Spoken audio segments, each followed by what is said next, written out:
À, ông em Tuấn Phan này ngày nào cũng nhanh quá nhở. Toàn comment top đầu luôn. Hello em Milo. Có người cạnh tranh với em Milo rồi.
Hello Hưng.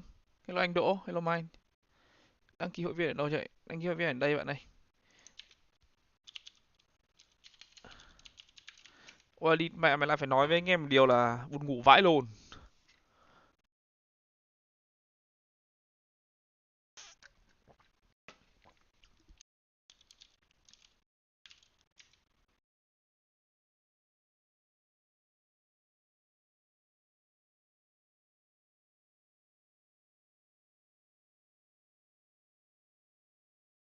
Chung là anh cũng không ấy, anh hóng thì anh cũng không thấy thú vị lắm, nên anh cũng chả hóng nữa.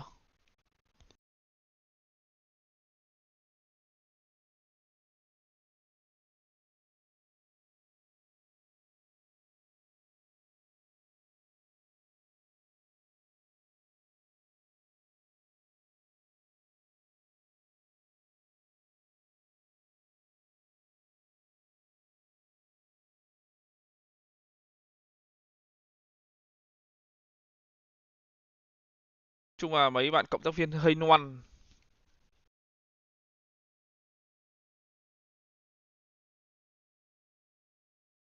Thi thoảng thì có gì thì mình hít tí cho vui. Đấy, chuyên mục địt mà order ăn gì đây? Hello em Quân. Ơi, nhà Momo em lỗi không đăng ký được tháng mấy cái thật. Cái Lolo, cái Momo suốt ngày lỗi à? Thi thoảng anh cũng không nhận được tin nhắn, không được các kiểu nhiều mà. Chung là nó vẫn chưa mượt cho lắm, chưa mượt mà cho lắm.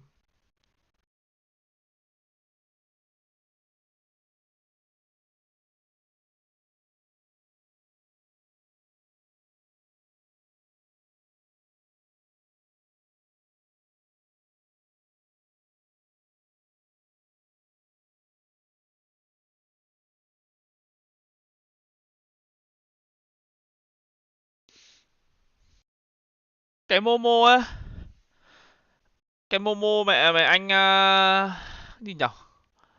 Anh trước anh mua cái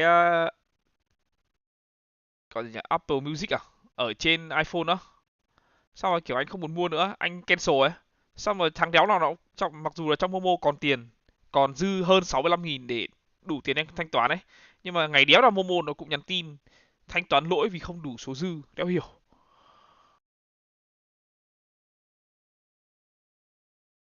À, mày ông ăn ăn ba tô cơm đấy à? Cay vãi lồn tên.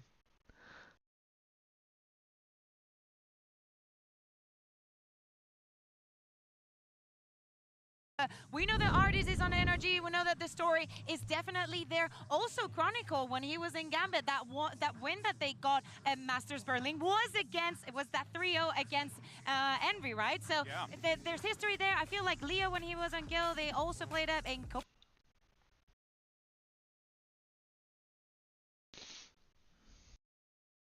Chung Momo là cái nhiều người dùng nhưng mà kiểu chất lượng nó cũng chưa tốt cho lắm.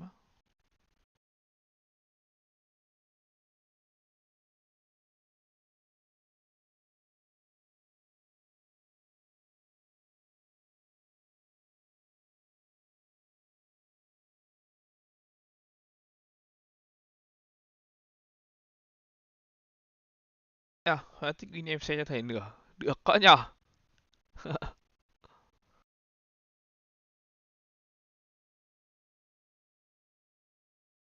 Mình nghĩ là phải Ngô thích Công thắng Anh. rồi. Energy này không, mình không thấy là mạnh lắm.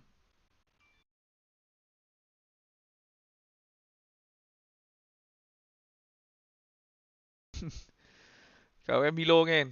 Mía nói với em câu đấy à em Milo?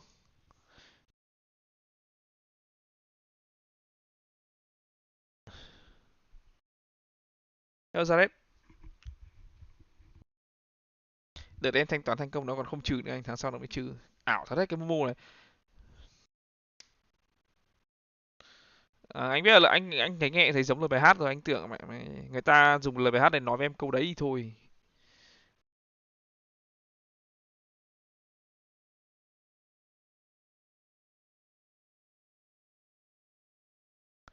Tiếng á?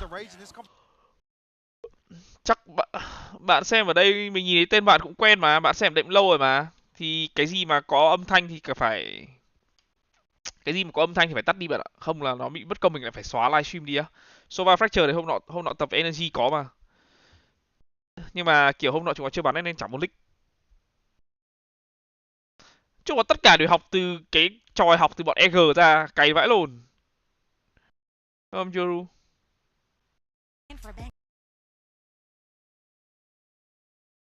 Thế là Hansel.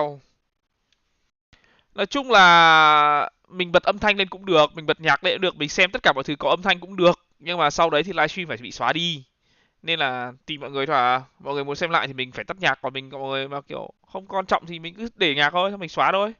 Hello em Hoàng. Hôm qua thầy phán Liquid 20 bao nhiêu người mất nhà. À mà đến map 2 split thì mấy anh em Liquid không làm được. Em thấy Impact nó không như con Fate ấy, chỉ là không hiểu sao bọn nó chọn. Thì em nhìn đơn giản một điều thôi mà. Sova nó có shock đát, nó có anti, nó phá được Q cho anti, nó phá được trap, các thứ sâu hơn con Fate, đơn giản vậy thôi.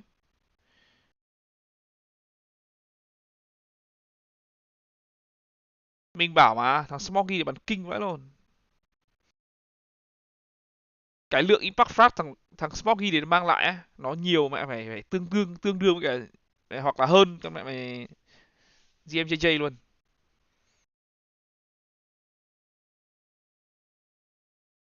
GMJJ KK tên.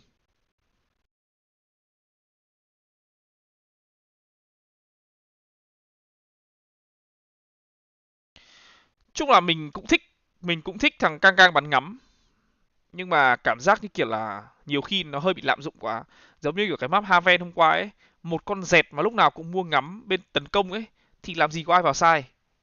Nhưng mà mình không đánh giá cao sự ấy lắm, về lâu về dài nó không tốt. It's interesting approach already. Sam is the one playing by himself on the southern side. It's normally the KJ, but here's where the action starts. It's Artis who gets the first kill. Oh, Crashes doesn't follow up. That does. Lee, oh, he's getting the orb. That's a free kill. I thought he was going to let him go all the way. But look at Victor, all the way up, too. Position was never shown, and they're a bit split here because the spike is going to the opposite side of the map. You've got Monster who's going to swing around. He finds the first. Monster, ôi Monster, ôi đẹp thế. A little trouble as he's overwhelmed, swarmed by some. I mean, great crossfire right there. Chaos in the middle of this A site. Vic is still on B. Yeah. And remember, he broke that turret, so Alfir is looking for him, struggling to find him, which means Leo's left in a 1v2 on the other side of the map, but Energy is still not committing. Giving him a little bit of room and a little time to find Làm vòng nữa à? a bit more damage. Oh my goodness, Victor's really lost about where Alfir could be too. He thinks he's following him up in tower. As is Alfir lost on where NRG are, really. Fnatic is regrouped. Energy's trying to do the same, but they're doing it by clearing more map space, which is a bigger risk, but they're going to have a bigger reward here. This site is going to be free. Ông Victor này mua mày tour du lịch. Tower B hẳn 2 vòng luôn chắc. Games being played on the opening pistol is insane. We're in for a good time. You hear the fault line go off. Leo spotting the first. Finesse gets one. It's traded back, leaving Alfir alone. 13 HP. Á trời. In need of a miracle, and he's not going to get one. NRG. Som bắn hơi hay. And while that end of the round might look ridiculously complicated, The beginning of it was too. Yep. Right off the bat, you're seeing NRG fake off of an EG strat. They stole this composition from that team, and they're expecting, especially actually we heard from Boaster that he was really watching pistols from other teams while he was waiting to play in playoffs. They fake that they're taking that tower control, but they insert Victor as well. And that baits out the push from Fnatic on this dish side where they're grouped up again here. Mình bảo mà cái hôm bọn mình tập team với cả Energy 2 hôm thì cái thằng mà bắn hay nhất trong team đấy mình đánh giá là Som, chứ không phải là Adis hay Victor hay bất kỳ ai hết, mà là Som. Som với Crazy bắn vãi lồn. The turret's gonna spot first. There it is, cleared out. Does Artist dare swing? He does. It's just temporary though, and now he's the one who's surrounded because Alfier's here to greet. Wow!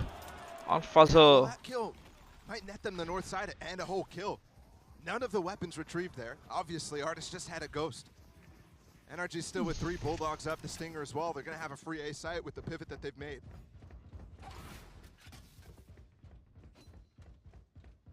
Yên à, underrated nhất team phải là Som chứ. Crazy thì nó chứng minh được rồi. Crazy nó chứng minh bao lâu rồi. Là nó bắn hay rồi. Bao nhiêu giải rồi còn gì nữa. Có Som này. Lúc cái team này form ra thì ai chẳng nghi ngờ Som. Tại vì là streamer mà, đâu ai đánh giá là bắn hay đâu. You mentioned Som, surely he heard that. Knows where Boaster is. Jumps out to his death. Yeah, big gamble from Boaster there. Couldn't really do many things to clear all the angles that Som could be in. Now the rest of this information is known. Very, very nice anti-eco after what could have been dangerous, but could have NRG to keep Artist alone with only the ghosts. Mồm luôn mà. Ui, bắn cái lồn kinh nhở. Goes from clean to very, very poor. Shot that.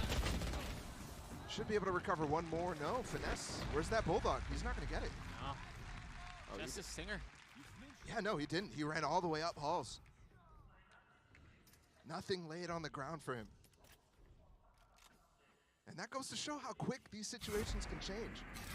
That was a clean anti-eco. Trông Công Anh díu thế. Không díu mới lạ luôn ấy bạn. Như kiểu ngày hôm qua nhá. Ngày hôm qua ngủ lúc 4 giờ, dậy lúc 10 rưỡi. 10 rưỡi là ngồi xem giải đến 2 giờ. 2 giờ tập team đến 8 giờ. 8 giờ ngồi 8 giờ xong rồi 8 rưỡi ngồi bắn truy kích đến 11 giờ. 11 giờ ngồi bắn rank tiếp đến 3 giờ. 3 giờ ngủ lại 10 rưỡi dậy tiếp. Không díu mới lạ luôn đấy.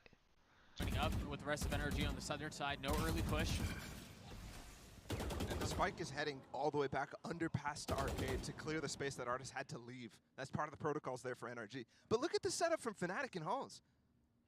How advanced is Alpha here setup? Got the turret to swing off this off angle, got the stun as well, hiding from the drone now.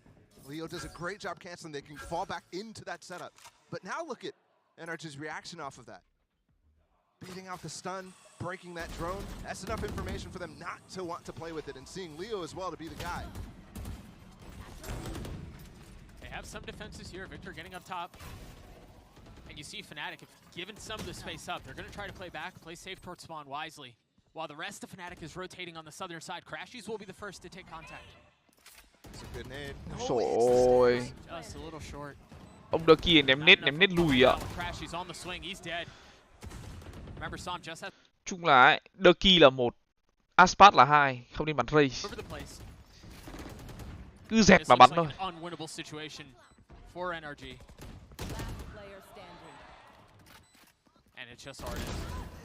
Manages to take one with him. Oh kìa. 45 HP, dropping the nano on the spike. Had to swing and take a fight, and it's just too much. Put some damage into that 1v5 opportunity. Map này con race khỏe.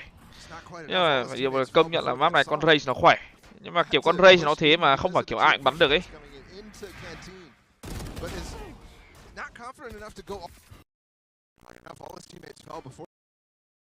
What? With Artist staying alive up in tower there. But like I said, not a completely canceled bonus, so it's not the worst outcome here for NRG. They still have this as an opportunity. Alphazer bắn race được mà, nhưng mà Alphazer bắn race thì Ducky lại phải bắn Killjoy, nghe nó cũng đần mà. Right now is a key round. With this ult, NRG want to be able to win, but Boaster has his as well. Fnatic is one of those teams that is so good at farming up these orbs, no matter which side they're on. Normally it's super attack side of these orbs in general, but it's a key point. Even funneling specific kills to Fnatic, to the players that are close. Alfir one off of his as well. And they've got this trap play. Usually it's a aftershock into a breach ult. From the turret contact or, yeah, something like that. Aftershock pushes them out into a space that they can get trapped in really, really easily. NRG taking the rope. All the way back, they've again put Victor up in drop. On pistol round, he lurked. He was the guy who was going on the opposite side. Let's see this trap. This should be known from NRG if they're prepared. They should just fall off of the Aftershock space, but I don't think it looks like they will. Launching smoke. Aftershock. That's the other one. Yeah, it's Finesse's. Chronicle still has his. He backed off way off because of Victor applying some pressure. 30 seconds left. Vic still has a satchel here. If they want to commit to this Pulse Crunch, they can, but there's no one there. You hear the Rolling Thunder, and that's going to push them up and over. Oh, Alfir, he's stuck. There's nowhere for him to go. The Molly intends to delay for just a moment. But with 13 seconds left, they've got to get a move on. And Boaster still has the tool that can secure the round. He's got his ult. Ard is dead. The round And is there over. it is, yeah. Unless they can frag out. It's Shassam Leo 1v1, but there's not enough time. They're not going to get the fight. What a battle of ults. And NRG did a good job concealing the fact that they were getting that breach ult late in the round, inside of halls as well. But you could see people scratching their heads right now because everybody understood that with 20 seconds was not enough time to make that play. Yes, they melt Alfir, put him in the microwave. With the breach stun in combination with it too. But not considering Boaster's ult late in the round too, and he goes in a position where he can't even bait it out. That's a big mistake there from NRG, and it will force them to save now. Tied it to a piece, only rifle in the Pha đấy lỗi là lỗi người đặt bom của bên Energy ấy, không để ý là Booster là con anti. Booster mà có anti thì nên tap bom ở ngoài trước, xong rồi đặt bom ở trong. Much more to work with. Chronicle the only exception. Đấy, cái lợi con Sova đấy. Nhưng mà vẫn không đặt lỗi rồi, đéo phá được alarm bot luôn. Clear some utility from the KJ, and that alarm bot's still up.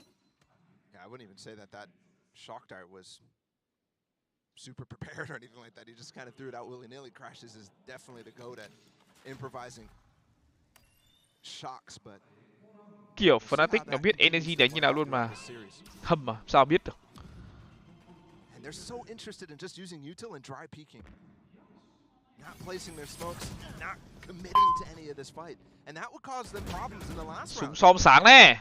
Remember, Sam's the only one with a rifle and was not able to convert on the opening engagement. Ngô Công Anh. Bên đấy thời tiết có giống Việt Nam cô A. Cả MP sao nghe, bên này thời tiết nó cũng giống Sài Gòn em ạ. Quả đấy gần hết thời gian rồi mà anh.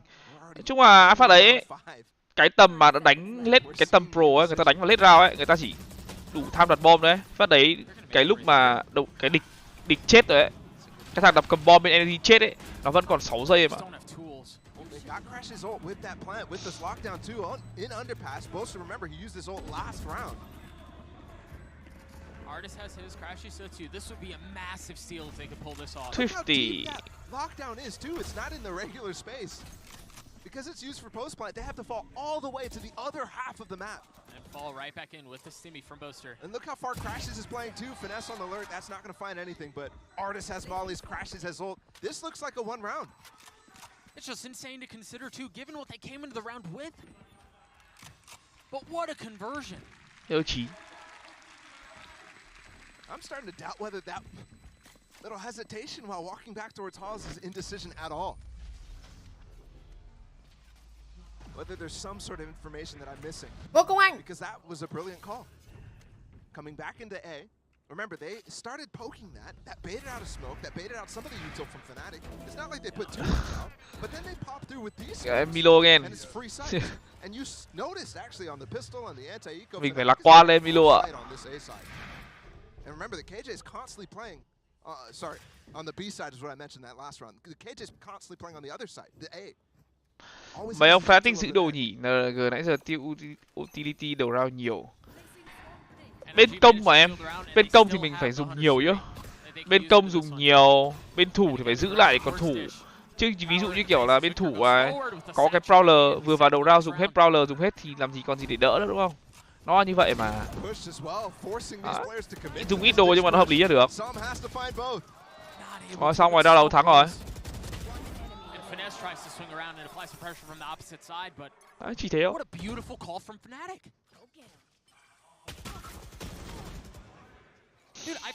Bên công ấy, anh em phải hiểu là như kiểu mình ở bên công á, mình biết được là mình muốn đánh đâu, mình muốn chiếm đâu á, thì mình biết là mình phải dùng những cái gì ấy.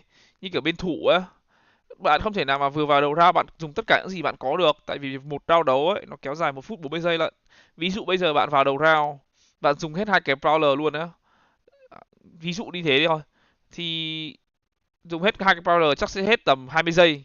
1 phút 20 giây sau bạn sẽ chả còn gì để bắn cả. Bạn sẽ không còn thông tin nữa. Nói chung là bên thủ ấy, nhiều khi nhá, mình nhìn thì dễ lắm, nhưng mà bên thủ nhá, nó phải tính toán nhá, có nên dùng đồ không, địch đã vào chưa, các thứ. Ví dụ mình chỉ đơn giản hơn nữa nhá, là có Brimstone Smoke. Brimstone Smoke chỉ có 3 quả thôi, nó không phải là liên tục như là Omen. Ví dụ bây giờ đội địch bên công mà nó fake một phát, bạn dùng ví dụ nó fake đánh B phát, bạn dùng 2 quả smoke ở B main với arcade xong, bạn còn 1 smoke. Địt mà mày cảm giác như kiểu 1 smoke 1 phút 20, 1 phút 10 giây sau bạn bắn round đấu chỉ có 1 smoke nhá. Địt mà mày nó khó vãi lồn luôn, mình nói thật bạn luôn, nó khó vãi lồn luôn. Retake cũng đéo được mà thủ sai cũng đéo xong. Chết mẹ, ấn nhầm. Mấy ông NRG tao bắn lẻ. Đâu phải bắn lẻ, NRG đâu phải bắn lẻ đâu, nó vừa bắn 3 người mà.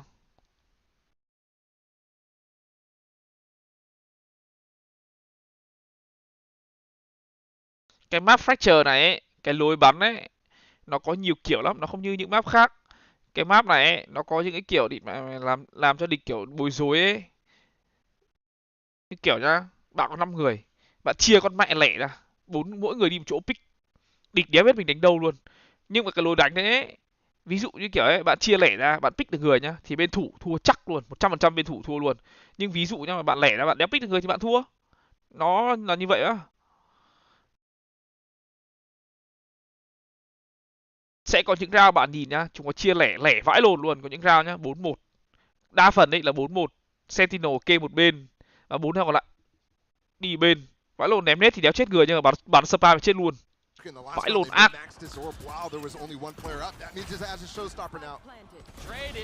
Anti về ném nét thì không chết người đâu. Icebox bỏ ra khỏi map thi đấu rồi bạn ơi. Uầy xòm. Ui rồi ôi monster. Rồi xong. Tiếp tục lại Thrifty. Fnatic is being forced to push through A halls multiple times with players who are needed on the retake through Generator, through Canteen. Alfir and Leo in this position both have ults that would have been. Anh combo là mẹ mày fake news nhá.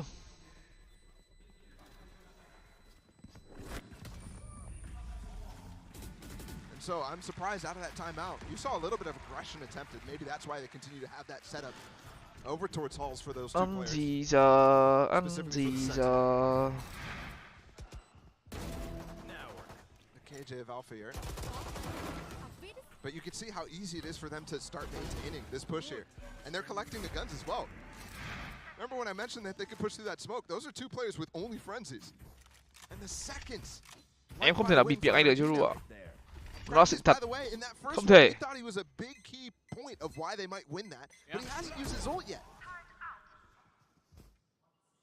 The one real opportunity he had, they secured the round before it was fired off. Artist on the reposition, feeling pressure on the northern side, and it's going to be another hit towards B. This time, Chronicle finding gorgeous timing, and Durka does too. It's back and forth again! There's just no backing down from either of these sides.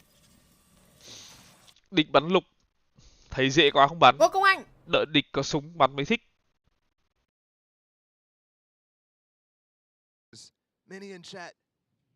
Anh nhập đến Milo nhá. Confirm nhá, confirm mà. Anh confirm cho Zulu nhá. tactics-wise.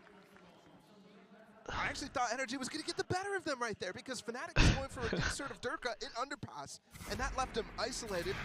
You saw the initial push came with no fighting. You see Victor deep on site, but they're recovering in time, and Durka is... Chung là ấy, nhiều ông cũng hay chê là kiểu nhiều ông cứ chê là kiểu mạng eco các thứ ấy, anh em nhìn thấy không? Nhìn pro nó bắn sheriff với cả nhìn nó bắn ghost ấy. Nó bắn khác lồn buy round đâu. Đấy, đéo má mày lại chuẩn bị tiếp tục đổi mạng, đổi round đấu. Thôi Cassidy à. Ôi! Ôi! Chơi game kiểu gì đây? Bị stun, nhà đã bắn phát mặt. We've seen the story before, but this time it's a different ending. Fnatic take the lead. And now it's starting to get brawly. Now it's starting to have the impact of minor calls made out of, you know, Durka, something like that. Chronicle happy to take fights after what was a momentum swinging round for them. Energy không gắn lục là không thắng rồi.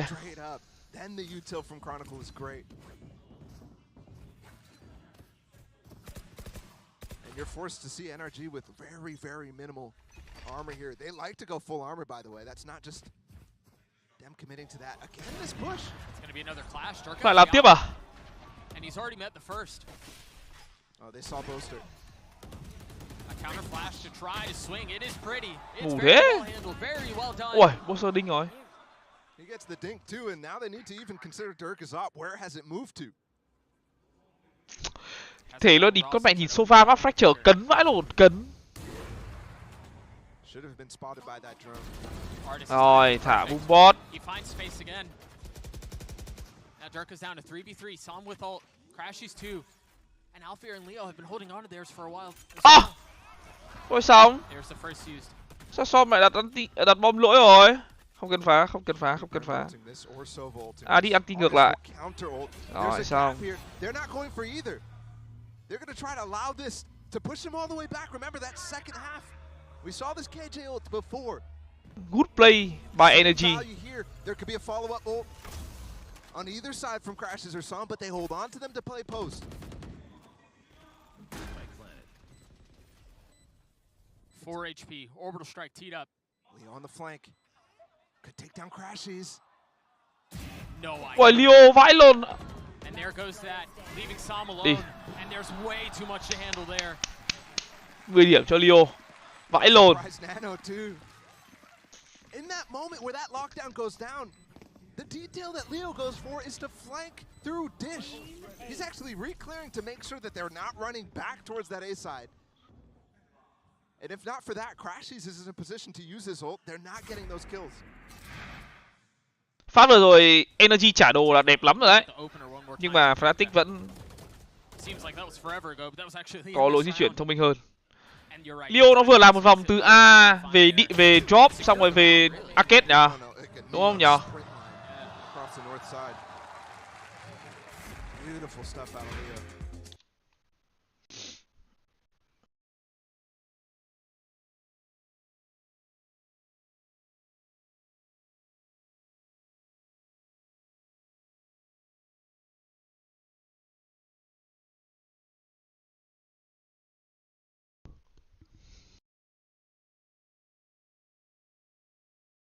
Ước gì những người đồng đội rank Diamond có thể được 1/4 những người này.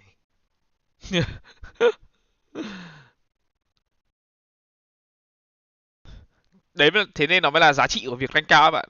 Chơi rank cao sẽ mày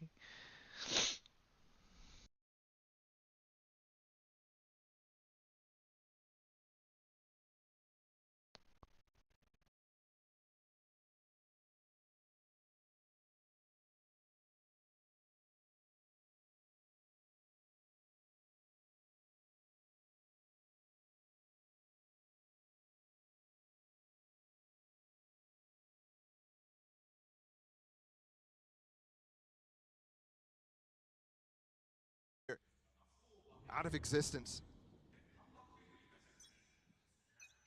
And we are going for that dish control that we saw before that got punished by a north side push out of Fnatic. They really haven't explored A a ton. They've moved this op onto A though. Remember, it was just seen last round. Hai Multiple zoom rounds in a luôn row à? in arcade. Holding the line. Waiting for the first. Did they hear the door? I think they were right there at the beginning. But if they didn't, they don't know that this is open. They don't know this is an angle for Durka. Lỗ ông tin ngắm rồi. He's in a lot of trouble. Oh, but he's going to satchel his way out. But Victor's gone in right behind him. Crashes got 2 with the ult. What an explosive start to the round. Literally, both teams combining crucial ults together. And they get multiple kills because of that. That leaves this round completely in the hands of the 2 players from Fnatic right now coming through spawn late in the round. This would be a difficult task. You're outnumbered here in a meaningful way. There is plenty of money to go around, though. So you figure you take a chance, you go for it. And it's meticulous. Alpha, you're creeping forward. The Han on the other side of smoke cleared out, not finding any value. Leo goes up top and somehow just destroys Crashies. They've gotten it back to it, but Victor shuts the door. No time for that situation. They're just trying to get the guns down from NRG. What a round that was. Crash's ult from Dish, by the way. So he's already in the perfect elevation for these 2 players. Either coming from spawn or up on top of that rope. It's beautiful. You see the breach ult coming through, pushing these players off of sand. And then also the Brim ult coming on top of where he's getting tags with that ult. And as we saw in the round, Victor following up as Zerka was trying to satchel out and get to safety. How cho Visa không ổn em ơi. Bất ổn luôn em ơi. Fnatic's not the team that's supposed to be getting combo. Em chắc anh phải nhớ, anh phải đeo cái này đấy. Here comes the push for them, using the same type of theory to push Durka deep here. Ôi! I thought he saw him. Victor with the second Leo dancing around, somehow avoiding death and finding a second. A 3v3 as the dust settles and Sam gets a spike down. And Boaster's going for that same push that Leo did late in the round. Both the turret and alarm bot might be up, and they've taken gen control right now. So it's not going to have the same sort of impact. Boaster rotating from the northern side last round of the half. And much like we've Got past seen, the turret, but won't get past the alarm bot here. cleared out. Still a molly for Sam here. Any of where he is, you see Victor trying to go up top, and Sam gets a kill, and there it is, rewarded for the advantage in height. Sam gets 2, and we're tied at 6. Remember, Fnatic was the one who called the timeout after one of their round wins to get to 6 in the first place. You thought a major win condition here was to get those last 2 rounds. Instead,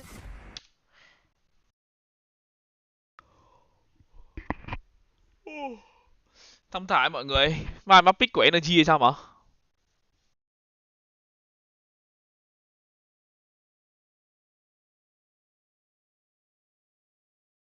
Hả? Map pick của Fnatic à? Oh no. Map pick của Fnatic nhưng mà Energy lại bắn tấn công trước. Ai à? What the fuck?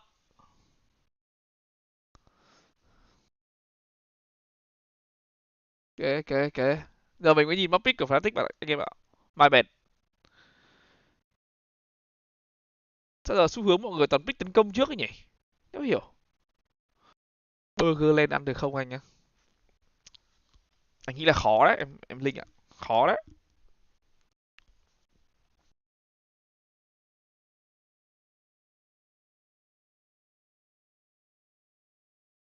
Ăn gì giờ? Quả anti này chịu rồi, quả anti vừa rồi chịu. Đéo chạy đi đâu được đâu mà. Đéo để chạy đi đâu được.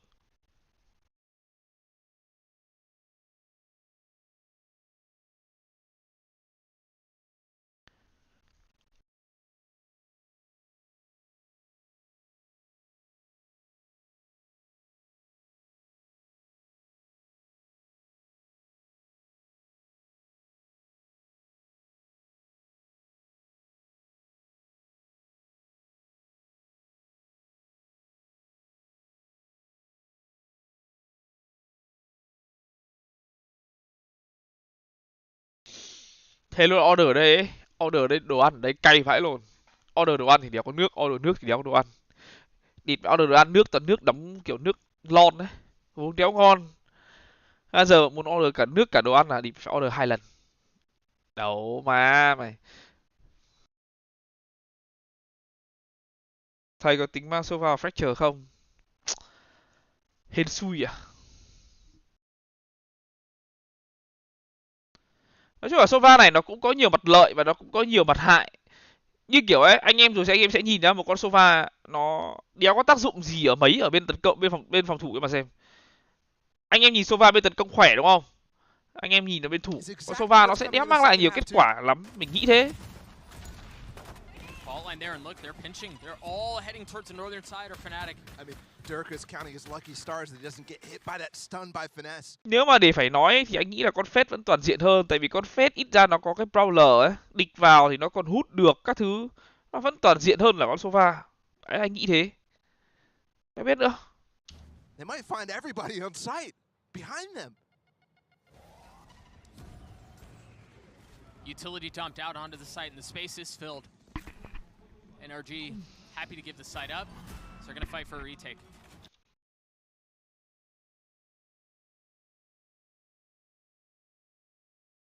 Ôi! 12 viên frenzy làm 2, vãi lồn.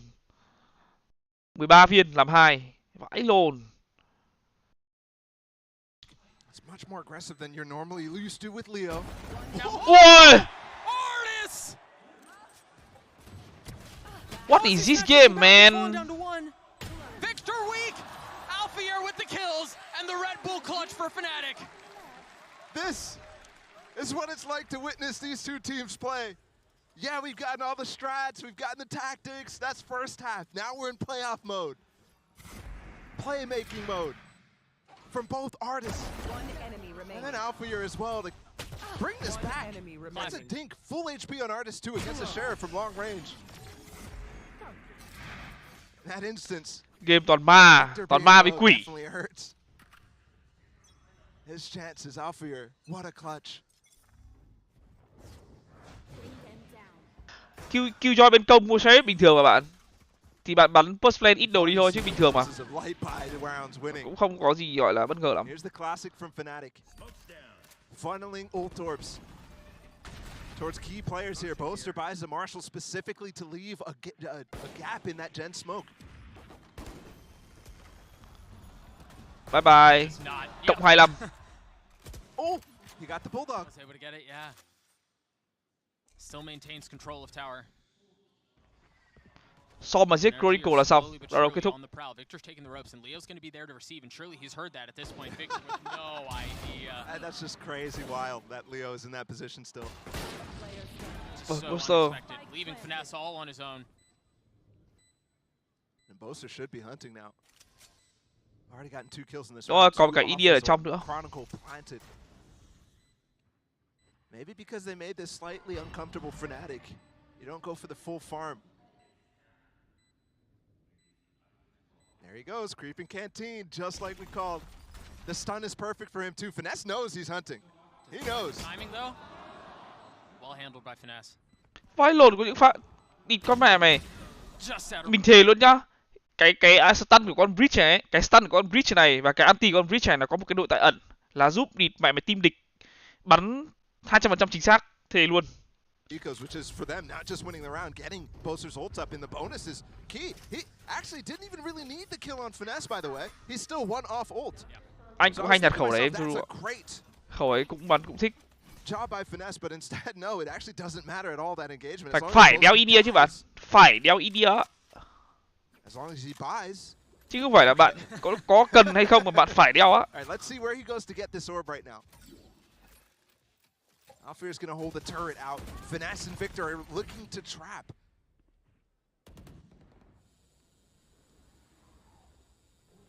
On this map, Fnatic is known for going for bonus ults.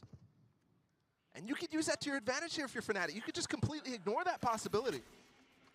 It's hard to do so when it's such a powerful tool, and yeah, now Victor knows. And they should be considering. There's the orb that you were just mentioning, now orbital strike online, and the question is, where do Fnatic go off of this? Isn't it ridiculous that Energy was already trying to play anti-orb on the perfect choice? There's 4 orbs on this map. They could have guessed any other one of them. Rồi mà And energy either thua way, thì it đi. doesn't matter because Fnatic is just patient enough to wait for their setup to fizzle out. You see the pings on the minimap. The intentions are clear. They want to go towards B, perhaps do tower.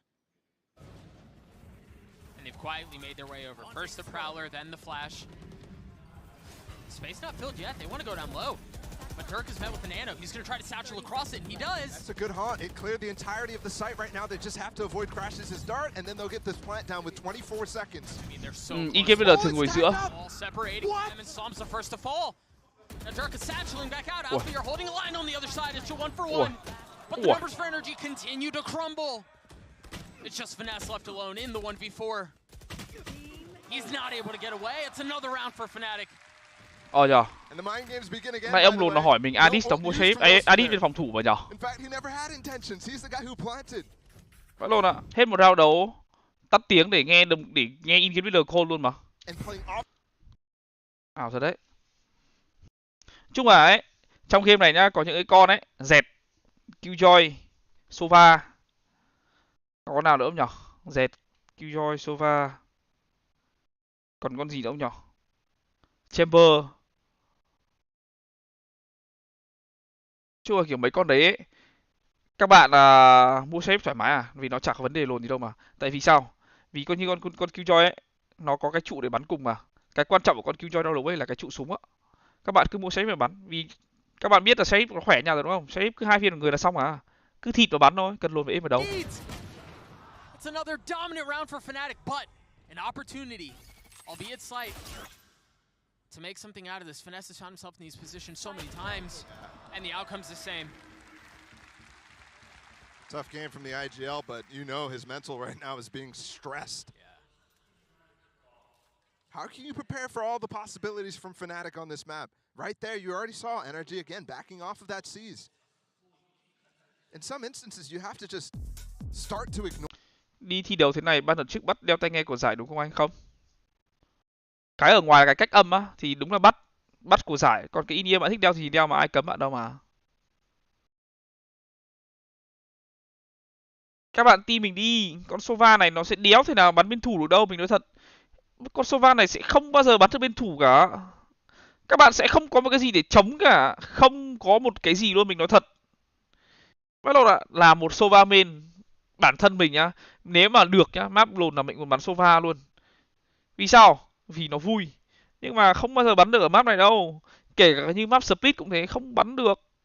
Kể cả map Bay luôn. Map Bay mình nói một câu luôn là Sova cũng đéo bắn được luôn.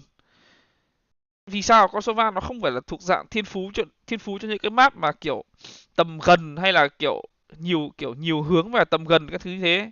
Nó không có cửa. Mà nhá, con Sova nhá, nó chỉ có cái cung quét xong nhá thì bạn đục, bạn đéo đục được thì bạn thua. Nó chỉ vậy thôi à. Đấm con phết bắn được nhiều map nhưng mà map Icebox với Breezy thì cút, đúng, nó là ngược lại như thế. Tại vì sao?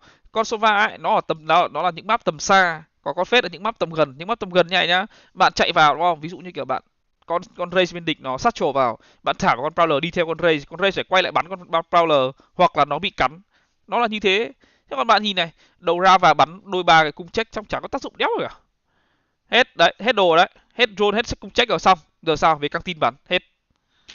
The dart on the northern side, the drone on the southern side, and all of a sudden you can turn attention towards A.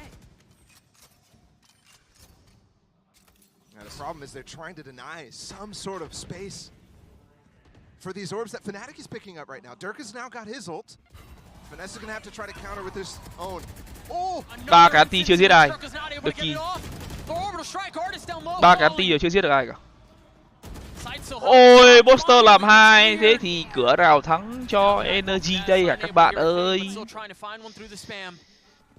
Booster bắn còn làm 2 round phát đấy thì thôi.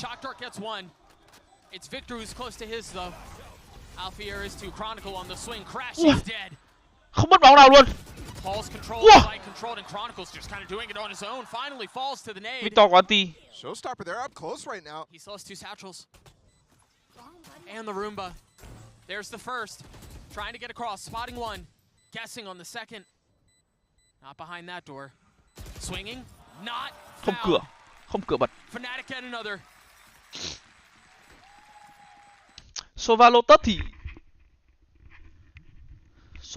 thì nó cũng không đến mức đần lắm. Sova Lotus thì nó cũng được. Nói chung là Sova Lotus nó thực ra là sao nhỉ? Chấp nhận được. Tại vì cái map đấy nó kiểu 100% là có kiểu Killjoy ấy. Với cả nó ít góc hơn. Thì bắn sóc đạt nó phá đồ cũng dễ hơn. Với cả là nó cái map đấy là map đục được. Thì Sova nó sẽ có nhiều trò hơn để cung check để đục. Nhưng mà nó cũng không phải là một sự lựa chọn tốt nhất. Tốt nhưng mà không phải tốt nhất, kiểu vậy. Map đấy thì cái map Lotus đấy thì Sky sẽ là một sự lựa chọn tuyệt nhất. Còn nếu mà đẹp gọi là đi binh nhất thì nó là Bridge, mình nghĩ thế. Sky nó sẽ cho bạn thông tin nhưng mà Bridge sẽ cho bạn khả năng chiếm map, còn Sova thì nó chỉ là mấy cái kiểu pha đục tường kiểu vậy. And he finds value. Of course he does. Showstopper from Victor. Vậy có nghĩa là Sova không bắn thủ được, sai có hai lối vào ạ. Không phải là không cứ có hai lối vào là Sova không bắn được. Tại vì Ascent thì bạn nhìn thấy nó cũng có đường chợ, có đường B main ấy. Nhưng mà ý mình ấy là bạn hiểu sao nhỉ? Mình đã biết phải miêu tả như nào để mình nghĩ đã, nghĩ ngôn từ đã. Tại vì mày diễn đạt của mình nó không thuộc dạng là uy tín cho lắm. Thấy không? Thấy không? Cứ stun là bắn mặt. Mày bắn toàn mặt, so bắn vãi luôn. Đùa chứ phải không bị stun như vậy. Không phải tùy địa hình map. Nói nhào nhỉ? Ít con mẹ nói nhào cho dễ hiểu nhỉ?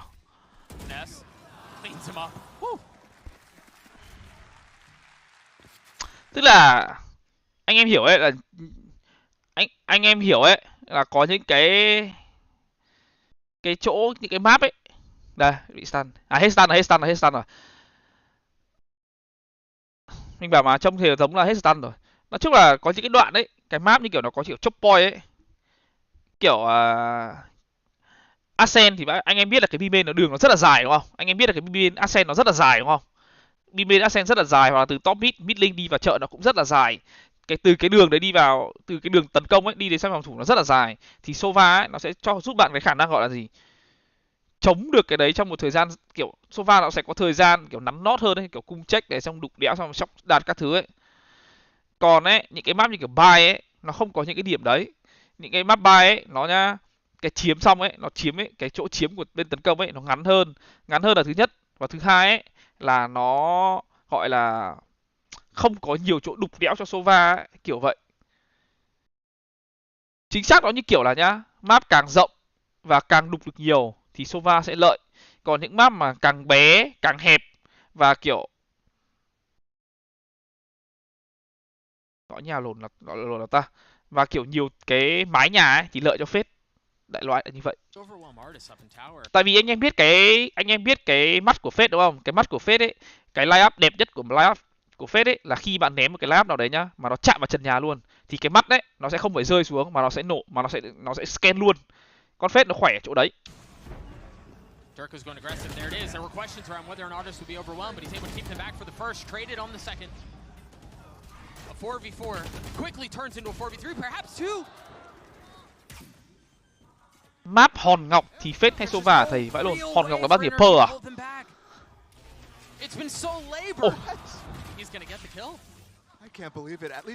Map Pearl thì thường là Sky và Sova nhiều hơn. Wow, Guardian vãi luôn. Mapper nhá, như kiểu Mapper nhá. Như ở Mapper nhá thì mình chỉ nói nhá, có những Mapper ấy thì anh em nhìn ấy, đường mình lấy ví dụ Mapper này cho mọi người cũng được này. Mapper đấy là một map rất là dài, đúng không? Anh em nhìn nó rất là dài, cái B-long nó rất là dài, cái B-link rất là dài, cái ad cũng rất là dài. Nói chung là chỗ nào nó cũng rất là dài, kể cả A-main luôn.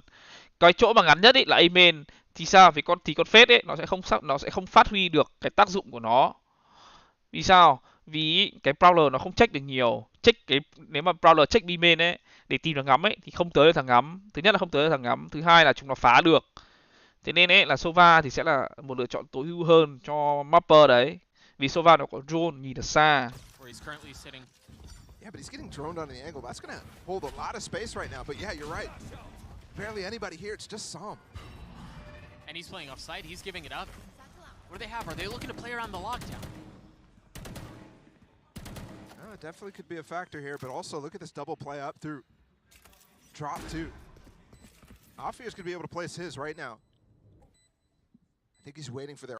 Thời đầu game người ta chơi Sova buy tại ít Asian hả thầy? Đúng rồi. Còn buy bây giờ ấy, đa phần người ta chỉ chơi con Sky là đủ. Vì sao? Anh em biết cái con Sky ấy, cái đường belong nó rất là dài, cái đường shower nó cũng có đường shower kiểu nó cũng nhiều kiểu góc vuông ấy. Mẹ mày Sky nó pop flash thôi. Pop flash thì cút. And it's planted in such a way, the lockdown in this case, that it's so deep right now. Dirk is just trying to get this nade off. Muộn timing rồi ơ. Sao không nết? He just held the defuse. I don't think that nade landed. We gotta see that again because it looked like it was lined up well. And also, how did they break that lockdown? I guess just coming through. Fnatic for the first time doesn't consider that as a possibility. Just coming through drop, just banks it off the wall. Cái line up của Brim thì cũng cần phải tới chứ, phải cần thời gian để tới chứ. At breaking lockdowns.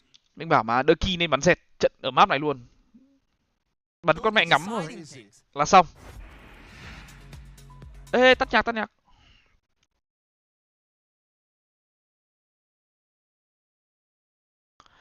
Sova thấy mạnh mỗi Ascent giao tường từ bên ngoài sai ngắn. Thế thì bạn lại sai. Con Keio nó không mạnh ở điểm đấy.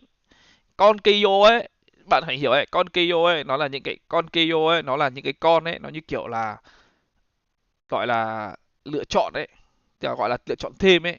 Anh ấy, bạn hiểu đúng không? Bạn hiểu ấy, nó như kiểu là nhá, con Keio nó sẽ là những cái con mà bổ trợ, kiểu hỗ trợ cho những cái con như kiểu là map này là Breach và map Ascent là Sova. Vì sao hai map đấy? Vì sao? Vì nó rất là lợi. Cái Ascent ấy, cái đường vào ấy với cả cái chỗ setup ấy, nó kiểu nó hẹp á, đúng không? Như kiểu B-main ấy, con nha, nó muốn phi vào đúng không? Ăn con dao của Keio. Chết. Nó sẽ là gọi là nhỉ? Nó sẽ là buy thêm time cho đồng đội ấy, kiểu vậy. Con Sova ấy, nó rất là cần những cái con mà kiểu như là Breach Stun này, hoặc là Keio dao á. Vì nó sẽ giúp được Sova có thêm thời gian để làm mấy cái trick. Đúng rồi, nó là một con, chung là ấy, tường lấy thông tin thì anh em biết đúng không? Mình có nói rồi. Tường lấy Ini lấy thông tin thì có Sky, có Sova, có Fate. Còn những cái con như kiểu Breach với cả Keio ấy, nó là những cái con mà gọi là lựa chọn thêm thôi. Artis is in trouble. He's not in a position to be able to get out. He's got to hold him back by himself. He gets the first. Looking to provide. Có khi nào bị comeback không ta? That's all it was. Không comeback à? Không comeback à? Hết rồi. Straight into spawn there. Excuse me, Rolling Thunder. They push them back. And they've left Boaster in a cheeky position. It may not matter though, as the rest of the team is getting kills. It's Chronicle and Alfie are leaving Crashies alone. A 1v3. Alpha giờ kiểu việc gì cũng đến tay bố mày. It's tough to use here. He's got the dart, he's got the shock, and he has no health. Fnatic gets him at point. Pick Keio cũng lấy được thông tin mà, đúng. Đúng. Nhưng mà thông tin kiểu gì bạn? Chả ai pick Keio để lấy thông tin cả. Người ta pick Keio là để người ta pick Keio là người ta để lấy flash và người ta để lấy dao, là để cái quan trọng của con dao của con Keio nó không phải là thông tin mà nó là cái suppress của nó ấy. Đồng ý là bạn sẽ biết được là bao nhiêu người, nhưng ví dụ cho mình hỏi nhá, nếu mà bạn bên tấn công, bạn ném con Keio ra dao vào cái BAC ấy, bạn chỉ cho mình địch đứng đầu với. Bạn hiểu không? Nó có thông tin, nó cho bạn biết số lượng, nhưng mà nó sẽ không cho bạn biết là địch đang ở đâu. Đấy không phải là đối với mình nó không phải là thông tin. Bạn vào, bạn vẫn phải cần đặt tâm, bạn vẫn phải check góc thì đấy không phải là thông tin. They try to make their last stand. I mean, they're funneling, they're pushing, there's no crunch, it's all just a fight from one side! And it's turned in favor of Fnatic. This might be the end here. NRG, they go for that drone, re-clear. But you had such a deep satchel from Victor, nobody's able to follow up. Nói chung là thông tin thì có, nhưng mà nó đối với mình thì nó không phải là gọi là đấy là thông tin thôi. Kiểu nó không phải, cái thông tin đối với mình ấy, nó là những con mà giúp các bạn kiểu bên tấn công đi vào side, biết địch ở đâu, check góc nào, kiểu vậy á. grouping here. Đi ăn trưa nhỉ? Địt mà vẫn chưa gọi đồ ăn trưa. Địt. 12 giờ con mẹ rồi. Cứ ngồi Wants to use his giải satchel thích. to take space. The one benefit for the defensive side here for NRG is that 2 of the 3 members that remain are on this site. Oh, Crashes is tucked here. Leo does have his haunt, a prowler too. They Không can't không clear it chưa? out. Sam is a Mình molly. để không rồi. 30 seconds left. Crashies with some util. Are they gonna rotate? Oh, they're gonna go in through sand. They just don't have a ton of time here. And the Molly should be able to hold them off too. From one side at least. Assuming they identify where it is, Leo has GG. behind Để phái lồn tham minh stun. all on Phái lồn đã rửa ra pick ăn cái stun. great game, but he Cút can't luôn. convert here either. Phái lồn ảo thật đấy. From Fnatic, mauling out the last player on the site too, finding Crashes on the swing. They both got stunned by that breach stun from Chronicle. It's perfect. It really is. It's a little. I mean, it's not even like they're just trying to diff them with gunfights. Everything is so fastidiously considered. Chung là còn có những cái tình huống đặc biệt ấy, thì anh em có những cái tình huống đặc biệt anh em biết đấy, là như kiểu cái map Breezy nãy các bạn hỏi ấy, lấy KO cũng được ấy, thì đấy cái con KO ấy nó như kiểu là nó là counter con Viper ấy. Anh em biết là cái map Breeze ấy thì tường Viper là cái smoke chính đúng không, nó phải có cái tường Viper thì mới đi vào side được đúng không, một con dao xong hết tường.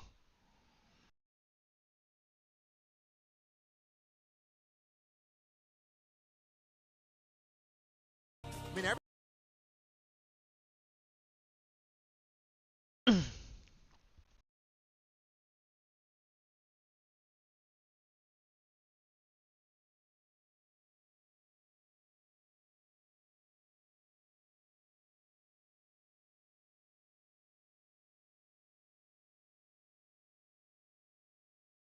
Nói là dao của KO nó cũng vô dụng thì cũng sai, tại vì cái dao của KO nó cũng như các bạn cứ tưởng tượng nó như là một cái stun của con Breach ấy. Các bạn đi vào cái, ví dụ các bạn đi chiếm map mà các bạn không có đồ thì các bạn là sao ạ? Thì các bạn chết. Chỉ đơn giản vậy thôi. Chỉ đơn giản là như vậy thôi. Mỗi con có một mỗi con ấy nó có một tác dụng riêng khác nhau, nên là nó tùy thuộc vào mỗi team chiến thuật như thế nào nữa, chứ kiểu cũng không ai giống ai đâu mà.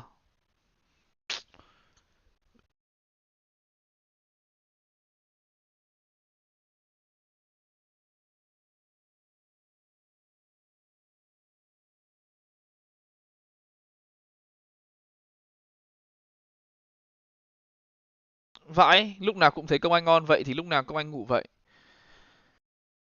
Thôi bạn đừng hỏi nữa, cuộc sống mình nó vất vả lắm bạn ạ. Mưu sinh.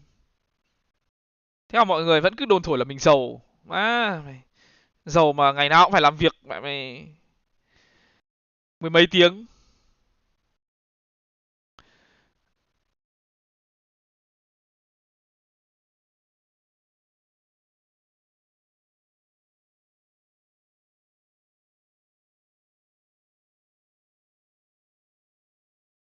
Ăn cái lồn như bây giờ.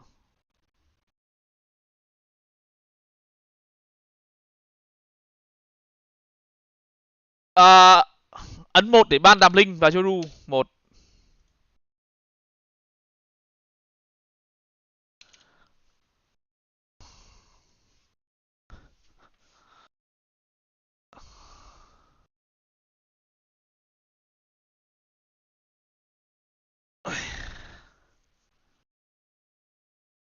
Mẹ mày, tôi mà giàu thì tôi đi hưởng thụ, tôi đi chơi, tôi đi du lịch cho nó sướng. Ngày ngồi chơi điện tử mấy tiếng làm gì cho hại người.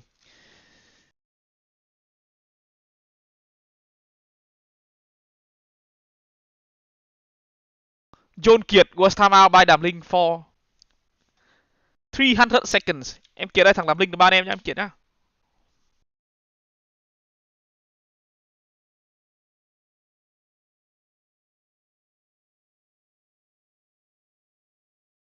Người giàu thì làm gì có tham để tiêu anh. Vãi lộn là người giàu người ta mua ô tô, mua nhà, các thứ. Em lại bảo người ta không có gì để tiêu. Vãi lộn là em cho anh tiền thì anh tiêu bằng hết. Mà em đưa bao nhiêu anh tiêu hết bấy nhiêu luôn. Dạy cho nó dễ.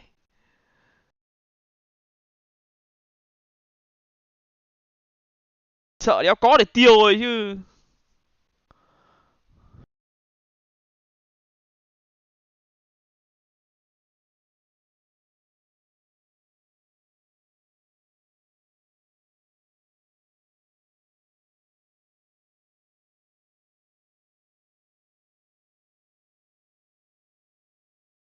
Starbucks.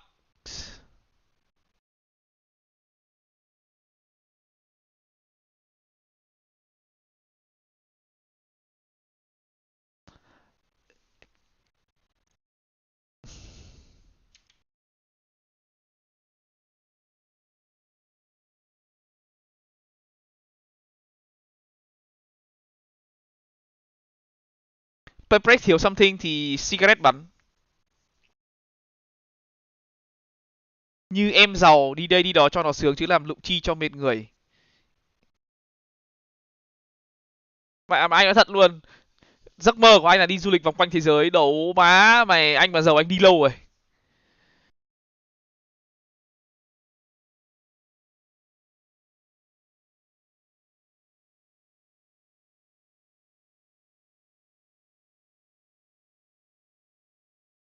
BenQ là dự bị bạn ơi. BenQ bị bench rồi. Anh chia sẻ về cách luyện tập êm được không? Bạn xem mình được bao lâu rồi hả Phúc Lập? Mà thứ nhất là bạn spam. Thứ hai là bạn có bao bạn thấy bạn mình đầu game mình làm đầu stream mình làm gì không nhở?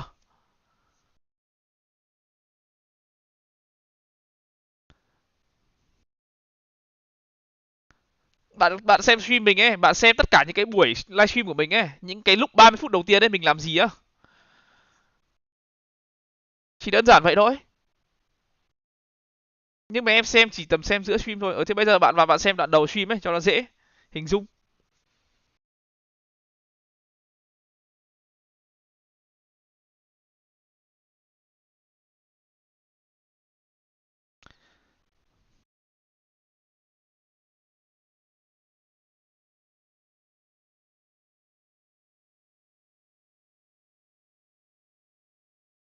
Xem anh giết rồi đầu round cứ bắn vào tường.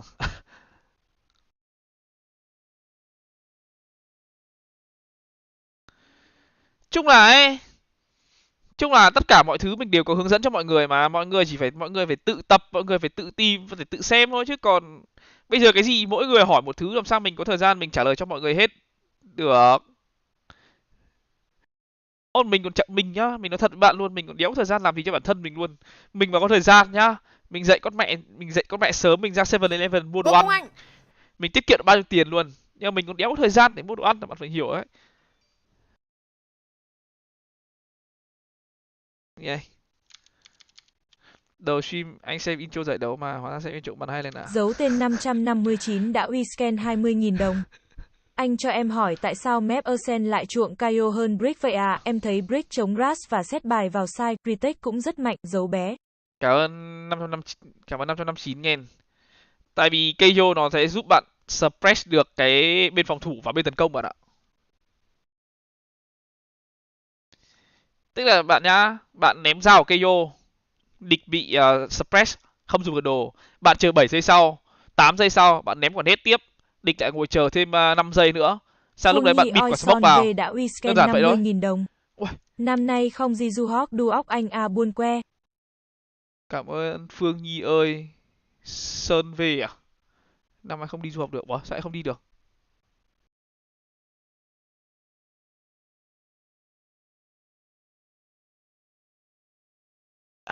Linh ơi, em chọn đây Linh.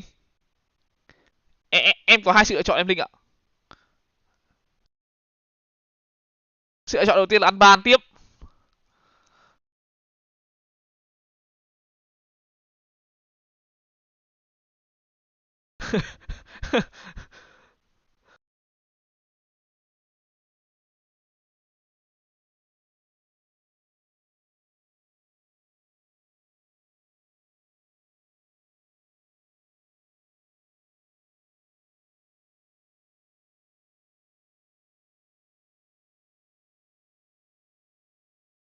Cảm ơn bạn Hoàng Hữu Đôn với 20k qua 10 banh em. Anh phân tích chi tiết con Brim với Phoenix được không anh? Phương Nhi oi son về đã uy scan 50.000 đồng. Sao mà anh phân tích được Miss hết ạ Hot em? bong anh oi. Cảm ơn Phương Nhi ơi. Sơn về anh em. Miss học bổng à? Nếu mà em cảm thấy thiếu tiền học quá thì liên lạc với Đàm Linh á. Đàm Linh nhà cũng hơi thừa tiền á. Nó hay kiểu giveaway tiền lắm. Em thử bảo nhờ Đàm Linh hỗ trợ một ít đi du học xem. Nó là thằng chữ xanh xanh kìa em.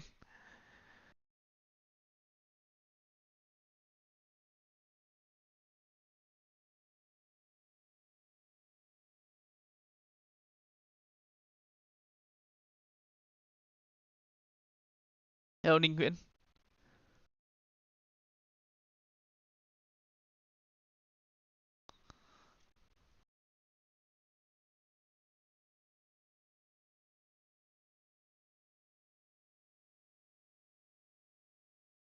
Fuck man.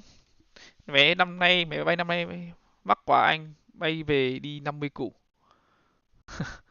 Thế mà thằng Đàm Phương Linh nó Nhi bay oi toàn phương son gia về các thứ, đã uy thương gia các scan thứ. 10.000 Vãi đồng. lộn. Làm sao đờ xua cai ten donate anh Nhi? Làm sao để sửa cái tên donate nhỉ? Em thử donate qua web á. Em thử donate qua web có cái chỗ để em điền tên hay sao á?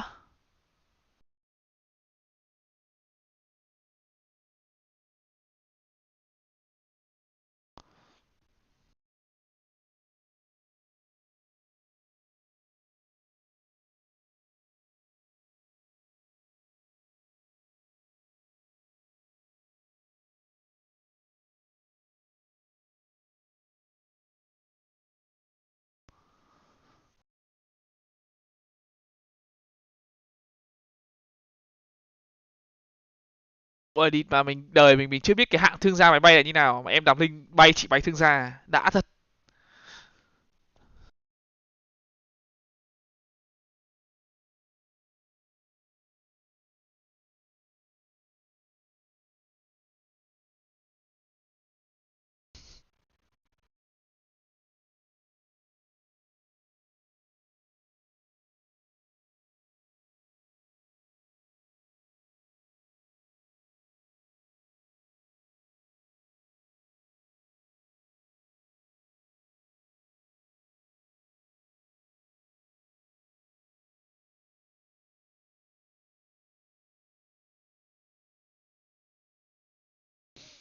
Anh Công Anh ơi cho em hỏi patch chuột của anh có dấu hiệu bị chậm một chỗ chưa anh? Cảm ơn bạn Bùi Nhật Khánh em. Mình chưa bạn ạ.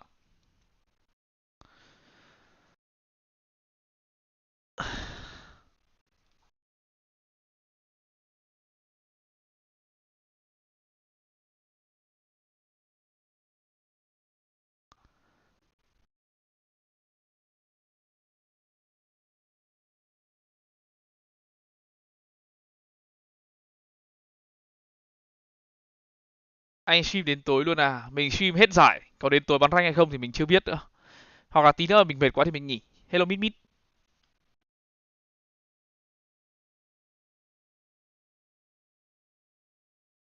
Vãi lộn ạ, nếu anh em chưa biết Đàm Linh là gì thì anh em chấm than nhá. Chấm than Đàm Linh là biết nhá. Mình nói vậy thôi.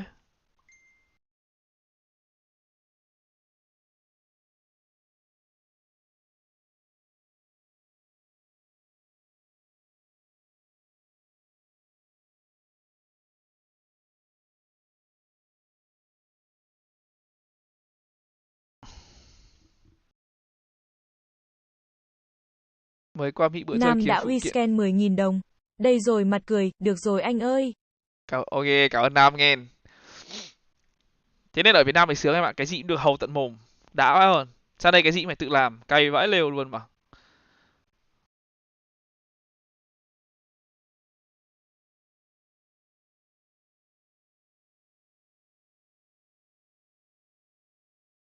Sang Mỹ tự làm hết. Ok, anh biết em sống ở Mỹ rồi. Mọi người cũng biết em sống ở Mỹ rồi.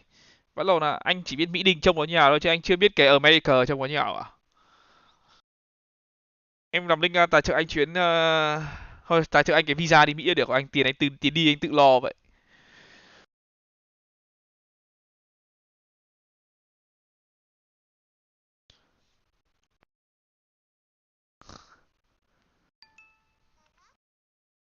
Cảm ơn Huỳnh Phước Thành với 50k con Momo nghe gửi anh cốc cà phê. Thank you bro. À, nghe được có nhở. Đợi bao giờ anh có tiền đã nhá, đợi bao giờ anh có tiền đã. Visa thì 2 giây anh ơi. Địt mẹ mày nhớ cái mồm mày đấy. Tao đưa hồ sơ của tao cho mày, mày đéo xin được visa tao để mày tự hiểu ấy.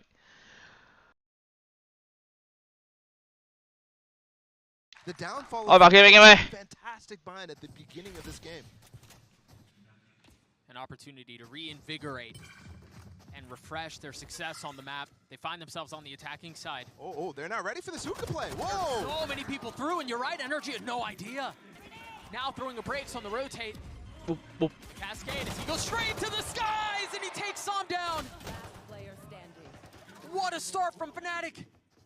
Catching them completely unaware. I wonder if there's a flash that gave them misinformation there, if Fnatic dodged it somehow to get a timing up through.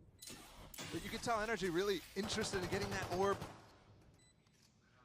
And then falling back towards that A side, hoping that they can stack the correct side. Instead, now, they leave Artis alone. You're right. I would love to see the opening round, the opening of that round again, to see what it was that led to a false sense of security. Adis. It might just be that there was nothing, and they just had some sort of false sense of security for no reason. That's not the way you want to start off here if you're Energy. Remember, they're down a map. They could already be facing an 0-2 here. Thôi mình phải tập trung nhìn tìm đoán anh em ơi. Em biết ăn gì đây? They were fully convinced that the play was A. I still like how Energy was able to actually react and put down the cascade on top of hookah.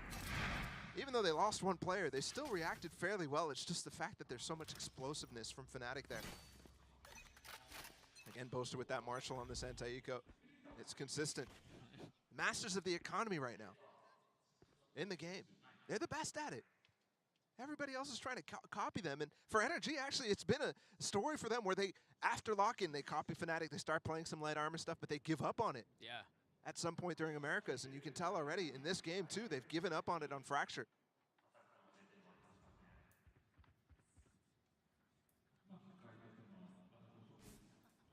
Three from Energy, pushing into showers. Boaster's waiting on the other side of this wall with it. That Marshall, trained. Anh định gọi toast có cà phê để uống nữa. Một công đôi việc. Đang nghĩ là gọi toast hay là gọi Starbucks. Good attempt at the reclear just to challenge Boaster though. Is it going to be enough? And that tells them that they're in deep anti-eco position still. And they have plenty of time to catch up. Nice cam in for Alfred to spot finesse. Ôi gì đang linh thế quá rồi. It was so well set up from Energy, given the fact that they had a late rotate. Som puts his wall, but Dirka's already passed all of the utility that's intended to deny the push. And look at this double molly too. Boaster. Có 7-Eleven nhưng mà lấy xe đi em ơi, không đi bộ được. Nghĩ nhiều làm gì anh, gọi cả hai à? Có cái paper của anh thì đọc link. Em có cái paper của anh là email em gửi cho anh để anh order nốt cái Starbucks, cái anh đủ tiền gọi tốt rồi. Starbucks ở nước ngoài rẻ lắm anh? Rẻ mà. Bình thường mình gọi một cốc Starbucks có rơi tầm 300.000 cốc à? Cũng mình đánh giá là nó cũng He swapped the Marshall too. Boaster picks up the Vandal. They're masters at this. He has plenty of time to chase still. Bao nhiêu BDN à? Anh quy ra nha. Starbucks nó là 20 đô sinh, nó rơi tầm chắc là 17 18 em linh ơi.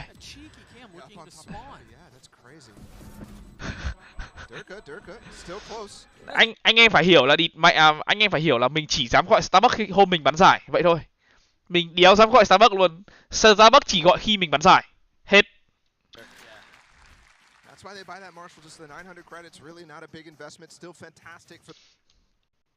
Tại vì sao? Vì lúc mình bắn giải mình cần ngọt đấy. Thế là mình hay uống nước lúc đấy. 20 đô sinh nào cho 20 điên luôn anh. Được em ơi. Anh có email của anh ở trên cả, em Milo em gửi kìa.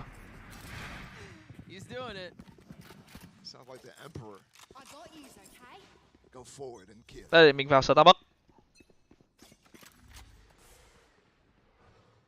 Cascade out from Som towards short, making it so difficult for the attacking side to push through. Yeah, Victor close by too, but Dirk is just gonna satchel forward. It's just complete disrespect with the judge. Som stops him, and they still have showers control too. Well, Fnatic does gain control of lamps. They've lost 2 now, and the trades coming from Alpha. Yes, pinpoint. Accuracy, top of the box. Pops 2. Finesse is still playing on the other side. Nói chung là Starbucks nó không đến nỗi đắt thế nhưng mà còn tiền ship nữa anh em ạ.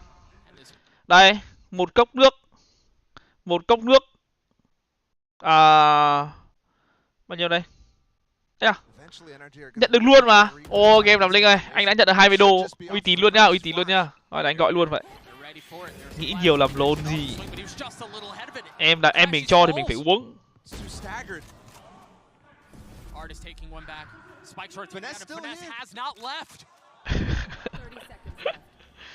Come on, man. Đầu tiên chúng ta gọi toast trước.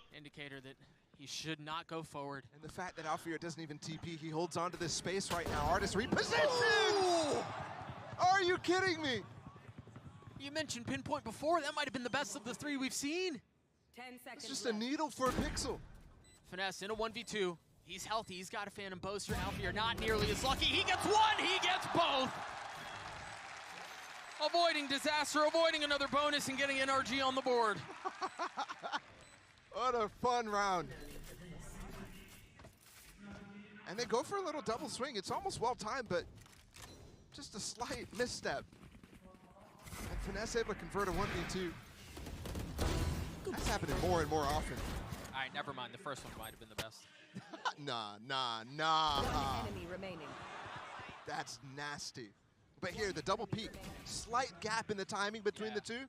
It's a good idea, but it allows Finesse to easily convert it. You can't be letting Finesse win that. Especially, I mean, Finesse getting going here. Okay, they're going to dodge the flash. No info given. Crashy's not committing to picking up the orb. Could have been a massive mistake and a great counter from Fnatic instead. He manages to get info off the jump peek too, doesn't take any damage. Understands there are at least 2 guns that were fired. Very clear coming in. Cam from Alfir spots them. It's the cue for them to bring up, make sure there's nobody punishing. And the wall is well timed for the players on NRG to receive these players on B side from Fnatic.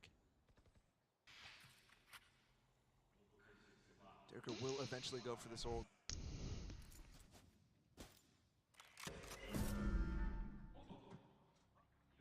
Facing flash, he jumps through the telly. The fact says he was left alone as one, so had to be ready. You already Lại cái tactic giáp 1 rồi. Now he's ready to join the hit. He has both satchels. Lại cái tactic giáp 1. Alfir's on the prowl and showers, but there are 2 players here. In A, Sam being one of them. Chronicle the first to fall. Victor on the swing is great. And then the nade to try to deny the plant. He's still around. He's still healthy. The spike still hasn't made his way out of the site. Boaster's gotten it down to a 1v2 though. But he's just so weak. He might have the info. Remember last round when he TP'd, Finesse was all the way back. NRG always leaves one. He just needs 1 kill here. But Artist is actually, he's already shown up. Whoa. He's got a judge. Pretty crazy that he gets the plant down. It is. There's the flash. He knows where he is. Crashes cleans it Di up. chuyển hay đấy nhá. Monster vào rồi di chuyển hay vãi lồn mà. What the fuck? Fnatic are just diving through that high tide, which is a fantastic one from Som. Once that wall comes down from Fnatic, their intention is to leave lamps, take the front of sight. In the last time they took that A side, they actually pushed into lamps. This time you see DyAC's position, the mollies on the back of truck. Toàn Phantom ạ. Mấy anh Mỹ này bắn Phantom nhiều phết. Châu Âu thì vẫn toàn Vandal nhưng mà mấy thằng Mỹ này bắn Phantom nhiều. Mấy thằng bắn Phantom nhiều đét luôn. That causes them to go forward. 2 Bulldogs. They're definitely buying into this, despite losing 2 in a row.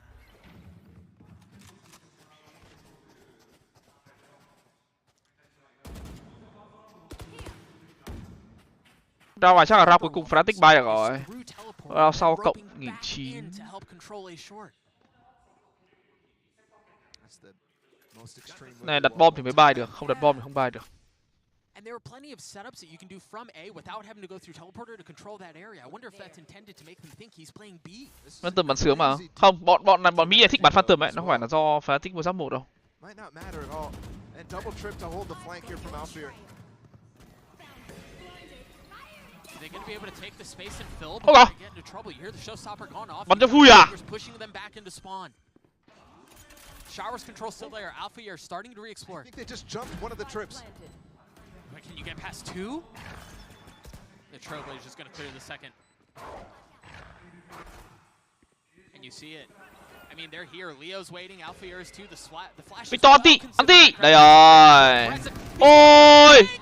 Bay hai cái sát trồ à, bay một thôi. Trời ơi. Having such trouble placing these showstoppers. Chronicle has gotten behind him. Crashy's had no idea. He had no chance. It's falling down onto 3. Thua không nhở? Finesse continues to frag. Thua. And the cascade, Tom has to tug right back out. Durka doing well to keep him back. He's gotten 2. He gets 3.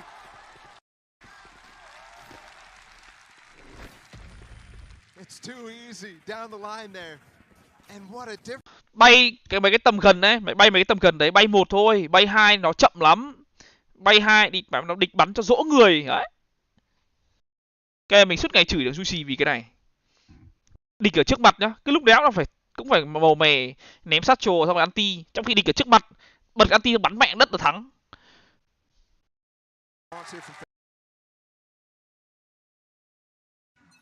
Off that 1v2 from Finesse. Đây chơi game mình em Zuru. 2 stingers and then pistols. And that's all it is. They've tucked Victor and Hookah. Do they dare go that way?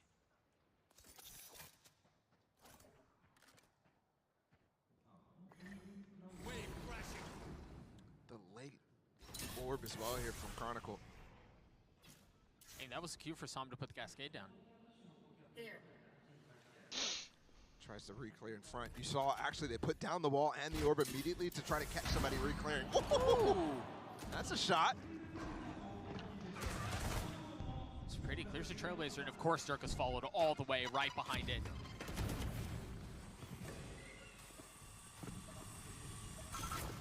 They've gotten some control of the U-Haul. TP. Starting to step back, and Energy want to take the fight. Remember, they have lighter weaponry. They want to close the gap. They want to get in their faces. Can they stop the attack here? Fnatic so far up. They have Showers control. They have U-Haul control.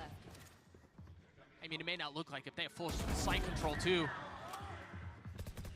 Tu Shotty ra đi ám sát. Thay đạn, đi mà bắn tiếp, Shotty tiếp. It's too easy to contain here from Durka. Especially with that shorty. Ủa. And the Cộng constant 25. threat from Fnatic to go through that TP. Keeps Finesse anchored on that B side until it's all over. Dùng tai nghe quay head bắn Valorant nó có bị delay âm thanh không á? Mình nghĩ là không. Mình đang muốn mua bàn phím nhưng mà kiểu người ta bán cái mẫu mình thích ấy, nó chỉ có bàn phím wireless. Nên là mình cũng đang suy nghĩ vì mình không thích dùng bàn phím không dây lắm. Usually such a phenom in labs at getting multi kills, but you can tell Durka doesn't even really want to fight until super late. Just holding that space, making sure they get the plant down, making sure they can start to take the rest of site. The info too. Để tí anh bật lên. Nhiều màu quá anh còn chưa chọn được màu nữa. Hôm qua bảo là vãi lồn là một round đấu kết thúc chỉ như này thôi. Chạy ra bắn hai cái mặt hết. The idea from energy is really good there too. Leo swinging onto the stairs where the old TP was. Anh không thích dùng bàn phím không dây mà. Anh cũng kiểu of the Viper wall does not get flashed, which is key. Maybe the execution could be improved. The Showers hold was so important too because Finesse invested the pit on B. They invested a lot towards holding this site. Bản mới là cút em cho rùa, bản mới 300 một khẩu, đắt vãi luôn. I mean, they have so many different variations of holding this A side too. They're just abusing this at this point. Yeah, they are. Tí xem thử. Boxes, they can be playing post, they can be holding short. Nhưng mà đồ không dây nào mà chả cắm dây vào được đúng không? Nếu mà theo lý thuyết thì đồ không dây nào mà chả có option cắm dây. Kể cả như chuột wireless của mình mà cũng phải có dây sạc mà, mình cứ cắm vào mình dùng thôi mà, đúng không? Because Fnatic, you're right, they just continue to pound A. Nhìn trông đẹp vãi lồn, đúng kiểu mình thích luôn. Trông đẹp vãi lồn. Fuck. We've seen good halves from energy on this map on both sides, so not quite getting worried anywhere about. Con tai nghe không dây đầu tiên mình dùng là con này bạn. HyperX.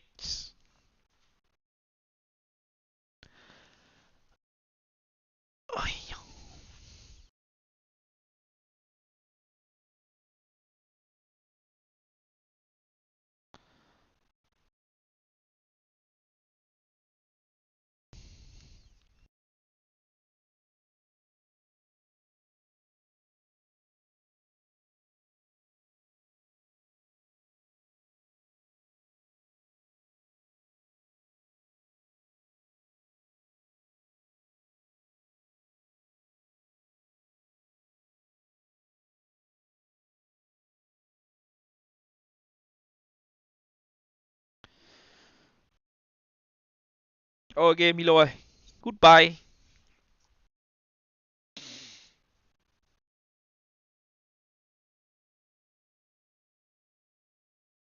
Tháng 8 em ấy đang định đi xem Champion anh ạ.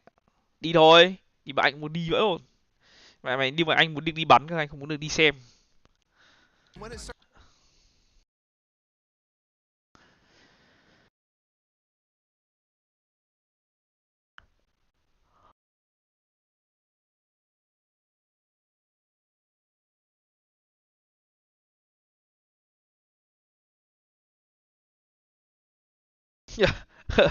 Nghe cũng hợp lý ấy chứ.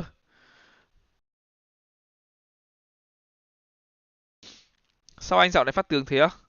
Dạo này mình còn gầy đi mà. Stinger buy in for NRG. One Phantom. In the hands of Finesse. Similar setup from Som. The one small difference I'm seeing here is Finesse's wall. Watching this spawn. It's just a little different. This time set up from A. There. Yeah, that's the old bathroom wall, essentially. Completely ignoring Valorant the Champion nó tổ chức ở Los Angeles. First TP is there. Spike drop. Got the spike.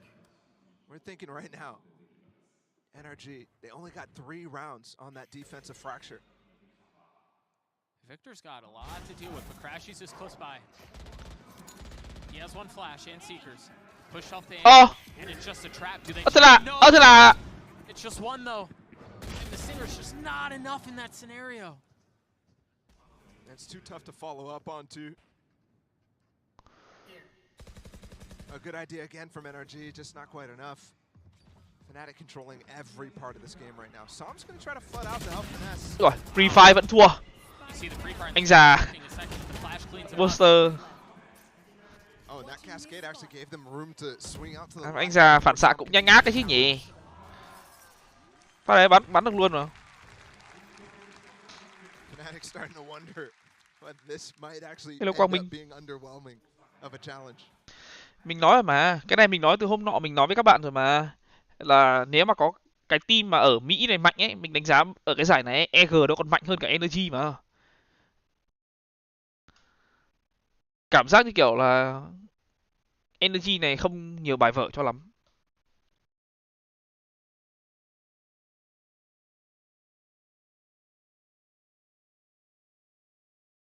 From NRG towards B, and it looks like it's set up against Som the Orb. He is 1 point away from having his ult. Chạy. Nó đẩy B, đẩy về A nhanh, đi A nhanh. Another round where they did push deep, down B. But they end up all flanking, and this Anh già solo side A. Oh no, man. And Fnatic is not committed. I don't feel good. To wait this out and challenge. Monster có anti không? Không có. Stuck in teleport. Anh em có biết trích lỏ không? Smoke vào cái cửa, là cái cửa nó mở. Nhưng mà cái cửa này không được, chỉ có cửa ở hookah thôi. Leaves a lot of gaps and loses a lot of tools. Such a heavy investment to preserve his life, and then he eventually falls. Phải lồn Alphazer bắn toàn mặt mà. Getting a 2K from what looks like the same spot. And right now, these Seekers might all get destroyed. Yes, Artist is going to get the rest, but Chronicle's inserted in such a position. Finishing. Good trình. It's so smart. Ducky. Can you hold the line? Durka falls. They're just going to TP now. It doesn't matter. There's just so much room that Chronicle's taken A. It's crazy. They could have crossed there, but they're just a little concerned about where Crash is. Là bấc mà hình như cầm trong giải. Nhưng mà Buster vừa dùng mà. Right there from Fnatic. Hoặc là có thể Buster chỉ muốn che cái TP lại, chả biết nữa. Nhưng mà nói chung là như kiểu ấy, cái hookah đấy ấy, như kiểu là Boombot của con Raze cũng mở được cửa ấy, thì đấy là bấc, hình như là bấc. Considering the spawn flank. Of course he is. He's had such a good read on the game. Ôi. Đơ luôn. I may have jinxed him. Timing was bad, but still able to get around. Cái TP ở hookah ấy, bạn smoke vào giữa cái cửa ấy là cái cửa đấy nó mở. Fnatic up to 7.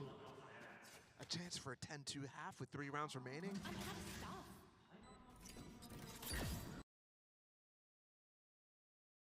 Chronicle với cả Alphazer bắn thế này thì không có cửa cho Energy rồi, khó lắm. Khó lắm.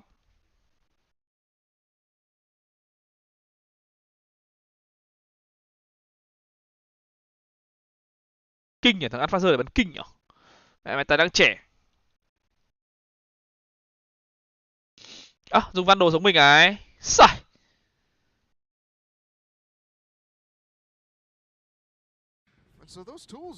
11-4, 11-3, 9-6. Thôi, Energy đi rồi ông giáo ạ. Energy đi rồi ông giáo ạ. By the way, Fnatic too, displaying, I mean, immense prowess on this attacking side, of course. Maybe that's just the reason why Energy's struggling right now. Hard to deal with the multi-pronged approach. These defaults are good when they end up going dry walking up short with the Viper wall. That's fantastic. And Alfear is hitting every shot when he's pressured. Yeah. I mean, every single one. And the crazy thing is, they're not having to change very much. Kinh quá. Đúng là giọng điệu người có tiền. Kinh quá. You want to use it? Oh, hold on. Two players up close. They're reclaiming. Chronicles in trouble. It's barely out. It's just light weaponry. Đẩy B có thông tin, biết A. Anh già về stack A nốt đi, đừng có hút K đây làm gì nữa. Ui. Line up đấy, bắt đầu line up đấy. They want to go forward. Look at how much they're investing just to slow down, just to keep the Fnatic attack at bay. I mean, that's important. They just wasted a few mollies on that one. Thôi xong. Nhìn là xong rồi. Buster's too low, the health is too short. The nade in the lap of Som, forcing to swing out now without damage being taken. Trông nó đẹp. Trông nó đẹp. Just rolling them. Yeah. Chống cằm rồi, Crazy chống cằm rồi. Đéo biết phải làm gì rồi. Ui, vãi lồn bắn. Crashes can't save the gun that he saved in the previous. It's a Prime Gaming flawless at that. And that scoreline that I posited 10-2 is very much within reach. 2 rounds left in this first half. We've gone from fracture. Anh già xế lối. Battle of the minds. Ui, toàn xế nối ạ. To NRG being faced with potentially immediately an incredibly difficult comeback.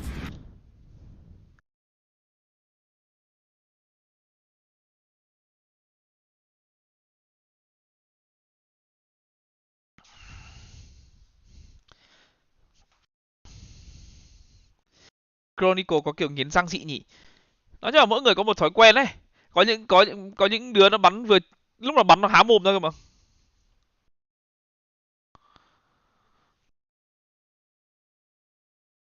Trời ơi, bắn này thua Liquid á, mẹ mày bắn làm như Liquid nó yếu lắm vậy. Ôi ồn. Fnatic toàn là sao thì Liquid nó cũng toàn là sao mà. Nat, CF, Jumpy, có thì mẹ Fnatic có Booster thì Liquid cũng có Soulcast, khác gì nhau đâu. Nó toàn sao mà.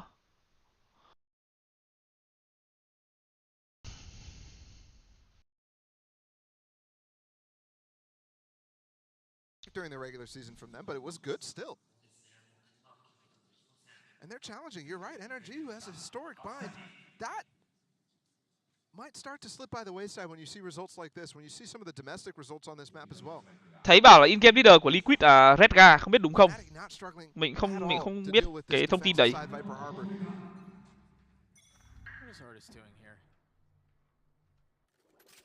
Waiting for an early flash. Deep flash from Crash, he's down long, zigzagging its way through. Ui! Rồi sao? Rồi sao? That is beautiful. And one moment difference there. Artist gets that wall down, and they don't break it for the dog to get that stun. He doesn't get punished. That's crazy. Boaster's got to have the highest kill rate with his orbital strike. I mean, every single time he uses it, it's considered. And it's always set up with something. That's what makes him so good with it. Durka was jumping, and now the showstopper out, clearing the site. Crashies has managed to slip the net and tuck back into elbow. Nhìn con mà trông. Of course. Showing off the tech. That's so hard to land because you know 99% of the time people are hitting a wall. Trông kiểu ấy, trông kiểu không phải race main hay là bắn race nhiều ấy, trông kiểu movement nó không được mượt những thằng race khác ấy. Nhưng nói chung là hiệu quả là được, theo quan trọng, hiệu quả là được. This is crazy. Mấy cái anti à nhỉ? Hình như là Ducky bắn 5 cái anti đấy sao ấy, chưa chết ai hay sao ấy. With an ult combination that they just can't consider at this point. There's way too many things that they're dealing with. Finesse's brain's got to be overheating. Anh em thấy không? Chọn một con Harbor, chọn một con Harbor thay cho con Brimstone. Anh em thấy thua thiệt về cái anti chưa? Thua vãi luôn, thua lửa, post plan, mất anti Brimstone mạnh ấy hơn, mất nhiều thứ ấy hơn. Nói chung là Harbor ấy nó chỉ khỏe ở bên tấn công là chính đấy, bên thủ thì nó hơi khó để chơi một cách hiệu quả. Giờ sao ạ? Giờ sao ạ? In my mind, Energy's the guys who consistently got value out of Trailblazer stunts from the Sky Dog. Ults like that, you see Energy do all the time. Fnatic though, There. what a streak. 7 rounds. Unreal. Everybody's gonna get a chance at this op. Yeah. On this attack side. Handing them around. Chronicle had it, Durka had it, Boaster had it, Alfier. Leo, it's your turn next. Oh wait, you won't even get another chance. Yeah, poor guy. Unless they hand it off mid-round. Really min-maxing things here. It's just so ominous what you said a couple of rounds ago. The fact that there's a 10-2 is a very good reality. We find ourselves on the precipice of it. Showstopper up to... Oh! Wow, where did that go? Crashy still gets the kill. Không mất máu luôn. Went way over top that ramp. Does anyone scoop up the op? What the fuck? And the late orb is actually going to kind of tell you what's coming right now. Kể cả đi lên bạn ơi, nó ở ngay tầm gần mà. Alpha Sơ còn có 70 máu. Làm sao mà có chuyện anti race không mất một máu nào ở tầm đấy được. Ít cũng phải mất 1-2 máu, đây không mất máu nào luôn. Đâu không mất mà.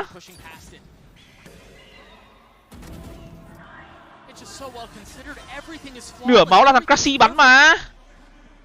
Pit might be a little early here for Fnatic though. Never mind. Uầy, đâu mà mày. Anti con đây thì nhiều lúc bịp vãi lồn mà. Để mình xem lại phát. Mình cũng không nhìn phát đấy kỹ vào đấy.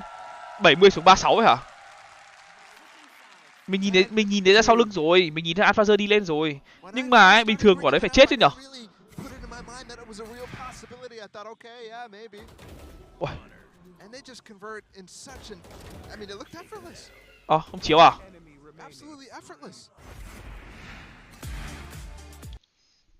Mà em booster còn pick mấy cái mạng như thế thì khó cho energy rồi.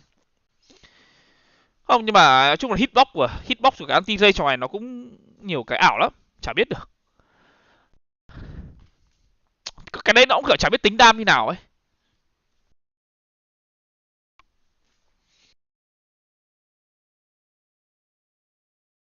Burgerland của em đạp linh đi rồi, đi xa rồi.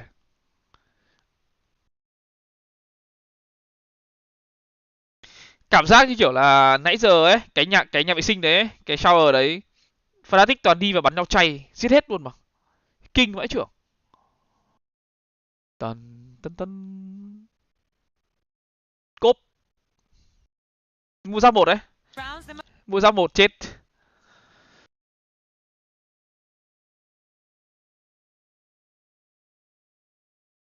Mong là Cang nó cháy sườn với Fnatic. Edward Gaming gặp Lao mà nhỉ?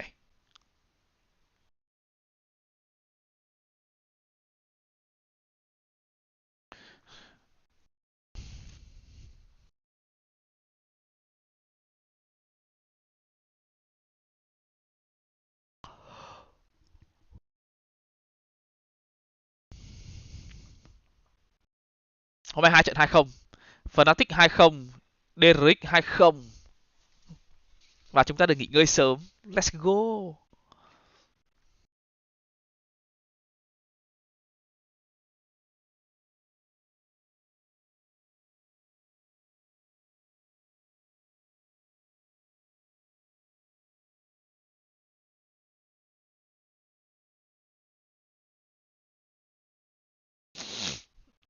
Lật á, lật 2-10 á. Mà cái tỷ lệ lật 2-10 nó phải gọi là như bạn trúng mày xổ số vậy.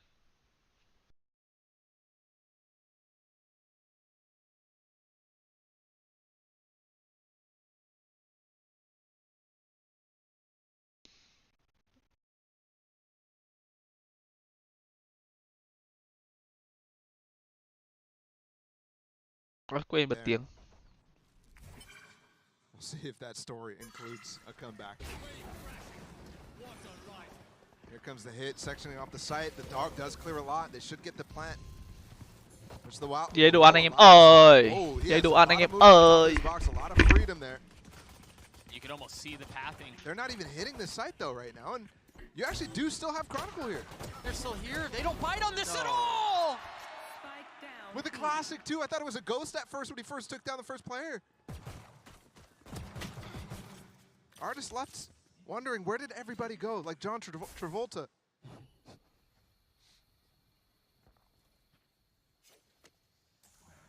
I mean, NRG try to run what should be a tempting fake. And Fnatic just so disciplined, so well considered. I mean, they kind of bit. Okay, the High Tide actually cut off the spike, but Molly's come in. It should outlast it. And they put the Trailblazer right in front of it too to clear it. Dude, Fnatic are playing borderline perfect balance. He got it, he's escaped. No, he didn't. What? I thought he got it. He must have been so close. He felt like he was on top of it. Thế này thì Mai comeback ạ. Artist now joins the fray with 10 seconds left, and Utility on the other side. They have to dump out Flood, and they do so into their deaths. A prime gaming flawless for Fnatic. Thế này thì Mai comeback ạ. Yeah, I'm betting he thought the same thing I thought. Because Artist stood on that A site the entire time, holding that space so they could fall back into it. And then once he jumped up in the window, he was like, we gotta just try to jump out, I guess. Yeah, I'd love to see again his attempt to get it. Obviously, this is Valorant. secure the round. Fnatic thì mày trừ Fnatic trừ 10,5 xin chết. To be so close yet so far. Well, you know what's coming right now. Energy. Này tầm này phải gọi là Fnatic trừ 10,5 xin chết luôn chứ đéo phải là Fnatic 20 nữa rồi. And it's straight down into Lance. It's a good start. It looks like Alfie was just Cúc á, Cúc có hai nghĩa bạn ơi. Cúc gọi là đang bắn kinh ấy, để nó giết người nốt ấy, để nó kiểu để nó bắn tiếp á. Hai là Cúc có nghĩa là cút. Even in the face of the cascade, Chronicle just goes. Ô, lại xin là cho à? Ôi, hôn chưa? Mà anh em nhìn quả vừa rồi không? Leo hôn chưa? Leo nó ném chim ra check belong, nhưng mà nghe tiếng TP nó đéo pop con chim luôn. Vãi lồn luôn mà. Ok.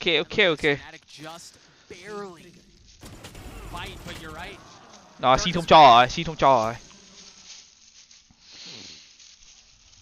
There's only one player here right now. They still thought there might have been a double step back. The Boaster will now have this flank. Victor in spawn. Can he take down Leo? Coming around the corner right now. Crucial fight. Victor on it. Damage done. Still has a stinger though. As Dirk repositions. Oh. Boaster's down. They're going to be able to convert this for us unless Dirk wins a 1v2. The tap on the spike, the reposition. Victor showing a little leg, giving him a little bait. Crashies once. I mean, they're just like gnats. They're just annoying him. They're being pests. They're securing the round. Chứ 10,5 chết tươi.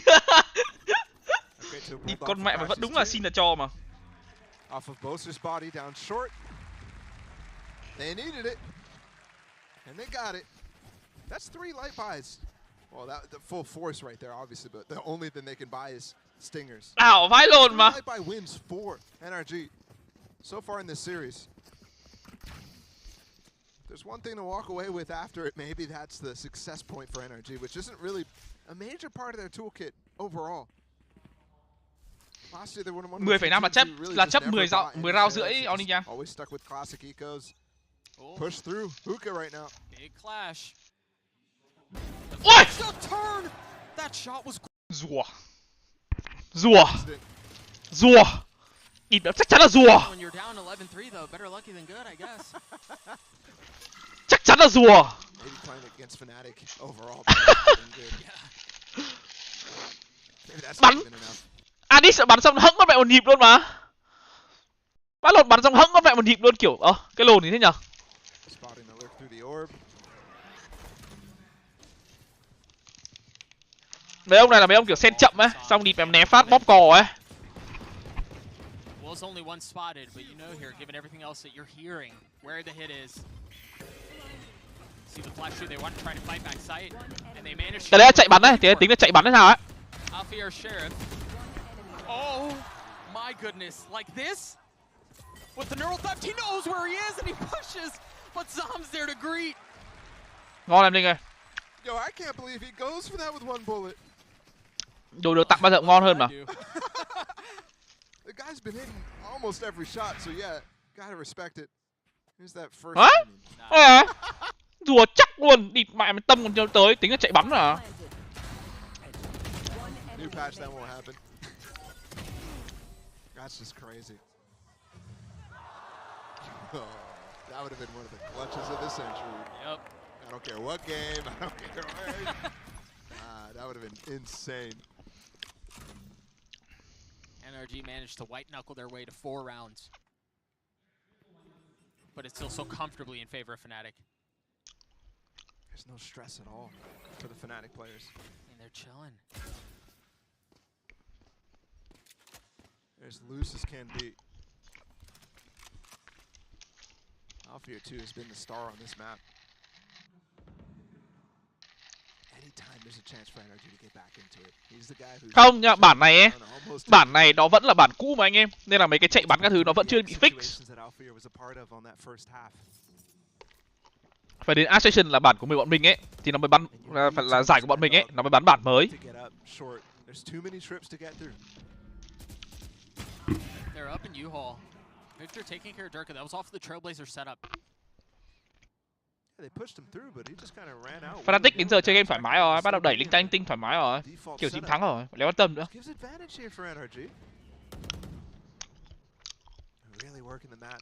You've seen multiple times now where it's late fakes. Saw him grabbing the orb. Now dumping util. I've got your trail. Leo's playing to get walled up. No.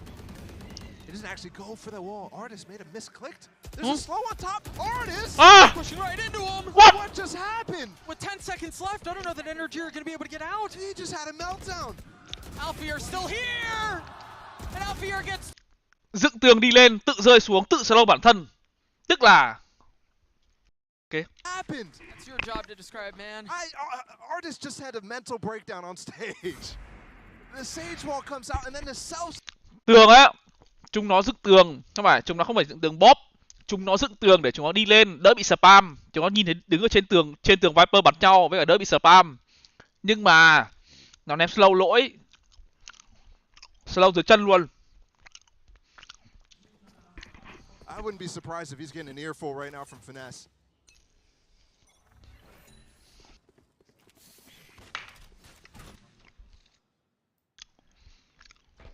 Final attempt here to keep this game alive for NRG. Final attempt where it has to be 8 rounds in a row. A scattered by Salmon crashes with the weapons. Trying to consider how to break this Cypher setup. They already break the camera, not any of the trips though. And unfortunately for them, Crashies is starting to creep up, but he's got one of the Vandals, so he can't really spend time breaking with the Trailblazer. Chronicle's positioning is just perfect. Just around the corner, understanding that if someone gets up to box, he'll have the sightline on that. Victor's going aggressive for him! What on earth? I mean, it's over! It's just 2 left for NRG. Oh, Artist has gotten on the site. Meanwhile, all of that. Which means there's not much more util coming in from the side of Fnatic. They just started the retake. He's pushing Spawn with the Spectre. The potential to GG is exactly what takes place. He has a rifle. So it'd have to be a 1v4 to pull this thing off, to keep the series going. And that just seems impossible. And it exactly is. Durka with 3, and on the graves of the fallen, Fnatic raise their flag.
Cày vãi lồn.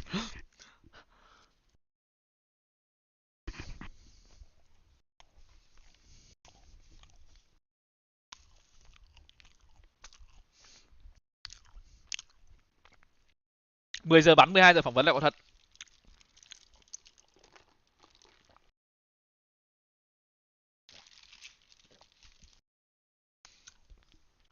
Chronicle bắn hay thật. Rõ ràng là bạn, người đầu tiên và người duy nhất vô địch mày 2 giải đấu quốc tế.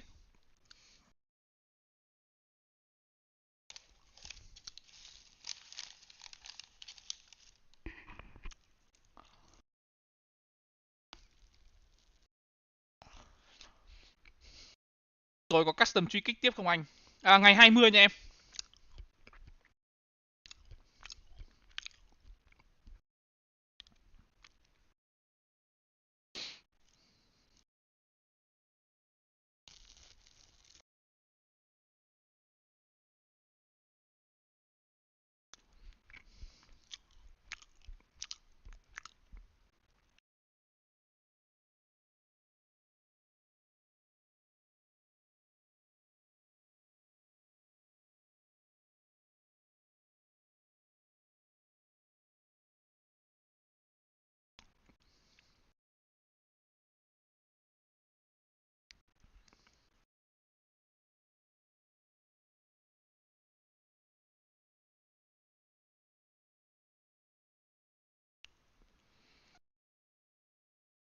Hyper Wireless của Công Anh có bị hiện tượng bong ra không?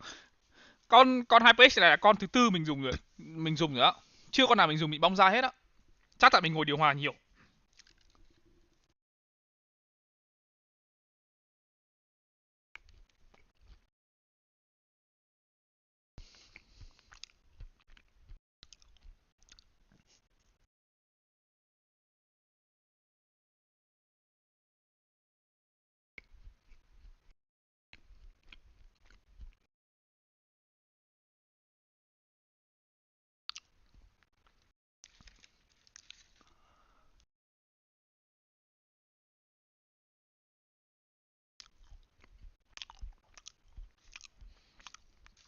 Một trong những ứng cử viên vô địch giải đấu.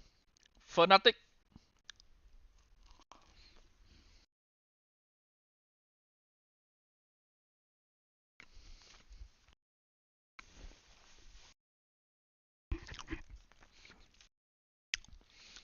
Thằng chủ nó vừa mới bảo anh em ạ. Thứ hai bọn mình được nghỉ tiếp. Thứ hai bọn mình được nghỉ để đi WATCHPARTY du thuyền.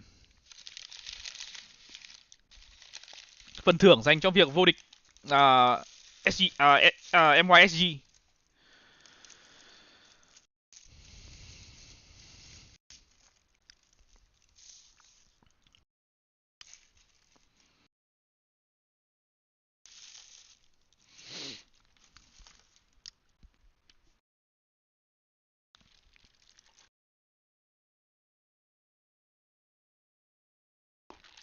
Con Cloud Wireless của mình thì 2 ngày mình sạc một lần nha Sang Ly. 2 ngày chơi của mình thì mình sạc một lần. Thấy bảo là vô địch Ascension thì nói chung là vô địch Ascension ấy thì bọn mình sẽ được rất nhiều tiền là thứ nhất. Bọn mình được một chuyến đi Nhật Bản thì phải.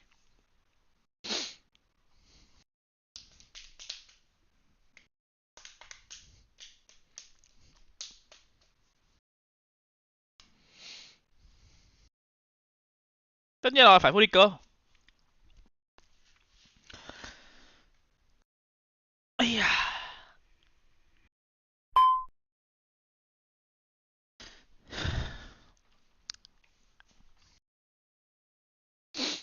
Ngô Công Anh. Mới scam The Sea Skin Club 200 đô sướng quá thầy. Cả Mibit nghe. Anh nghĩ là mấy cái trò, mấy cái web cờ bạc đấy thì không nên chơi em ạ. Vì cuối cùng thì mình vẫn là người thua thôi mà.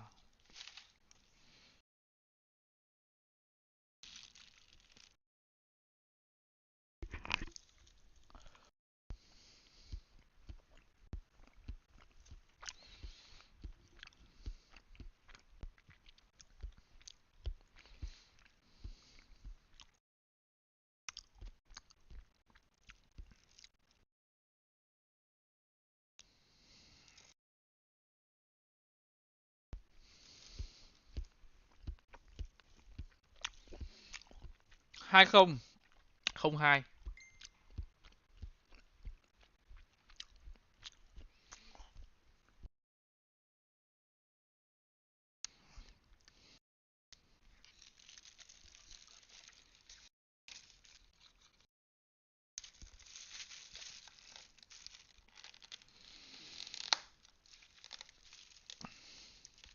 Cờ bạc người không chơi là người thắng. Các em hãy nhớ lấy điều đấy.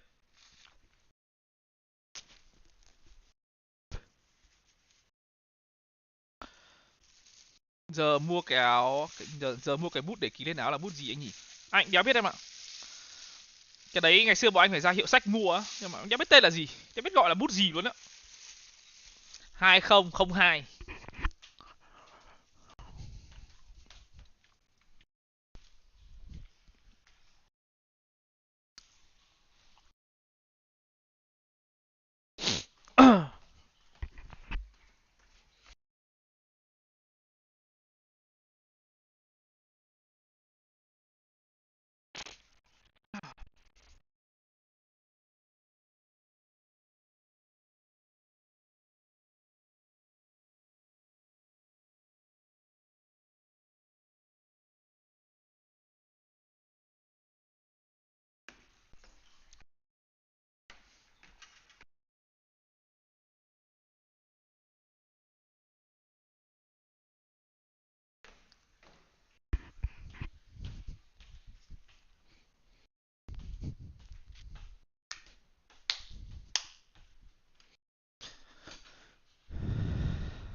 À, đợi tí.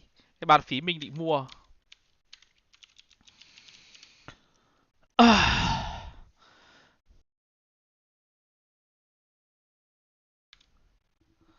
À, mình định mua cái bàn phím này này.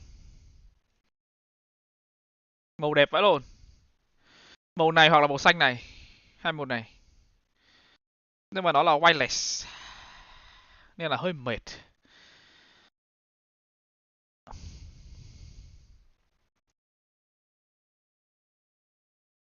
Trông đẹp mà.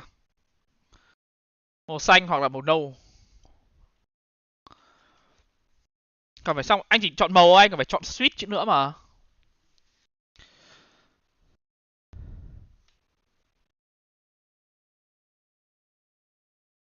Nói chung là cái này là giống cái form mình thích ấy, kiểu nhá, góc cạnh vuông vắn này, xong rồi nhỏ gọn, vừa đủ với ba lô. Mình muốn tìm mấy cái như này, nhưng mà kiểu không tìm được nhiều mẫu đẹp ấy.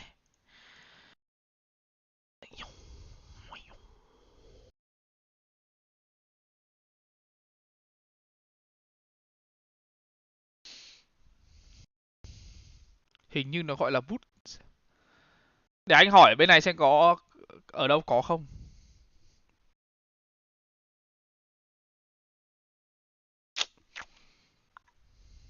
Zoom 65 à? Zoom 65.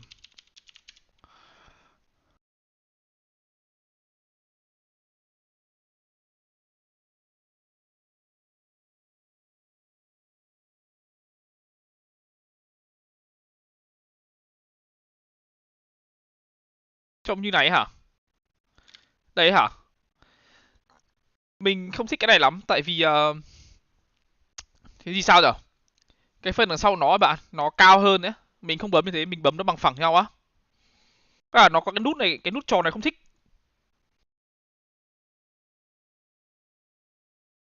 Không thích lắm, tại vì nó bị cao quá. Anh bấm không cao đến thế.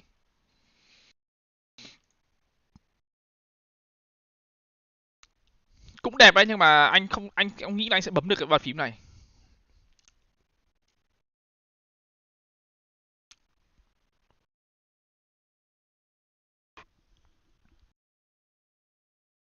Equinix à?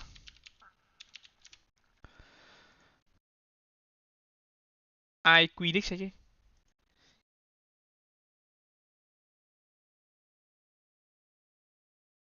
Trông cũng được.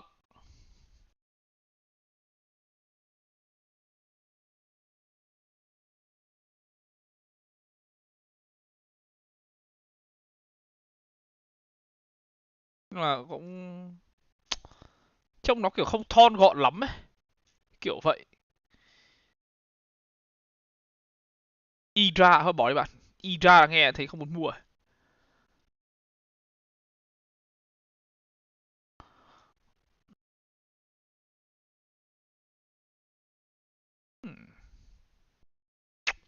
Trông kiểu nó cũng không được thon gọn đẹp đẽ cho lắm.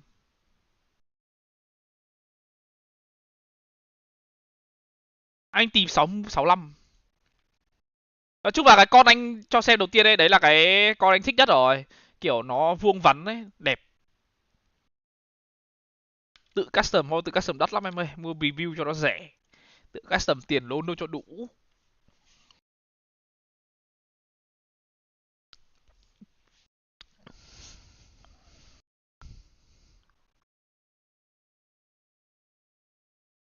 Đây. Cái gì cơ? Unicom. Đây cái gì nữa? Singa KBD.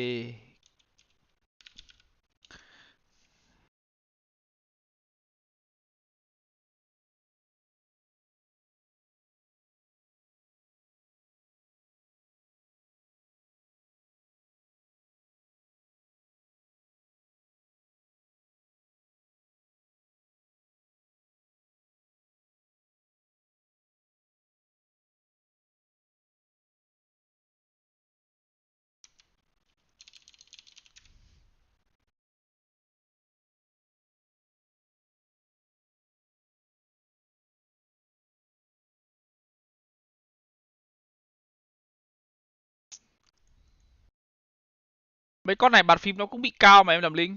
Anh không dùng được mấy con bàn phím cao.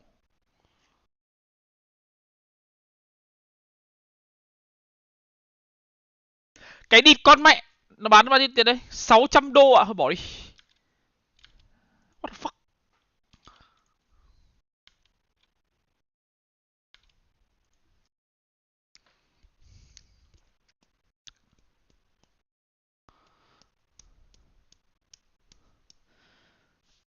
Vãi lồn nữa.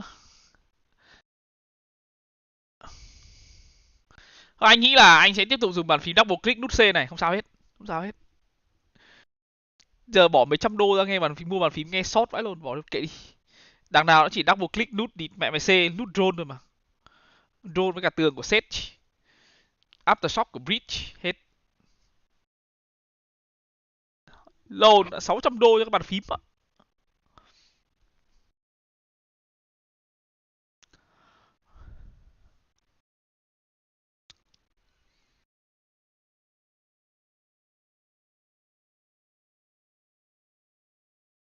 Trước mình có dùng bàn phím của HyperX. Về Việt Nam mua xong bay qua lại Singapore anh.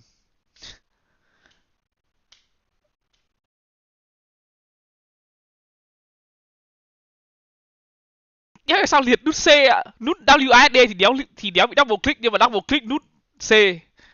Đéo hiểu. Finco ở Leopold thì mình xem rồi, nhưng mà nó không có mẫu đẹp á. Nó không có mẫu đẹp như mình muốn á. Hello danh.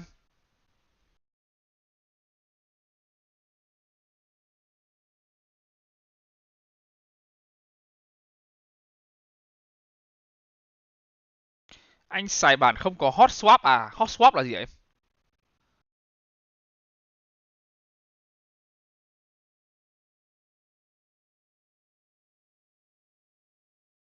À quên, em đợi mình tí. Watch Party để xem giải phải để cái hashtag vào. Anh em đợi mình tí. Mình chưa để hashtag.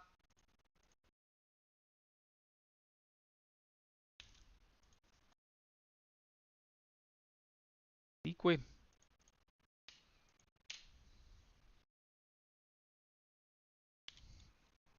Giải này kênh Việt Nam nhiều người xem phết.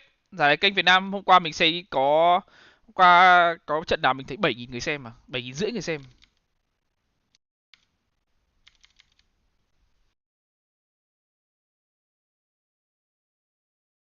Không sao em, xem được 2 tiếng rồi, mình còn 2 tiếng nữa mà.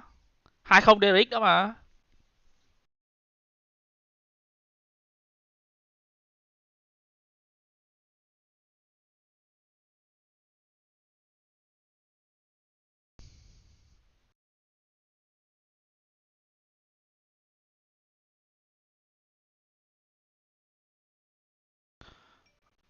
Something không bắn đoạn này.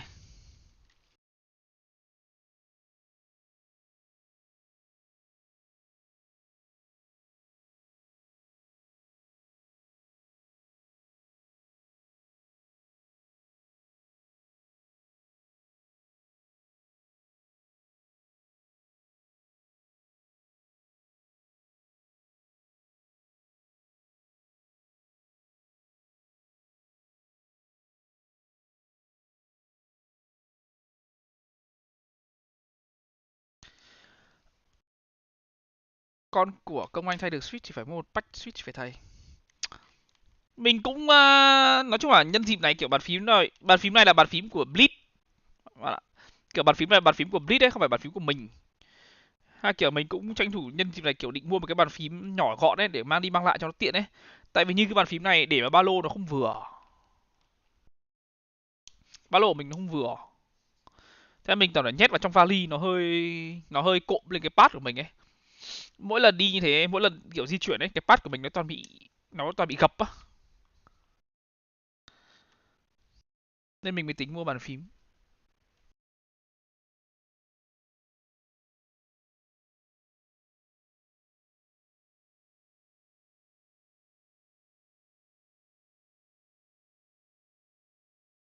Như là để mà mua ba lô đẹp thì nó lại còn đắt hơn cả mua bàn phím anh em ạ, nói thật.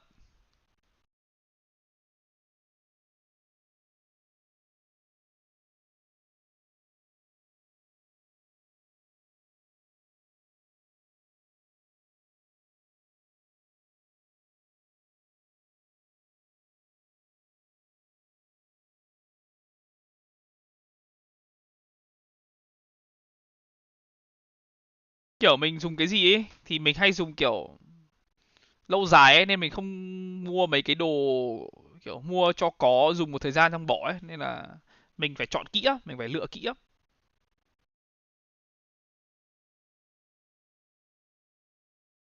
á. Duy Cang tiền lẻ với Công Anh mà.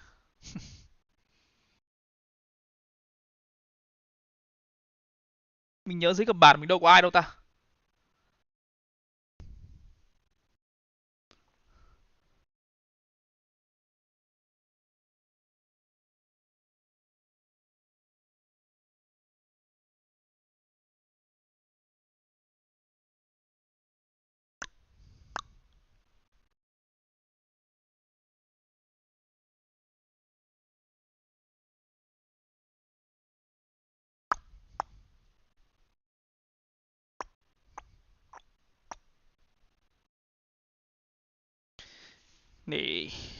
Để hỏi bên Blitz vậy. Na na na na.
À thì mình không cần yêu cầu nó phải là nhẹ mà, mình chỉ cần quan trọng là nó đẹp thôi mà, chứ mình đâu có cần nó phải nhẹ đâu à.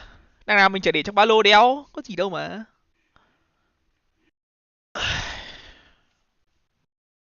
Cái quan mình quan trọng là đẹp, bấm đúng theo sở thích. Hết.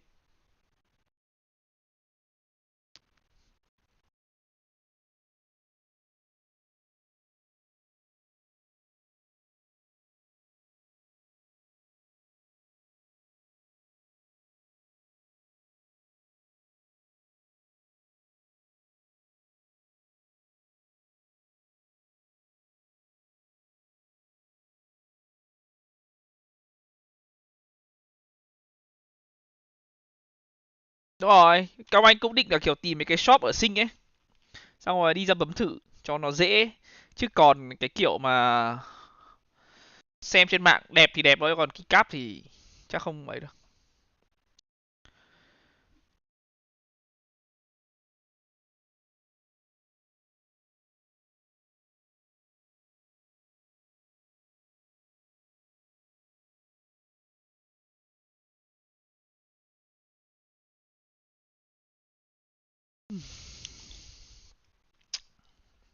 Bao đến giờ buồn ngủ rồi anh em ạ. Fuck.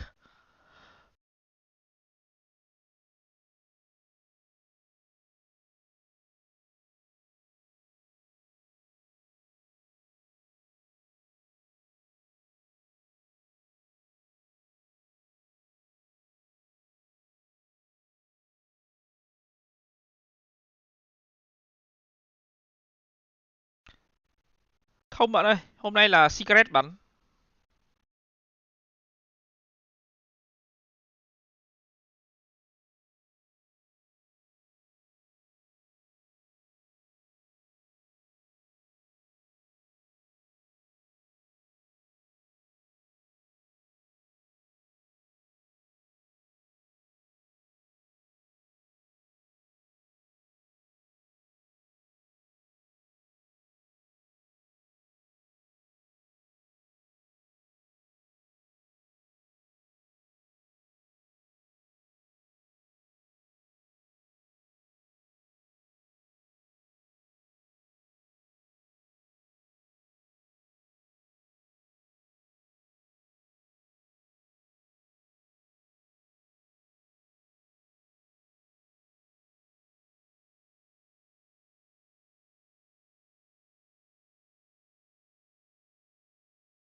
Thời gian giữa hai trận đấu chờ lâu thật đấy, kiểu đéo có gì làm ấy anh em.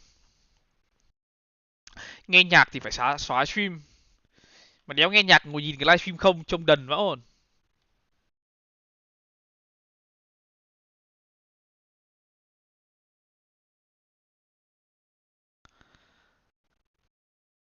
Nhỏ, nhỏ, nhỏ, nhỏ.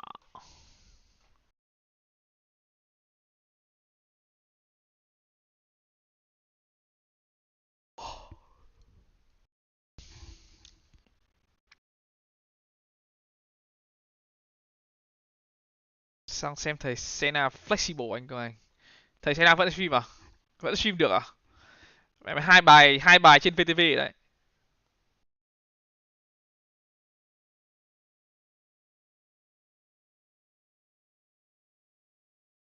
Cái lồn như vậy.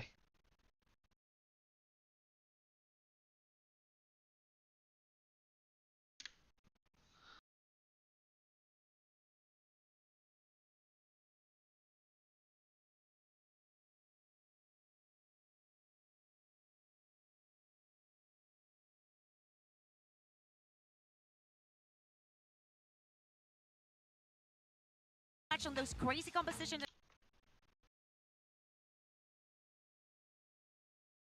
Tận 58 đều tay à? Đấy mà vẫn ung dung quá ta.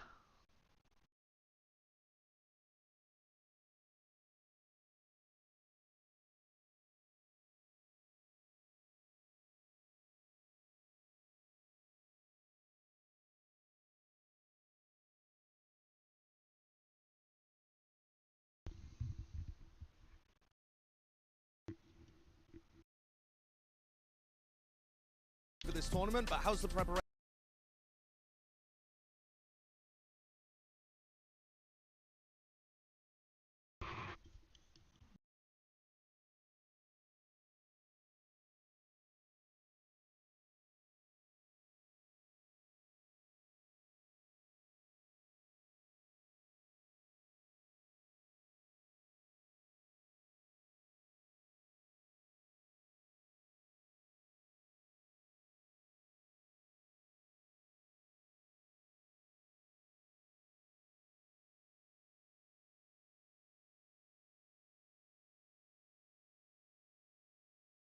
Trông cringe vãi hồn.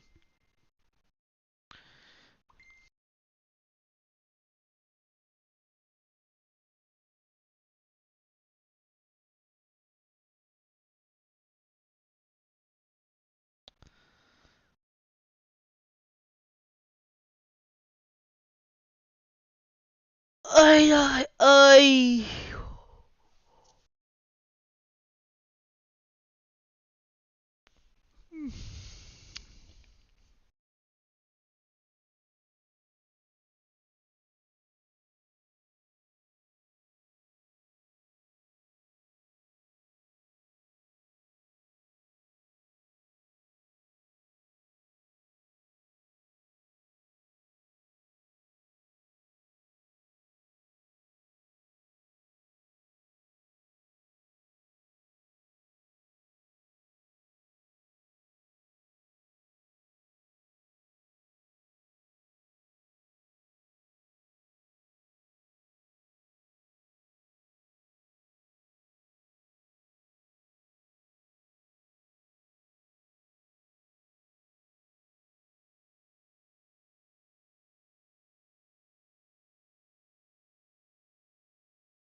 Anh có biết chơi Yu-Gi-Oh không á?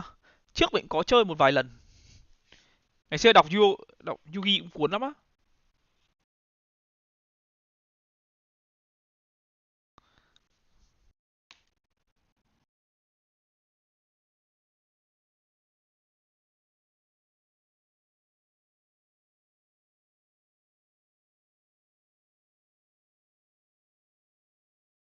Đó là Xuân Hoàng.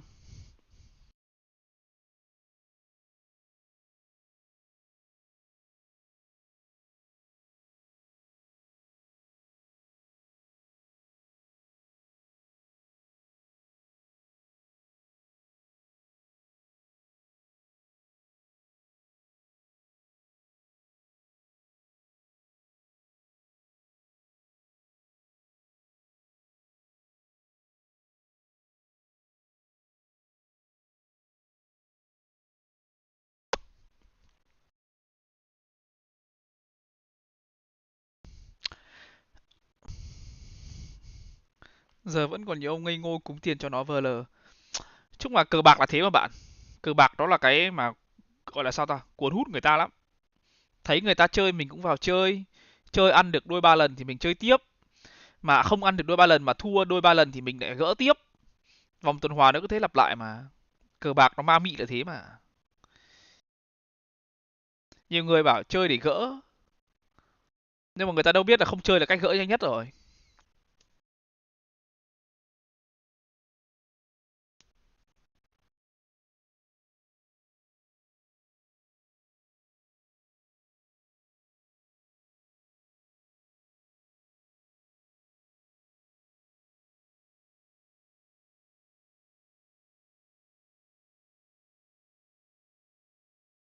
Chung là mình nghĩ ấy, cái gambling, cái kiểu gambling ấy nó game này ấy, nó kiểu cái cờ bạc này nó nếu mà bạn chơi nó một cách giải trí ấy, như kiểu là bạn có 10 triệu, bạn lấy 500 ra chơi thì kiểu thắng thua bạn không quan trọng ấy thì mình nghĩ nó cũng là một cách để giải trí.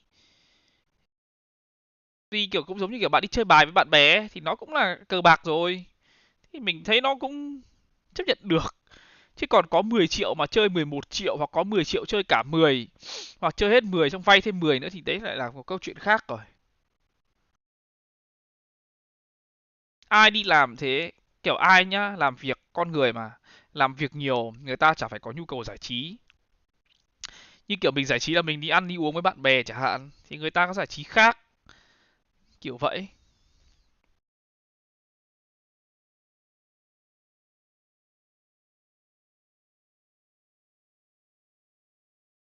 Như kiểu kể cả mọi người xem bắn giải này, mình hứa luôn mọi người xem bắn giải này, ở đây có 1.000 người đang xem á, thì mình nghĩ là mày cái số lượng mà người kiểu bet vui vào để tí để xem cũng đâu có ít đâu đúng không?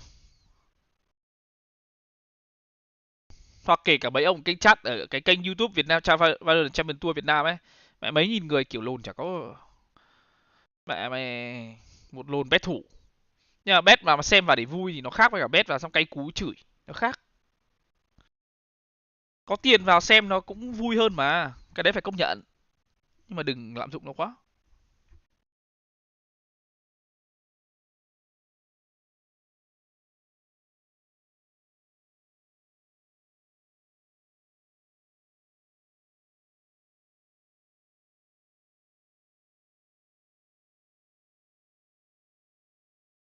Có những ông bet thủ vào bet thua xong cay xong rồi kiểu chửi ngu này ngu nọ, không thế này không thế kia, phải thế này phải thế nọ. Mẹ mày dăm ba đồng tiền của các ông mẹ cứ làm như game thủ nó quan tâm á, chả quan tâm. Bet thua tốt nhất là nên trật tự, bet thua mà quay ra chửi thì người ta chỉ càng chứng minh cho người ta thấy là bạn là mình ngu rồi. Thế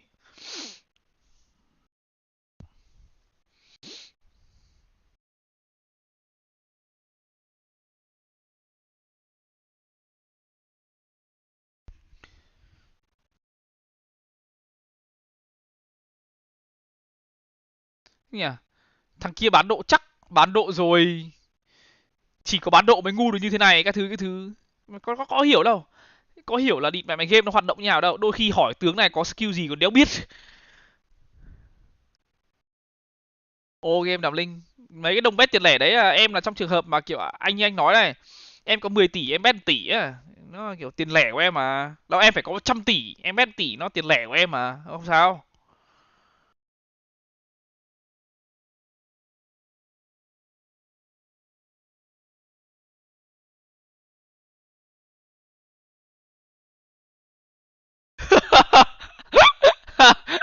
Anh tưởng em tha thứ rồi à đàm linh.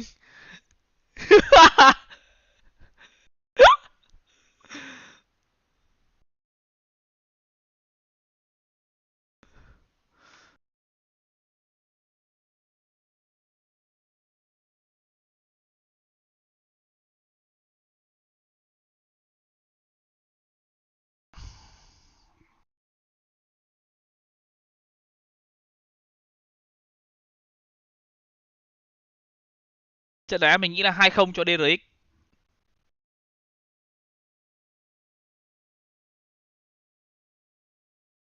Giờ cả bán độ nó là một đường dây mà bạn, sẽ có, chắc chắn là sẽ có, nhưng mà nó không phải ở đâu cũng có, đơn giản như vậy thôi. Có phải mỗi Việt Nam toxic đâu, nước nào chả toxic, Thái, Indo, Malay, Hàn đầy. Ủa, thế ý bạn là cái việc toxic đấy nó hay hả? Tức là mình phải học theo nước người ta hả? Người ta toxic nên mình cũng phải toxic hả?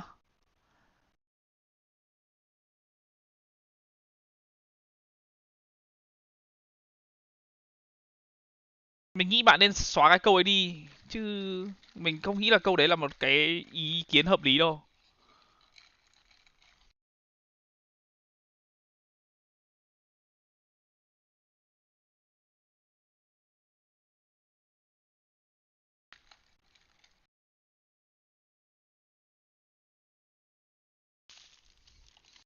Phải không ạ? Đây là một trong những cái mà mình ghét nhất luôn. Kiểu người ta cũng thế mà sao mình lại không được? Người ta cũng chửi mà sao mình không được chửi? Mình đéo hiểu cái logic đấy lắm.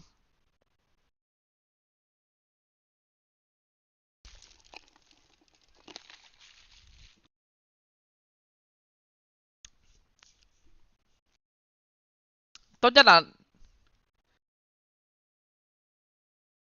đúng, đúng, nhưng mà ấy, thì đấy, tất nhiên là sẽ có những người này người kia, nhưng mà ý là ấy, mình định là mày hạn chế những cái đấy thôi. Còn mình đang nói là để cho mẹ mày nói ở đây ấy, là những người xem ở đây ấy, là những người mẹ mày gọi đa phần ấy là những người mà kiểu cũng chán cái kênh kênh kênh chat ở bên giải kia. Vì nó vì sao? Vì nó toxic vãi lồn. Còn ở đâu mà chẳng có người diss người rát, rõ ràng rồi.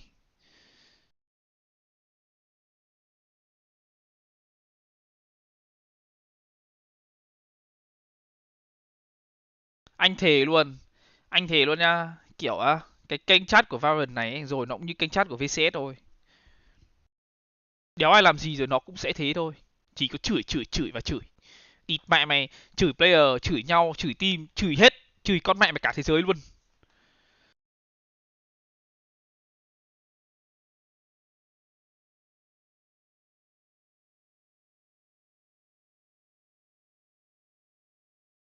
Thi thoảng anh em thấy ở bên kia ban có người ban ấy là mình ban á. Mấy cái thằng spam bên kia hay là mấy thằng chửi nhau bên kia là mình ban á. Chịu rồi, tại vì kênh gọi là kênh người ta cũng đang muốn build cái lượng người xem mà nên người ta không ban đâu. Càng chửi nhau thì càng đông mà anh em.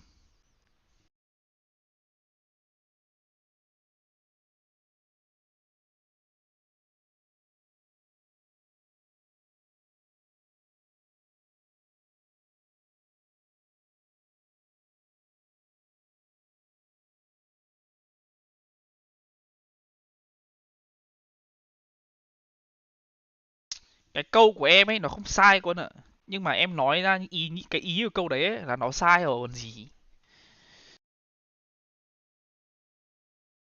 Em mình đang nói ở việc mình á, tự dưng em lại kiểu so sánh, em lại nói cái kiểu là nước người ta cũng thế mà ấy, nó nghe như kiểu là nước người ta cũng thế mà mình thì mình cũng thế cũng được ấy, kiểu vậy á. Nó không hay á.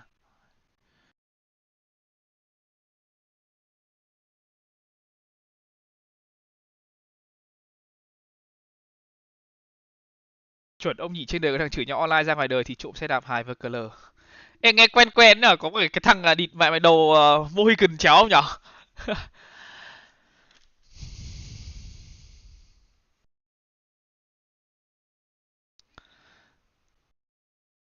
Blitz có nhà tài trợ nào không anh? Không có em ạ.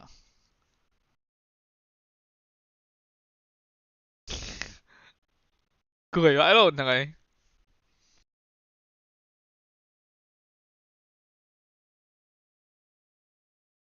Chung là mình cũng thuộc dạng là người toxic mà. Mình cũng là người toxic nhiều vãi lồn mà.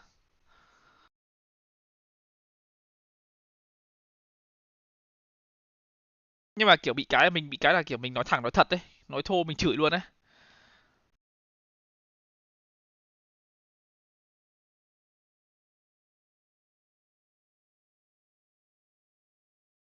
Nên là thì mà lượng anti của mình nó cũng khá là đông ấy.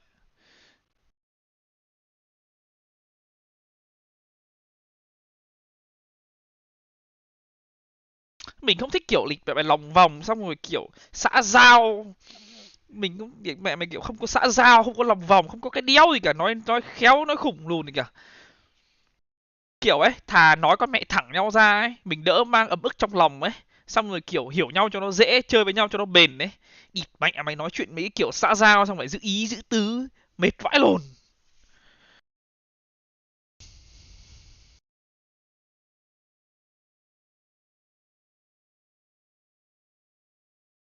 Nhưng mà càng trưởng thành mình nhịn ra mình nhận ra thôi một điều nhịn chín điều lành anh.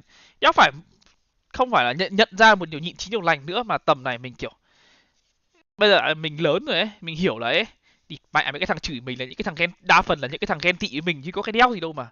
Sayed đã scan 10.000 đồng. Ủng hộ A Trai nước suối livestream A. Cảm ơn Sayed nghe.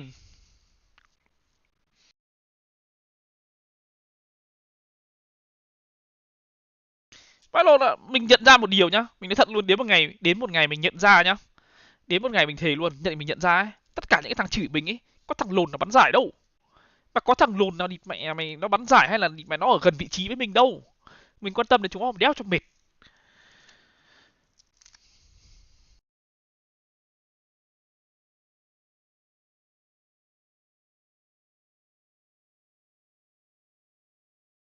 Còn còn ấy mình cũng nói rõ với mọi anh em lắm, kể cả ngày xưa mình Kể cả ngày xưa mình chơi cái team Big Bầm ấy, mình cũng nói rõ với anh em hay các thứ á, mình nói thẳng luôn.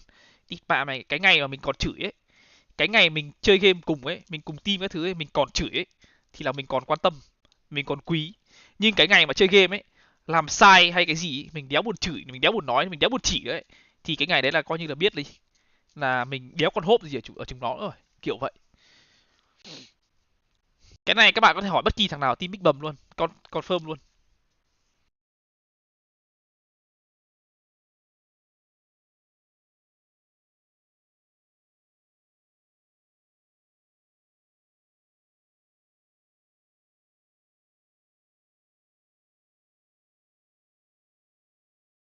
Anh ơi cho em hỏi bên Sinh có khu vực hút pot không ạ? Không em ơi, hút pot bên Sinh là đi tù 6 tháng.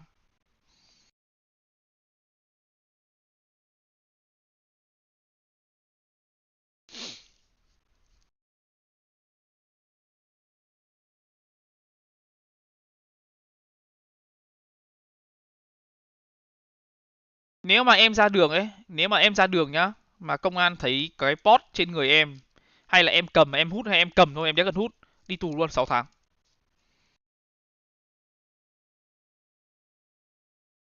Kẹo cao su bên Sinh cũng không được ăn.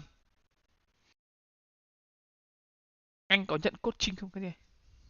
À hỏi ngu Banpick thì em nghĩ là Banpick từ trước rồi lên chết lại đúng không anh? Chứ nếu giờ mới Banpick thì lỡ team 6 thằng thì ở lên thay kia anh. Ờ, anh không nghĩ là diễn đâu em ạ. Anh nghĩ cái này là real ấy. À mà anh đã đi giải lồn đâu mà anh biết.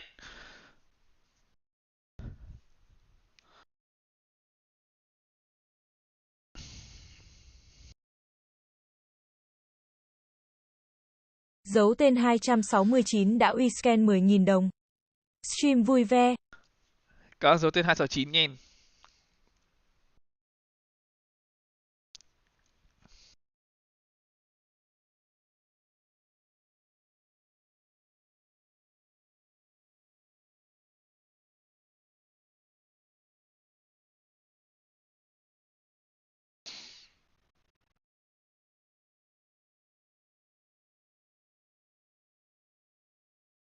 Thuốc lá bên này bán, thuốc lá bên này bán nhưng mà nó đắt. Anh em mua một cái gói, anh em mua một bao thuốc Marlboro ở nhà là bao tiền? Bao Marlboro màu xanh ấy là bao tiền?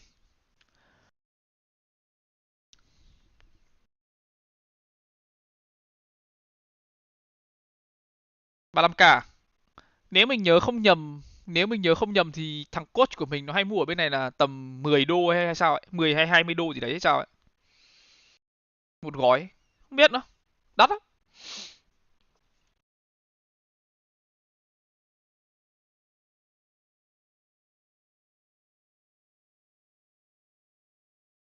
10 đô ở đây là 175.000.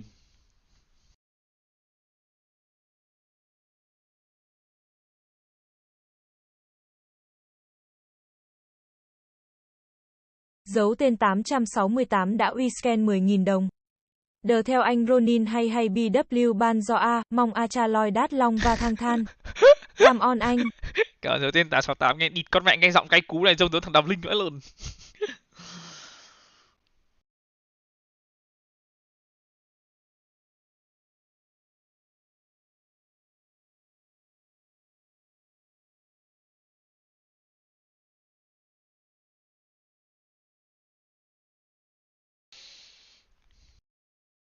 10 đô so với thu nhập bên đó thì có đắt không anh? 10 đô mà so với thu nhập bên này thì anh nghĩ là thuốc lá là đắt. Đây nha, đây nhá, để mình hay đi ăn hai đi lao thì mình có xem mấy cái bảng tìm người tuyển dụng, mình có xem cái bảng tuyển dụng của hai đi lao ấy, một nhân viên chạy bàn làm 8 tiếng thì một tháng bạn có thể kiếm được rơi đến khoảng tầm từ 2.000 đến 2.500 đô.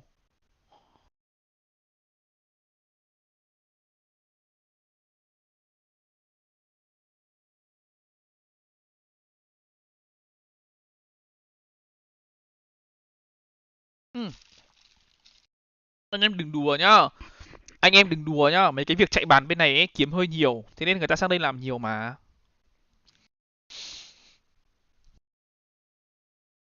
Cigarette bắn hay không anh? Cigarette bắn hay á. Nhưng mà bên này không có tiền tip 8 tiếng phun tuần ở anh. Hình như là một ngày nghỉ thì phải. Đúng rồi, bạn làm 2.500 thế nhá. Bây giờ mình nói này, bạn cứ nghĩ là làm 2.500 như thế đúng không? Nhưng mà một tháng nhá, tiền nhà nếu mà bạn thuê những cái chỗ mà ở ngoại ô ấy hay kiểu những cái nhà điểu lắm ấy thì nó cũng rơi vào từ 800 đến 1.000 một tháng rồi. Chưa kể tiền điện nước, chưa kể tiền xe buýt chưa kể tiền tàu điện ngầm, chưa kể gì hết đâu. Mà các bạn đã mất tiền nhà một tháng từ 800 đến 1.000 đô rồi. Nó chỉ là một căn chung cư đều vãi lồn luôn, 1.000 từ 800 đến 1.000 không dễ thế đâu.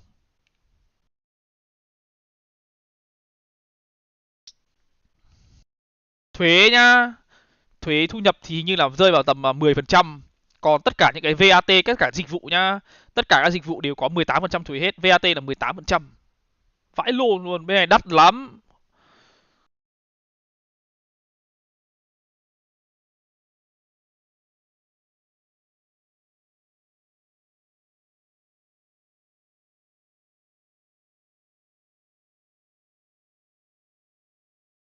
Thế cho em hỏi lương của một pro player cho Blitz làm in-game được cho team Valorant của họ để rơi vào tầm bao nhiêu với anh? Cái này khó nói ấy, nó ít có anh nói anh sợ ngại. Con số nó nhỏ bé quá, anh nói ra anh ngại lắm.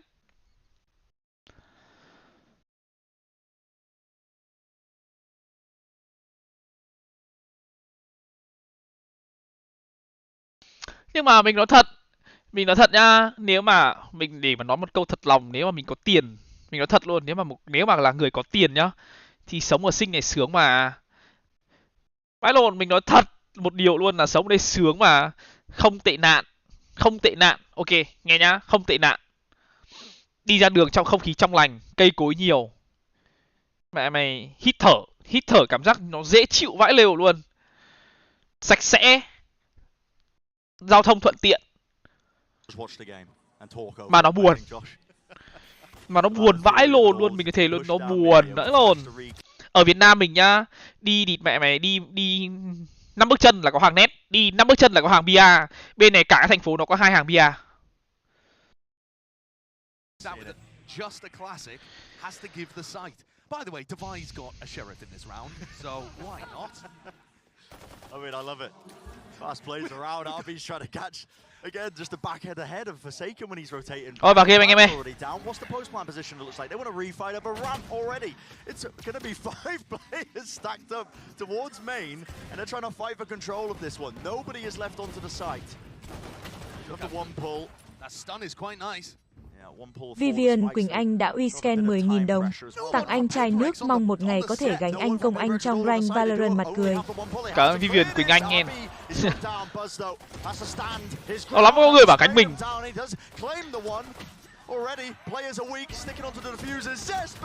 Một không cho HyperX. Absolute chaos. Wonderful, absolutely brilliant. I mean, HyperX are always going to have moves like this. They love dynamic post plants, which means that they don't just go into these same positions at the end, you know, one in elbow, one at ramp, that kind of thing. Creating crossfires. They like to move around in post plant situations and put pressure on the retakers. It's one of their biggest strengths and something that I think a lot of other teams in the world need to catch up with. DRX included. But what a start there as Mindfreak picks up 3. Yeah, what a beginning. I mean, by all of our expectations, you know, something was doing so much for this team. There we go. Bit of an aggressive play on the eco round here for the DRX as they try and clear through, but they have just been very clean. Turned into mincemeat, haven't they? But yeah, all expectations, you know, just to finish the point that I started, really should be that DRX are taking this series, but a strong start for PRX. They've only had 10 days of practice. Josh, you asked Alex earlier. Yeah. Yep, and, you know, Alex likes to be humble. He likes to underplay things, but he did say could have gone better. Now, CGRS is coming in here to play Initiator. You heard from the desk earlier a little bit of a breakdown of this player, and he is mostly a Gecko main, but he has been known to play some of the other Initiators, and obviously picking up the Sky here as Forsaken moves over to fill in. Đó là cái gì thế? Cái crazyguy đấy ngày xưa là của Happy V mà. Happy của Envious ấy. V dành cho Victory mà. What the fuck, calm down bro. When he was playing that primary duelist. And he's talked about how sometimes when he picks up duelist, his brain turns off. He said he plays brain dead when he plays duelist, And he's actually quite liked playing the flex role because it forces him to think and call more, and he thinks he plays better like that. It's part of the reason why he was taking up the mantle as well of being almost. Sayed đã rescan 10.000 đồng. Immortal 3.300 điểm thì Fire Rank có gặp ADC cô ạ. Chờ Sayed nghe. Immortal 3. Gặp được. Rồi mình thua nhiều mà elo mình cũng xuống rồi.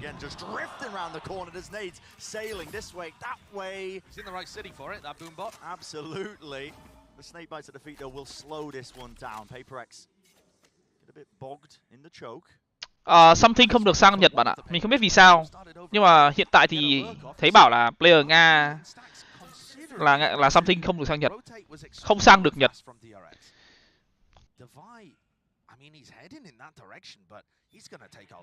Dấu tên 190 đã rescan 13.000 đồng. Chúc anh sớm được đánh franchise mặt cười.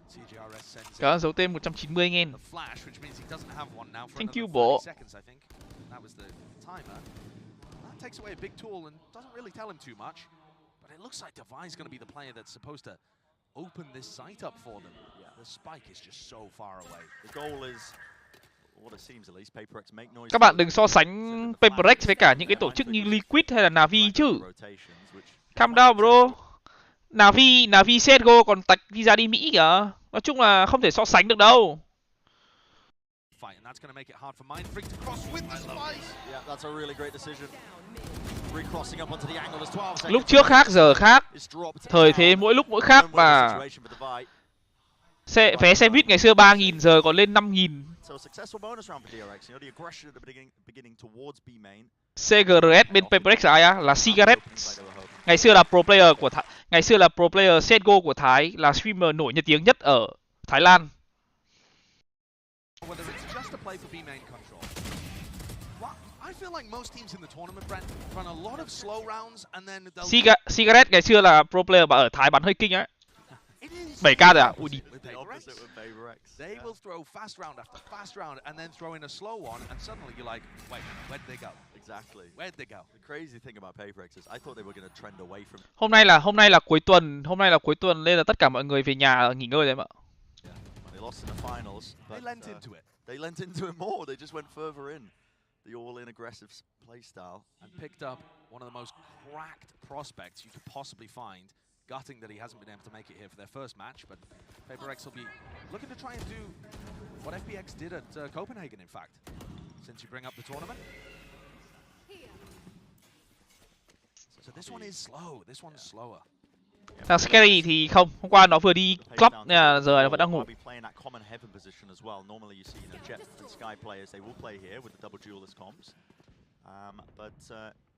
We were talking about it even before we went into the game, Josh. You know, the idea behind it, the stuns are quite good at delaying. Now you start to see them taking a significant amount of space towards ramp. Yeah, and they're stacking a heaven here because Buzz is on the monster lurk. Oh yeah, he's got the timing through sewers. I mean, he's going to be able to surely get a kill. It's all about the timings, though. They're already exploding out into the side stacks. Balon. Many Buzz just trying to get the player's timing, but footsteps abound. Enough noise cues were made, but it is cleaned up. Mako just again makes himself known onto the side, swinging out from heaven. Buzz makes the play though that wins the. Nói chung là sao nhỉ? Hợp đồng của mình là hợp đồng của mình ấy là hợp đồng relocate sống ở Sing, nên là tất cả những ngày nghỉ mình cũng không được về Sài Gòn. Mình phải ở Sing mọi lúc mọi kiểu, trừ khi được nghỉ dài ngày ấy, như kiểu nghỉ tầm 1 tuần ấy thì mình mới được về Sing. Còn không thì lúc nào mình mới được về Sài Gòn, còn không thì lúc nào mình phải ở Sing. Already won the round, man. You don't have to be mad about it. There's so much history between these two teams. So much. They've played 9 maps. This will be the 10th this year. Yeah.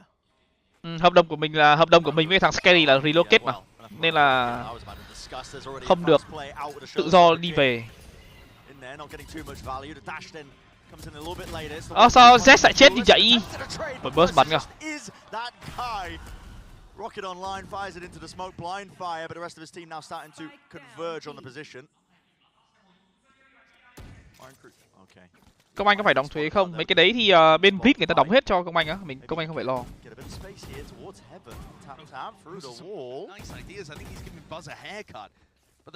Nói chung là Công Anh mỗi tháng chỉ cần chơi, nhận về tiền sau lương sau thuế vậy thôi. Absolutely. And it's Buzz that has won them this round, assuming Mindfreak isn't going to be able to commit some kind of heist here and somehow get away with the spike. Oh my god, the timing there is just so brutal. RB threw down his... Yeah, threw down the fast line and then just looked the opposite way. 30 seconds It offered him the one. Mindfreak though on 47 health. A single bullet will really... Nó một lần nữa duy nhất là something bị vấn đề visa nên không sao nhận được nha anh em.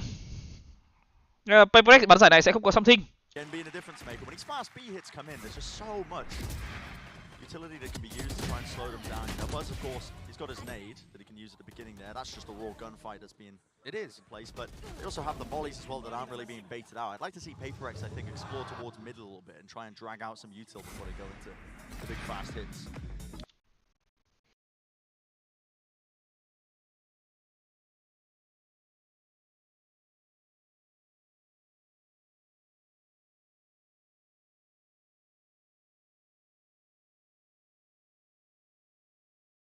Để mình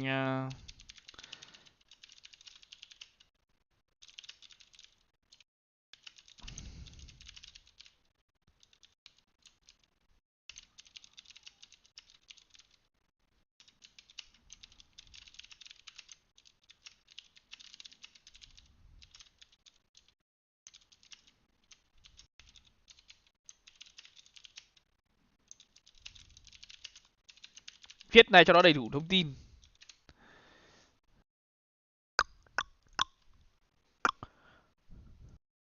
Nhưng mà dựa vào bản hợp đồng của Công Anh thì chắc khai thuế xong Công Anh phải trả thêm tầm chục củ tiền thuế nữa. Phải rồi, đã định lương anh bèo lắm em Yoru, làm gì tới mức đấy. Ây da.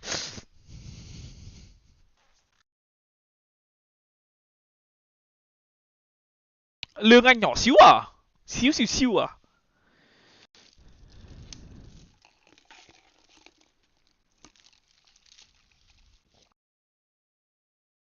Đúng em ơi, CPI với cả DPI nó cũng như nhau mà.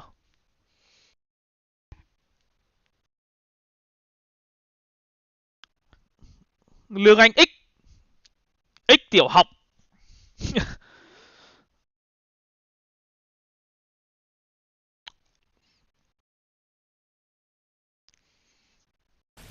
Further back as well. Snake bite going to be used to dash backwards from Forsaken, trying to play for his life here. Vãi lột à, tiểu học nó có số 1 đây anh em, nó có số 1, số 2 đây anh em. Nó có lớp 1, lớp 2 đây anh em. Anh em địt mẹ mà học, anh em đi học tiểu học, anh em học lớp 5 luôn à? Địt mẹ à. Zest, look at all that space he's just getting there. Into market, he's going to be calling the entire time to his teams like, guys, no one around this area of the map. Cái vãi lồn. Sticking around there. Now the util starts to fly back and forth. Taking a bit of space into heaven. What is the pathing going to be here? You just never know with HyperX. Địt mẹ vào đây toàn thiên tài nhỉ, toàn đi học từ lớp 5 luôn, đi học lớp 1. Cày vãi lồn.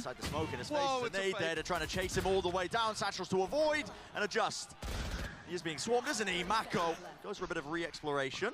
Mindfreak was holding that down, and he's still in position. He's dinking players all over the place. Ôi kìa! For the observers, how are you going to catch all of this? It's all over the place, man. Oh! So with the rifle, suýt thì cứu được. Necessary kills, but the sight has been gained over towards B. Time was running short. They're going to be able to get this plant, and Mindfreak with the luck. Like a fox in the pen.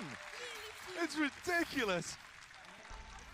I mean, the positioning there of all of these players. Zest on his... Lương 1k thì không đủ tiền ăn nữa. Tiền ăn có bên này có hỗ trợ tiền ăn mà bạn. Anarchy. Let's try and really mess with their protocols. Push into spawn, prompts this play.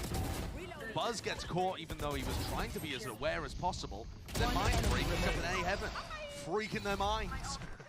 They really just could not remove him. That's an amazing thrifty to get HyperX back into this one. Already the series just is, I mean, it's fun. It's fun, man. Always a pleasure to cast a HyperX game. Here we go. There's the exploration in mid. So I was talking about this a little bit earlier. They force out the nade. They do have to use their Trailblazer because of it, but they don't take any space. They're just backing away here. Look how aggressive DyAC are on the defense. Whether it's B main or A main, they're constantly prodding and looking to see whether it's free and they can push. I feel like Zest may well get caught here, though. Is he just going to tuck in this corner? It's a nice spot to play with a judge, to be fair. So maybe the action will happen over on A ramp instead. Yeah. Manfred might choose to take adjustment. RB, well, by jumping up in the air, firing off the molly. He was an easy target. Inside the smoke, though, Forsaken is leading the charge for his team, so he's taken up that space already. They've gained access to the site, but they don't have heaven control. It's lost for them right now. Spike planted safe behind him. Lít lương 1k khó tin hơn cả việc VW không bán độ. Ít coi mấy mày dí vãi luôn. Mindfreak only had 1 star and he used it to smoke heaven, so he doesn't have a pull on the plant right now. Silent drops down, makes a bit of noise here. Cosmic Divide cuts through into the site. Now you start to see it. DyAC moving forwards, high ground position. Forsaken still holding it. He's got the dash back and enabled. Brought down though, but the trades are online for them, and it's left just down to Mako. Lovely movement. Slight jiggle there from Jing, sets him up beautifully for the aim duel. HyperX are really finding their openings around the map here. Jing, 10 and 4 right now. It feels currently like a battle between the Raze players in terms of who gets more impact in the round. Jing's been good for it. 1 enemy remaining. DRX are trying to play aggressive up at the extremities because that's really good if HyperX stack one side of the map, as they're prone to do. But actually, what that also means is that sometimes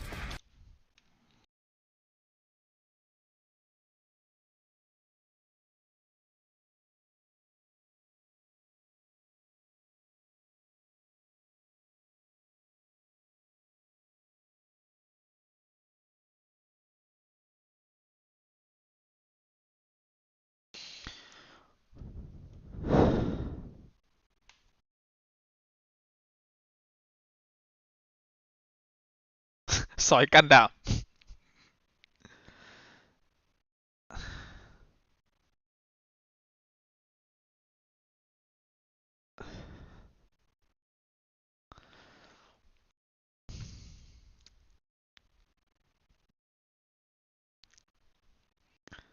Bài học đầu tiên là gì hả Linh? Bài học đầu tiên là đừng tin. And it is a half buy. They've got 2 stingers and a judge here, so they haven't gone. They could have bought, I believe, 4 rifles and then just had RB use his ultimate, but maybe they don't have fast plays like that in their playbook. Yeah, gotta remember as well. We've been mentioning DRX with this roster. It's been chopped and changed, and the amount of preparation and practice you can. Theory is quite limited. Yếu luôn. Jiggle peek. Oh my god, they are so fast up and across their placement. Forsaken, it's on point with it. Dashing forwards though, judging the hand of us. His dash stuns. Still takes the aim duel. Straight up close, and he shreds them with the pellets. Claims 2 kills for his team. How does this get salvaged? DyAC around the back as well. The tight squeeze. Oh kìa! Remaining players as DRX attempt to flood in. It's calm face from DyAC towards the end. Feels like Forsaken's waking up in his entry role too. He started this map 1 and 4. Since then, he's gone 4 and 1. So exactly opposite level of performance. Another round where Buzz has outsized impact, but DyAC still not able to close it out. But we're going to head into a rifle round after this. Remember, that was just a half buy. Around that they need to find an answer. Flash misses, I think, actually. I went towards the left instead of... Stuck cảm giác bắn chưa được hay lắm với con Sky này. HyperX not shying away from it. They want to try and play fast. The Boombo spots it. That's just through the... Oh, Jing! Can't be getting away with that, man.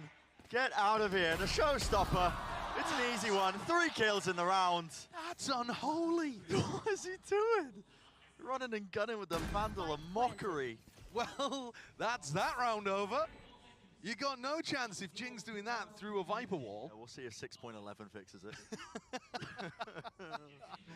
I mean, that's off the boombot as well. He does have an idea that there's somebody there. It's a good read, too, to realize that people are playing that close by. But, yeah, when the bullets are going perfectly like that, it's HyperX's day, I guess. And I do feel for the DRX guys. I really do, because they're in this kind of situation. And a lot of people are looking at it thinking, there's actually a little gun barrel that pokes through there too. So a lot of people are looking at DRX thinking, well, I mean, they've got a great setup here. They get to play against HyperX with one of their best players, if not their best player missing. Trace main mà. Phát đấy RB lộ súng, còn Marco thì chưa. Marco hơi đen. Nhưng còn RB thì...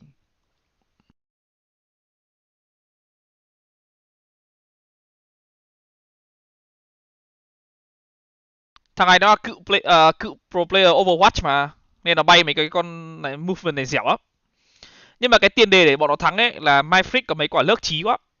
Mấy ông DyAC kiểu retake kiểu hơi bất cẩn về cái thằng Myfrick này. Thằng Myfrick này nhá, lúc nào cũng thế, giai đoạn đầu game nhá, nó sẽ đi lướt một vài round xong rồi lúc sau nó mới bắt đầu stick cùng team. Lúc nào cũng thế.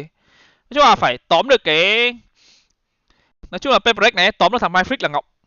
Là HyperX ngọng. They kept the two rifles going. That dog does connect right around the side. Stacks is spotted. Still maintains his control. They want to try and refight this. That's the old overdrive. Ripped out in the hands. RB is going to try and open it up with a bit of galvanizing. Still, it's Forsaken on the high ground position. A flash play. Smoke at his feet. There's danger in it. Everybody's running out of bullets. And it's just silly. I mean, that's amazing stuff. I really respect the discipline there from HyperX too. They had an opportunity to dive into the site and try and punish Stacks, who got tagged by the Trailblazer, and instead they knew that there was a reactive play happening over towards A-Ram. And they paused for a moment and made sure they fully dealt with it. Just feeling like he has to make a play. Only so many rounds left in the half with that rifle as well. He will fall. And so far, HyperX are winning almost all of their rounds by just battering A. It's just A ramp pressure, A main pressure, and DyAC can't figure out a way to hold on. I thought that Neon. Nói chung là mỗi team nó có một vài cái gọi là gì nhỉ? Một vài cái vị trí mà nhất định mình phải tóm được ấy. Bắn với HyperX ấy thì bạn phải tóm đầu tiên là tóm được hai thằng Jing với Forsaken đúng không? Cái thứ hai là bạn phải tóm được cái lurk của thằng Myfrick. Tại thằng Myfrick này nó lurk chì lắm. Một nhá là bạn giết được thằng Jing với Forsaken sớm. Hai là bạn đi tìm thằng Myfrick. Bạn có hai sự lựa chọn. Forsaken trying to punish it. Imagine getting a read as well, knowing that Zest has been jump spotting that early on. Swaps it out though. That was just operator to his side. Still has the rifle as well. And this is quite slow and spread out, making noise in almost every area of the map. It's only DyAC who's really playing quite slowly, trying to creep up towards A main. Took a timing there, actually. DyAC's going to be calling that the Trailblazer was just used. If he dodges his flash, he doesn't. Okay. Problematic. He gets caught. But he did call that the dog didn't see. They forced out the Seekers. Yeah, I mean, this is pretty much the entirety of the util being used by Stacks. Do they still want to go off of this? RB seeks the reposition as well. Closer, trying to anchor onto the side. The knives out now with the dog. Satchels forwards. Over the top. Up in the air. The right click with the regen. Still damage is done. Forsaken's there. Buzz. Vivian Quỳnh Anh đã uy scan 10.000 đồng. Trưa chiều rồi nghỉ ăn uống thôi anh ơi. Cảm ơn Vivian Quỳnh Anh em. Cuộc sống của anh nó không có nghỉ trưa em ạ. Mà chơi là chơi game đến chết. Here's just DyAC. 1 versus 1. DyAC low on a 4 HP. A bit of spam will do it, Zest. What a moment to come alive. Denying the ace and potentially grabbing the round. Just needs a bit of luck. There's no shot with the Phantom, the spam.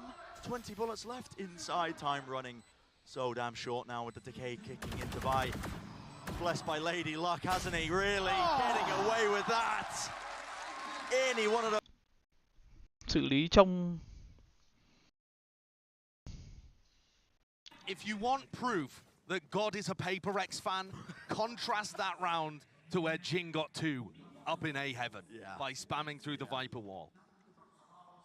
Some days it just trong retake nó cứ thế lồn nào ấy. For you. And Zest, I think he played that as well as he really could, spamming reasonable positions. Just couldn't quite catch DyAC.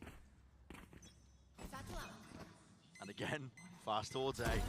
Satchel laid down ahead of time. There's a stun actually used to push this back, but there was a flash on top of that. So taken towards main. Both the stuns actually being used now. Again, updraft. Ground position here. Jing eager to take a fight. Tabi who swings into him actually. Timing. Thế này thắng rồi, má mày thắng rồi. How's he managed that? Buzz falls. Bắn này thắng rồi. Vào hèn lắm rồi. Position where he's anchoring, not winning the aim duel, not against Forsaken. This guy is popping off right now.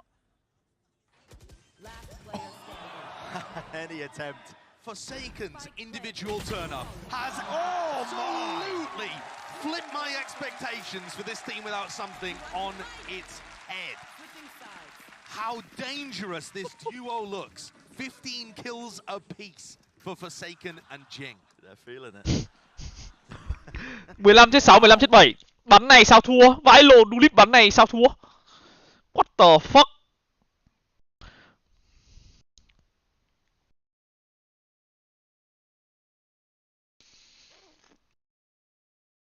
Alo à? 15/6, 15/7 à? Đỡ.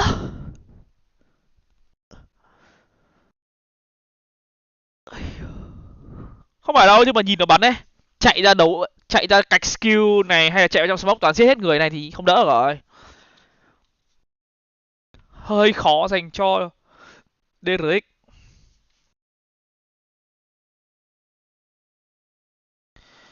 Pam pam pam pam pam pam.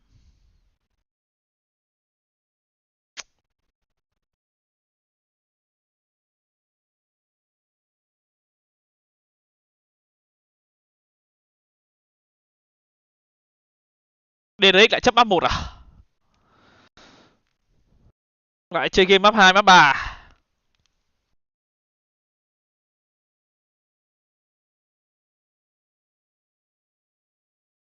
Nhưng mà tâm lý Hàn Quốc lắm, mày dễ suy nữa.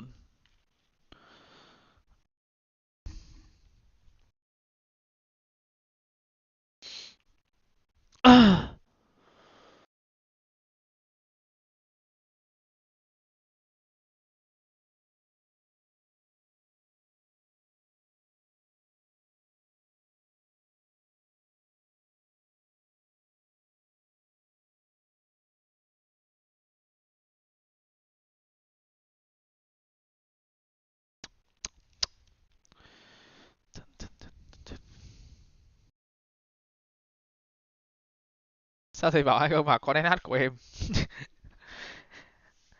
Nãy vừa nói xong cờ bạc là phải chơi game biết điểm dừng, vậy giờ con SH thì bạn không nghe lời rồi.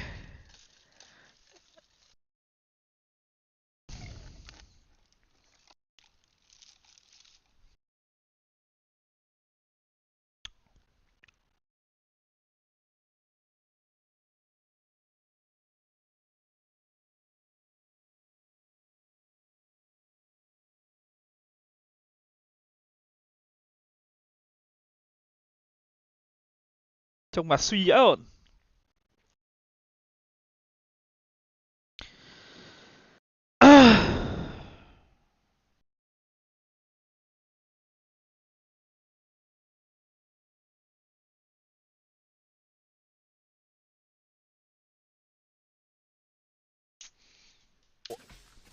On point for Forsaken and Jing are.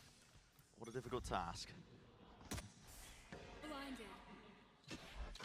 They did play split in the regular season. 3-2, 3-2 xong 3-9 luôn. When HyperX had just started moving their roster around a long, long time ago. We know the history of these two teams and the history of the rivalry, but we had really no idea what to expect today. And even those slim expectations we were thinking about have not played out. The pressure's on DRX here. Very different tempo to start. An extremely spread default where they put down a little bit of pressure over here into B main, so they feel confident about taking this. Did that see something? It feels like it might have just popped up a couple question marks. Yeah, maybe getting a read on Đến giờ phải đánh rồi. from the tail end of it. Trông kìa, nó có thông tin phát nó đẩy luôn kìa, trông kìa. Trông nó rotate kìa. Trông thằng Trinh rotate, trông Davai rotate kìa. 4B luôn rồi. Of course, it's a heavy group up, maybe setting up for what was the 4-1 split, now looking like a 3-2. And Forsaken's very deep in A main, which means HyperX are allowed to put 3 on B. Interesting stun, rebounds towards the side as a glide and a nade used in response here. A lot of damage done. RB's going to be low. Nade of their own, Buzz using it, but no one's actually really popping out of the smoke. They're waiting for Mako and Zest to get in position. It's really disjointed here. Jing being shot from behind. No one was covering his back. The slow play, well, it works out with 12 seconds remaining. Hay quá luôn. So damn short there, but do a good job, DRX. They cut noise adequately enough, whether intentional or not. Really, I mean, I think it was just because they were forced to wait for the Heaven players. But the timing worked out. Yeah. And again, patience being beneficial for both of these teams. Forsaken was the player that was putting pressure over in A. He's forced to try and win a 1v5. Cái đây nha. Cái này ban pick thì mình có nói rồi. Sẽ có team A và team B. Team B, team A sẽ ban trước. Và pick trước. Team A pick, team A ban, team B ban, team A pick, team B pick, team A ban, team B ban. Map cuối thì sẽ là map mà bên B được chọn ở hai map cuối, thì bên A sẽ được chọn sai. Kiểu vậy.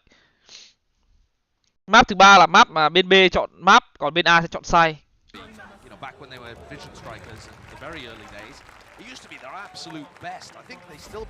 Minh Bảo mà thấy không? Mọi người thấy Minh Bảo không? Mình cứ pin copy lên trái đọc luôn mà. But of course, the theme of this match does seem to be history doesn't really matter. Map thứ ba là map còn lại nhưng mà cũng phải ban cho em, có 7 map mà. Ban pick pick.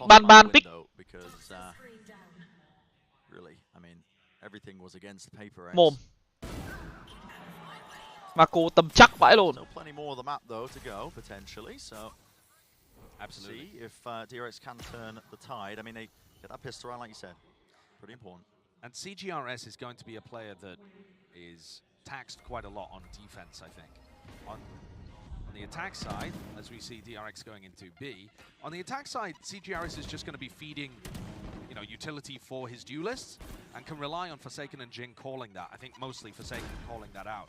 But on defense, CGRS is going to be asked to do a bit more on his own, especially if Forsaken dies early in a round, or if he's nó là ban pick giống hết nhau mà, nó ban pick giống hết set mà. 7 map thì ban pick thì phải giống nhau chứ. Definitely something to keep track of. Trying to get themselves in the satchel with a shorty up close, but ok, em đào linh nhá. Interesting that yeah, HyperX. Anh thấy em đào linh là hơi cay cú đấy nhá. Damage done, but time is running so low. That's a shorty. Not the weapon of choice, but take whatever you can get. But yeah, interesting that they didn't opt to you know, wait and spawn, go down to the spike, send it all flying, hoping that maybe they could make it a bit winnable. But HyperX have never lacked ambition. Yeah, they certainly have. They will go for them. Yeah. So DRX with a chance to convert some kind of bonus. This is where you would usually see DRX cooking up some kind of set play, where both duelists barrel down mid into male, or they explode onto the A site. But thus far, it has been 9-3 slow for their attack side. Oh, here comes RB. Okay, here we go. Stuns, flashes. Absolutely. Ôi. How is he finding that? Ôi không, ôi không. Also seeking to contain. RB mà có mạng đấy là thắng rồi. Mako, he does trade a necessary kill, but he's left alive in a 1v2. Does have the spike. By the way, there's only 25 seconds that have passed in this round.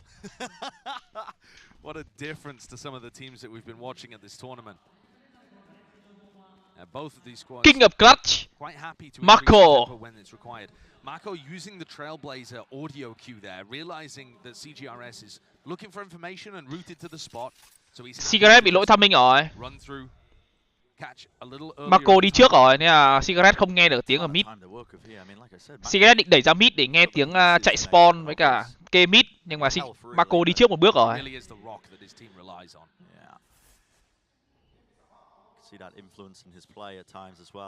Ping à? Đi aim main vào ven được kìa, ping kìa. Ôi. Ôi. I really did for a second there. The crosshair placement was looking quite good, but no, he gets brought down. So HyperX will be the first team to get to 10. Nice try. Viper deep. So we did see a bonus round tactic there from DRX. Very fast. Đền ấy, RB mà giết được là thắng rồi. But well responded to by Jing. He backed it up using a blast pack. And to be honest, the spacing difference was enormous between RB and Buzz. What the fuck, how you hear that? Buzz couldn't really follow up on what RB was doing there. And I imagine we're going to go back into some slow rounds, though they're set up again for a similar kind of mid pressure on attack. There's a lot of space cleared out just from the Trailblazer. Yeah, didn't check down into sewer, so Mako still lurking there. Goal just to be setting up Forsaken onto the A main angle so nobody can lurk. So he is past the, you know, the Viper wall. That was really what they were intending. Mid as well, could be some back and forth exploration potentially, but yeah, time ticking down still. Mid is such an important part of the map for DRX to control, especially in this round where they have Seekers. It's just going to be so useful for Stax if he uses them in that kind of spot to tell where HyperX is This is so risky from Jing. Cái lồn gì ấy? He sees it, the shoulder, and it's a wider face by Buzz. He's immediately there to capitalize and punish it. Still, they want to try and play fast off this. DRX taking that B heaven control. Did lose a player in the process. DyAC, he's going to try and anchor it down. Mindfreak being swarmed. Smoke was propped up though. He managed to get the utility off. Needs to hold this smoke. He has created a bit of an opening. Ông Z làm gì ấy? Where is the trade? Is nowhere in sight. 6 bullets towards the back. RB is playing it with patience. At its core, this could be momentous. Lowered all the way. 3Z. Anh 3Z. Finds it. Brought it to a 1 versus 1. He expects it as well. He knew where CGRS was. Spike's picked up 14 seconds. Lands the shot. 3 Oh, RB. A clutch. What incredible trigger discipline there. More too easy than 2 E's. He did not make that same kind of mistake, same error, and pays off massively, that discipline and patience that he shows. I was all ready to sing DyAC's praises too, because he played that round phenomenally. Yeah. And you write that one down? No. That's off the dome, is it? I mean, you can't be telling me you're watching RB in that situation and not... IGL của HyperX á, là DyAC với cả Forsaken.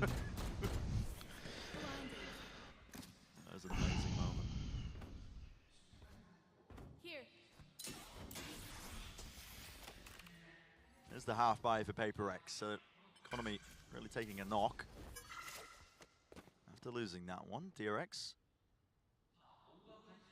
really bringing this back, or at least the possibility of it. I mean, they're winning the necessary rounds, but you've got to keep it together. DRX have never got a read that HyperX are only leaving one player A. They're using CGRS's utility to just, most of the time, rotate off. So here we go. Satchels. Again, another glide forwards. Mindfreak bắn kinh ấy. Ui, RB điên rồi.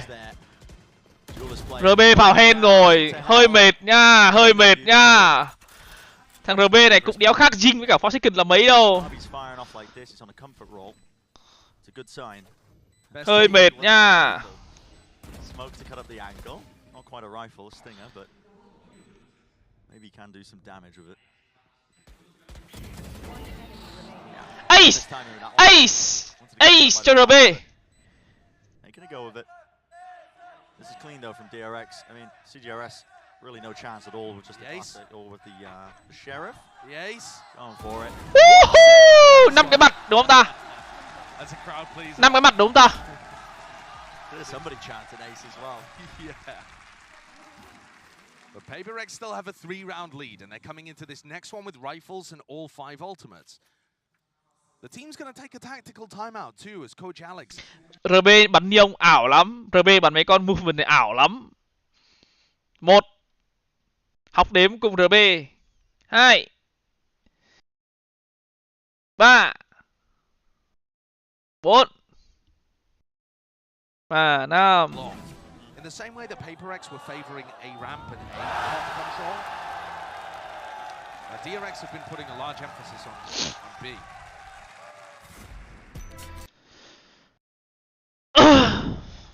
RB lại trước bắn set go hay sao mà?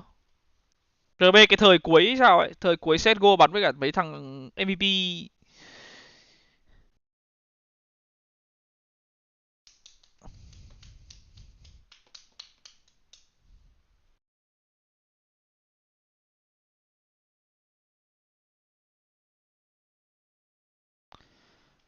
Không bao nhiêu MVP rồi.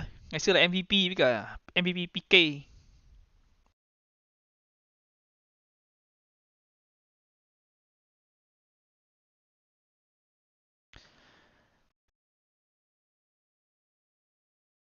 RB 18 mạng rồi, Forsaken 16 mạng, Jing 18 mạng. Slim đã uy scan 10.000 đồng. Thầy có định lấy MVP Ascension ca thầy? Cảm ơn Slim nghe. Lấy chưa? Lấy mạnh. Hôm qua cái tracker.gg ấy nó mới post bài ấy. Top 5 cái là top player mỗi khu vực á. Mình là top khu vực MYSG. Ôi! Né được anti nhưng vẫn chết 2. Wow. Jing still, he did the damage and he cleaned it up. He's cleaning up his own mess there. Né được anti rồi nhưng vẫn chết 2. And yet wasn't able to reset the aim to actually punish that showstopper from coming through. Ult needs a buff. I'm telling you. Không, rồi rao half-buy mà. À, không, half-buy lồn thì có cả ngắm ạ. Oh my goodness, almost goes down because of it. He also didn't have the pull to be able to work with. So he had to... He was kind of Sick them out. Here's the util. Seeker's being used. It's going to be so difficult to NB in this spot though because of Devi's ultimate. It just doesn't seem doable. It really doesn't. That's probably why they've just slowed it down again, making sure that they explore up into mid as Mako's gained. Mako dựng tường lên. Thế là con chim của thằng... Ôi, Mako dựng tường lên. Thế là con chim của thằng Cigarette không scan được. Thế là Forsaken chết. Wow. It's a free plan. Stacks gets that one down. 3 versus 3. Wow. This pit online. Place that one down into the elbow choke and look at that area that it's covering. Okay. This is brutal to get through. If you are HyperX, got to pray for some of that Jing RNG, I think. Maybe with the run and gun as well. Hope you collect an easy kill, spamming into the corners here. Tất cả mấy cái anti của Viper này chúng nó đều có line up hết anh em ạ. Mấy thằng Hàn Quốc này nhá, tất cả các đồ của nó đều có line up hết, kể cả anti bất kỳ con gì luôn đều có line up hết. And that is an enormous round for DyAC and Mako. There's the hole. I was talking about how I really liked the way that HyperX were playing their defensive side, and they were just posting up Forsaken on A main. Now, obviously, he's weak from that mid split, but CDRS was still spotting it with utility. I don't know how Mako quite dodged the flash that came through the guy. Wow. Was he around a corner or something? I'll see this in the replay. Here we go. What? Wow. He just activates his wall as he hears the audio cue, and even though it's half bloomed, it gives the false info because he's behind the wall. I mean, that's crazy that's what turned around. Shout out the replay observers for catching that one too. Yeah, that is. Không, mình nghĩ là đen đấy, một phần là mình nghĩ là cái nhỉ, Mako muốn dựng tường lên để đi ra ram. Đúng lúc đấy là Cigarette lái chim, nhưng mà nói chung là cũng chỉ là đen thôi. Nhưng mà não cũng nhảy số cũng nhanh. Đi rồi. Straight up into it, taking a fight to Mako. That's a bit of a read, I think, that they know that Mako was playing so slowly towards that area. 2 players in sewers. The sound made Forsaken! Absolute genius at work here. Grabs the one, doesn't quite get the third. Still. He's made this more than winnable. Oh my god. Sao Cigarette lại ra pick pha đấy nhở? Pop flash play around the side, but Buzz wasn't really blinded up. Double satchel now. Makes his mark. Đang lợi thế 4v3 mà.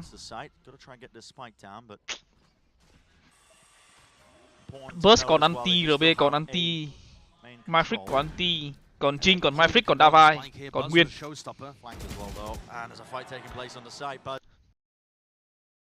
Đéo hiểu, chơi game đéo hiểu. Từ chối hiểu. Yes! Quên chết. Còn 30 giây. Into elbow, maybe some util to set it up. Showstoppers forced out. Trying to make something from this one. 55 health on Buzz. He'd love a kill from this. Again, just waiting it out. Time is ticking. It's getting shorter and shorter. Let rip. And you have to find some kills. Mindfreak, he wins his Defy. Follows up and just in time. Just in time, man. Yeah, I mean, they had only 3 seconds to spare, something like that. 2.5. Not even. And yet, phát đấy cái thằng ở bảng điện không nên pick, bắn kẹp chéo cùng nhau là đẹp, tự dưng pick ra chết là thua. Cái thằng Burst không nên pick chứ, đây thằng này không nên pick này, không phải thằng bảng điện, pick chết thua. Thế là từ RB cái thằng kia vào thì khó luôn, RB vào thì khó luôn. Quá nhiều áp lực phát dồn lên RB phao đấy. What a huge one for HyperX to be able to take away. Yeah, amazing play. That's another one where it's a bit of a...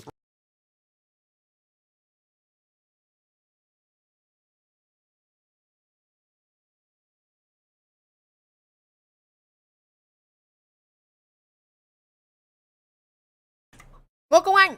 2, không thầy ha. Còn Nguyên mà em, cảm ơn Nghĩa anh em.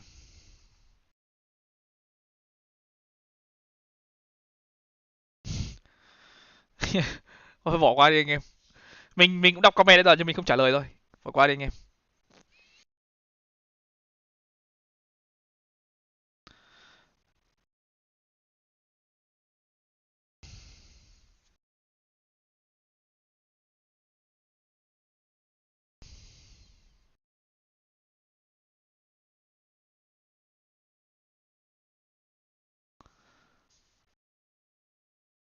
Anh em phải như mình ai đọc những cái đấy mình bỏ qua.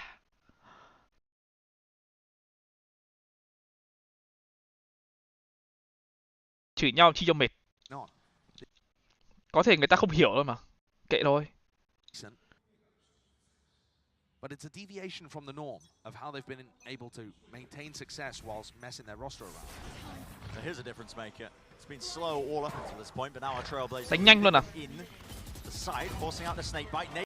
Ui, RB nhảy bị bắn vào đầu ạ. RB đen vãi cả lồn mà. Đéo tin được là đen như vậy luôn đấy. Cầm đi ông nhảy nhưng bị bắn vào đầu. That's unfortunate. Mako, crazy. That'll happen. Yeah, still nade in the hand of Jing. He's cleared out towards main. Wondering if he is going to get refought out. Seeker is broken. Here's the nade. Rebounds over towards the side, trying to force this fight out. Again, Mako is just elite. Only the one before it's traded. Mind Freak, 1v3. Không pick. Đợi Zs. Thằng Burst này nhồng quá rồi. Wrap around entirely.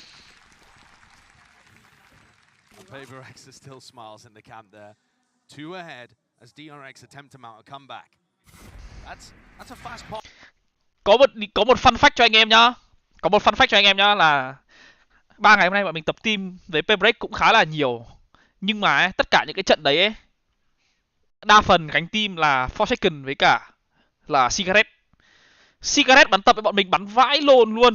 Mình nói thật. Lúc nào Cigarette bắn với bọn mình nhá, cũng một là top bảng, 2 là nhì bảng. Không phải là Jing đâu. They played him for one map, I believe, in Pacific. Let's see if PaperX again get away with murder on their half by. This is exploration into mid. Deep contact play at the beginning, seeing if they can hunt for a kill, but mình nghĩ là chưa quay sân khấu rồi chứ nó bắn bọn mình nó bắn kinh cực luôn. Nó bắn nhá, toàn giặt ra xong rồi một táp trong các kiểu xây nối. Bắn vãi lều luôn, mình bảo là thôi dẹp con mẹ something cho thằng này và bắn đôi khi còn nhanh hơn. Mà nhá, nó bắn với bọn mình nhá, nó bắn toàn mấy con như kiểu là Gecko này xong rồi kiểu Sky nhá, nó bắn dính vãi lồn luôn. Fuck. Map sau bay à? Map sau anh em biết con gì, nó bắn con gì ở đấy. Anh em biết map sau có cả mình đọc luôn cả line up map sau của PaperX cũng được luôn. Hôm nọ vừa mới tập xong. DyAC players could be some danger. Absolutely. Satchel plays still with the rifles. Is it going to be easy sailing? Mako. Stop from this aggression. Double face though, and they have handed Forsaken. One of them with the dash back online rips out the sheriff. Tries to take the fight. RB. It is magnificent, but they don't know where Zest is. With time running this slow. Đéo vào thắng được bom này luôn. Khi mà bom đặt đây ấy, mà đặt bom đây này, mà tình huống nó là 1v1 ấy, thì mình có một lời khuyên cho anh em là quay đầu đi xếp luôn, đéo phải cứu đâu, vì đéo bao giờ cứu được cả. Forsaken couldn't quite get the reload off there. Yeah. He's mid reload. Đọc được là anh tưởng trên là phải giữ bài cho họ. thì đang làm map xong người ta chả pick cả anh em. Đúng không? Nếu mà ví dụ như kiểu đấy, đây là ngày hôm qua ấy, thì mình cũng không nên đọc bài của PaperX ra. Nhưng mà tí nữa người ta bắn thôi còn gì nữa. Tí bao giờ vào trận mình đọc cho. Tí lúc mà bắt đầu pick tướng mình đọc cho. 5 con luôn. Right call to make in the moment and almost doable, but yeah, Zest playing RTS mode. This is a major comeback for DRX. High-low setup for PaperX. It's just that one round, as you mentioned in Josh. Bring it nice and even. What a comeback. The high-low setup, it pays off, doesn't it? An opening kill onto RB. I love that. PaperX have been running it in Pacific too a lot of the time. 9-3 vẫn đeo thấy an toàn. Đéo hiểu. Gonna try and take that space before bursting. Vì bắn dẹt nó dễ hơn em, bắn ranh mà. Ranh thì người ta bắn dẹt nhiều hơn là rõ rồi. Bắn mấy con ray thì bay nhảy các thứ phiền lắm. Bắn con dẹt thì em tự chơi tự ăn. Không, mình không nên đọc. Đúng nghĩa ấy, là khi mình tập team ấy thì mình phải giữ bài cho người ta mà người ta cũng giữ bài cho mình. Mình không nên đọc. Nhưng mà đằng nào mà tí người ta chả pick. Forced to give DRX all of this space. That's the second flash used. This time a bit of an indicator, but no more to play off of. Don't know if Heaven's compromised. You can see how scared they are of this while this flank comes through. Đúng, không nên đọc. Ôi, ui, cái lôn đi stuck kìa. Stuck có đọc được một thằng nữa không nhỉ? Không, chắc không đọc được Jing đâu.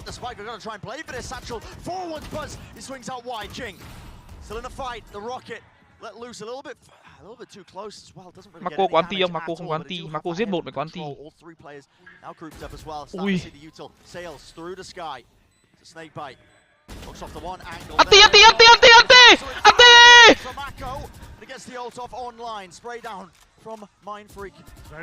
Ui, my freak phải để spam của spam lỗi ấy.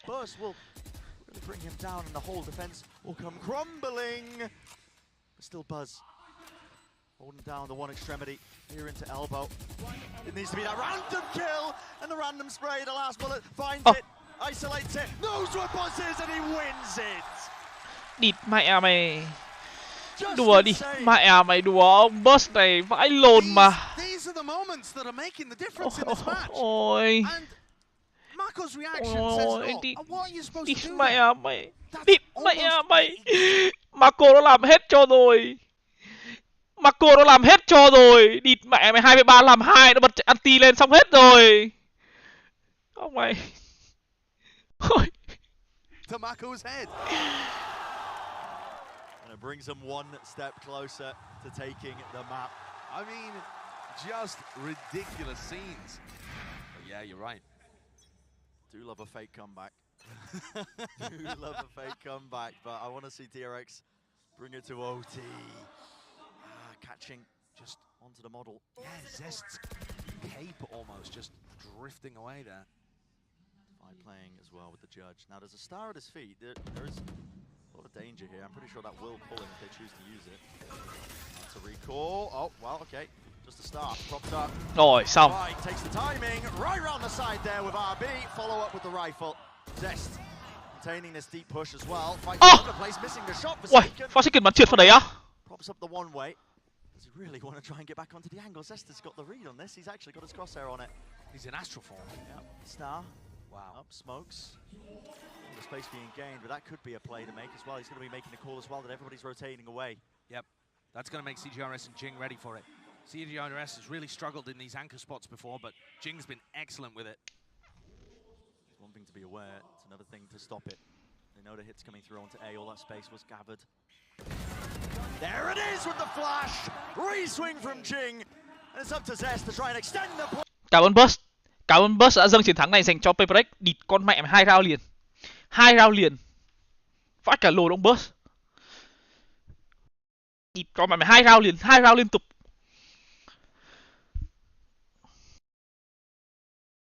Vãi cả lồn. Bắn hay đến thế, đồng đội bắn hay vãi lồn rồi.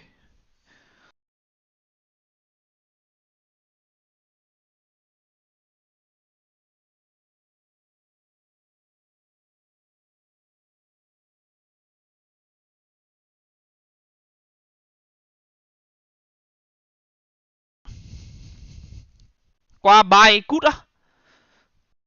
Mình không nghĩ là qua buy cút đâu. Tại vì nói sao nhở? Mình nghĩ nhá, theo mình nghĩ nhá.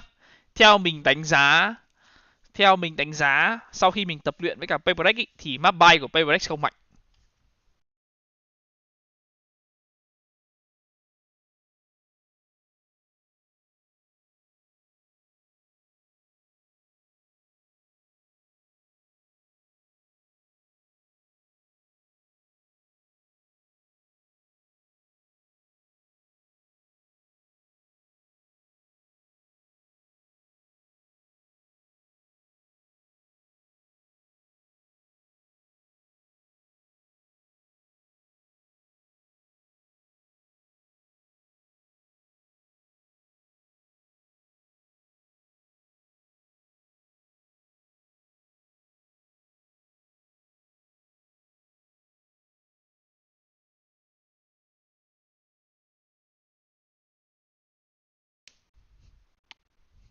Theo em map mạnh nhất team em là gì vậy Công Anh?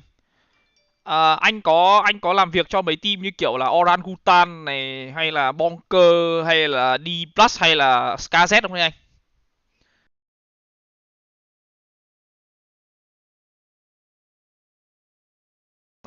Anh không em nhỉ? Đùa chứ em vẫn nghĩ map mạnh nhất của em vẫn là Pearl thôi.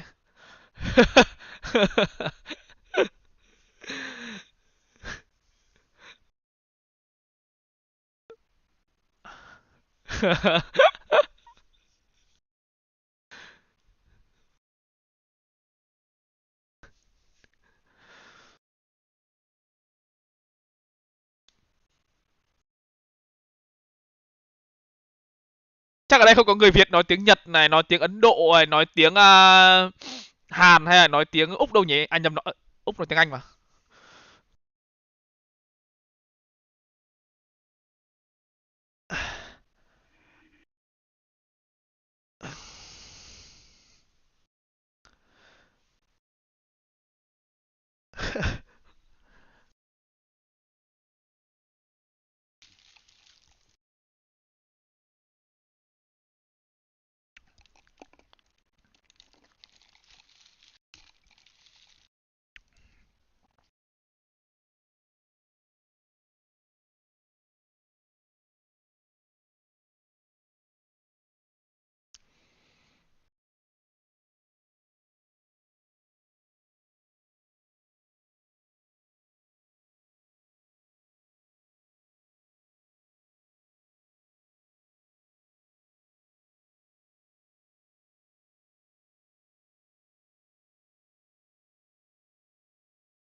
Thì các bạn tiếng kia là tiếng Ấn Độ à Minh Thông?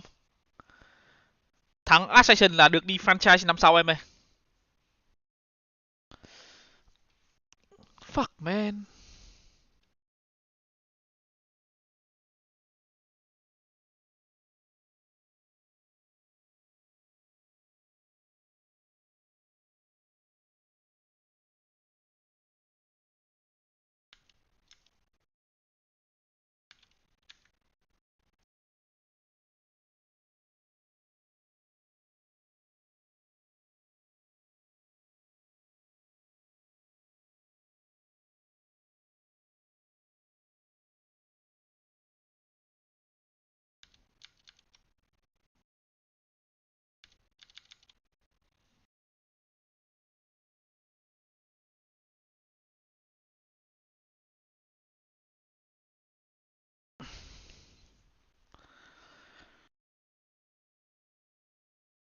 Sạc pin điện thoại cái, hết pin rồi.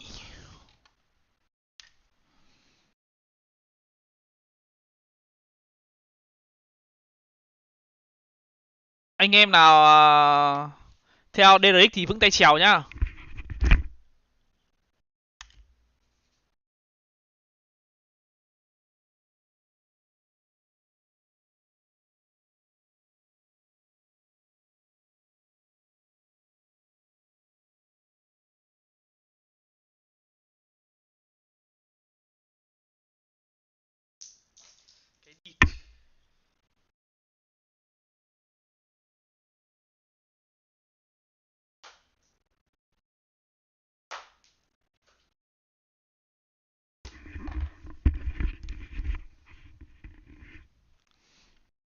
Alex. He gives a little bit of a veteran presence. He's played professionally in a few games, so I think he brings a good energy and a vibe to the team. Awesome. And as far as you know, what were you proud of with the boys? What do you want to take away from that last win?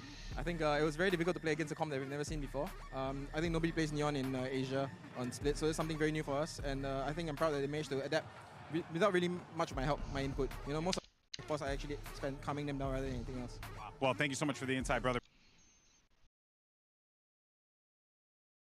Cả Minh Quang với 20k qua MoMo MB Bank em. Last session có chị Hồng Anh Watch Party không anh? Cái này cũng không biết em ạ. Not sure. Đa phần cái ban tổ chức giải người ta hay bảo là vào Discord, dùng Discord. Nhưng mà cũng tùy có những giải người ta sẽ cho dùng TeamSpeak các thứ.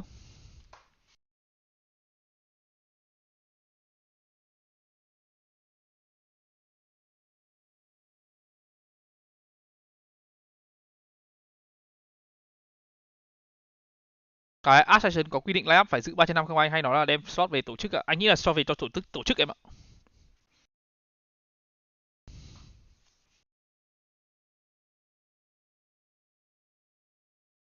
TeamSpeak với Discord á, nếu mà để về giao tiếp không thì TeamSpeak xịn hơn.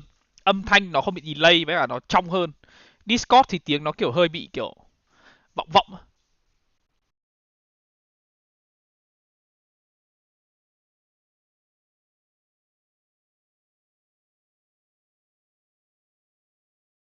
Có cái chị gì mang cơm hộp qua Watch Party cùng không anh?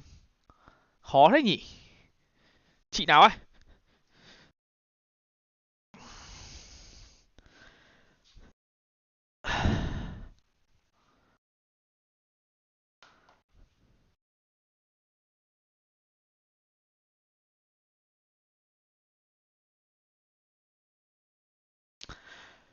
Bây giờ điều kiện tiết điều mà điều ưu tiên nhất là gì? Lành tay. Lành tay thì làm gì được.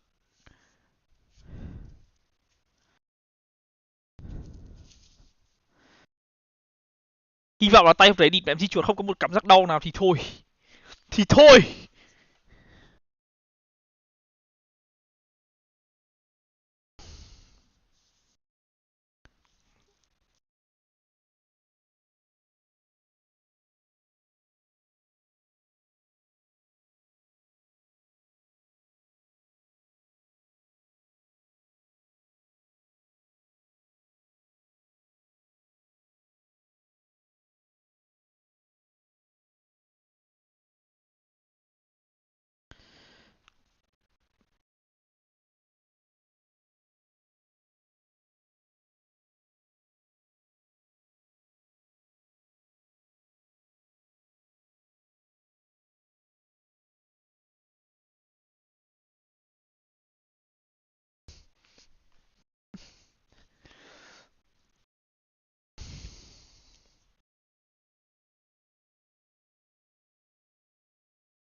Bye.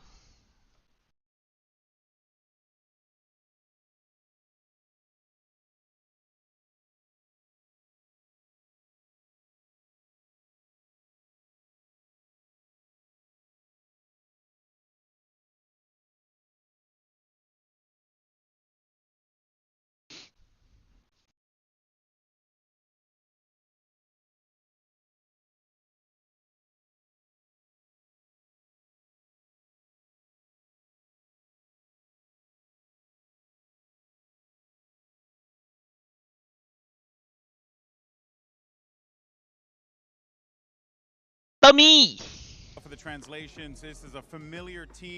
Đúng là con gái Hàn Quốc. 10 người nhìn như 10. How has the preparation been different, knowing as well that you were facing a HyperX team that doesn't have a star player on there, but yet now everyone's stepping up? 일단 페이퍼렉 없잖아요. Cùng một tay bác sĩ mà ra.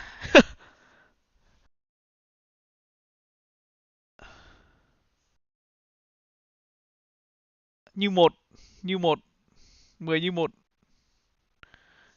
My bad, nhầm.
Chính xác luôn. Chả khác lồn thì lúc tập team cả. Harbor, Brimstone. Harbor, I think it's okay to not have a a second duelist here for Jing in most cases.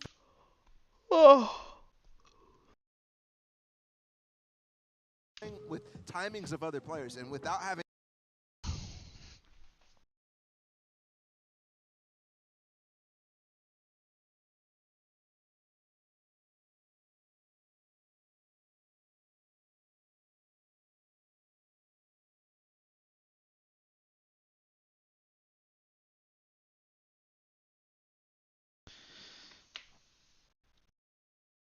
for him. Yeah, they've gone back to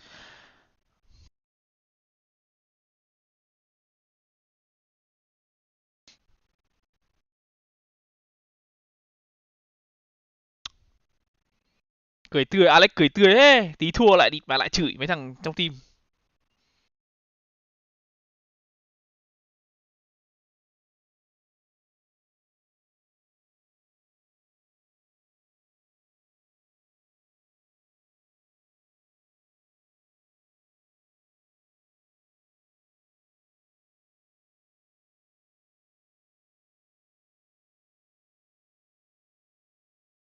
Mình nghĩ nếu bây giờ mà thay cái DRX này mà có thay người ấy, chỉ có thay Stuck thôi. Tại vì Stuck phong độ yếu kém quá.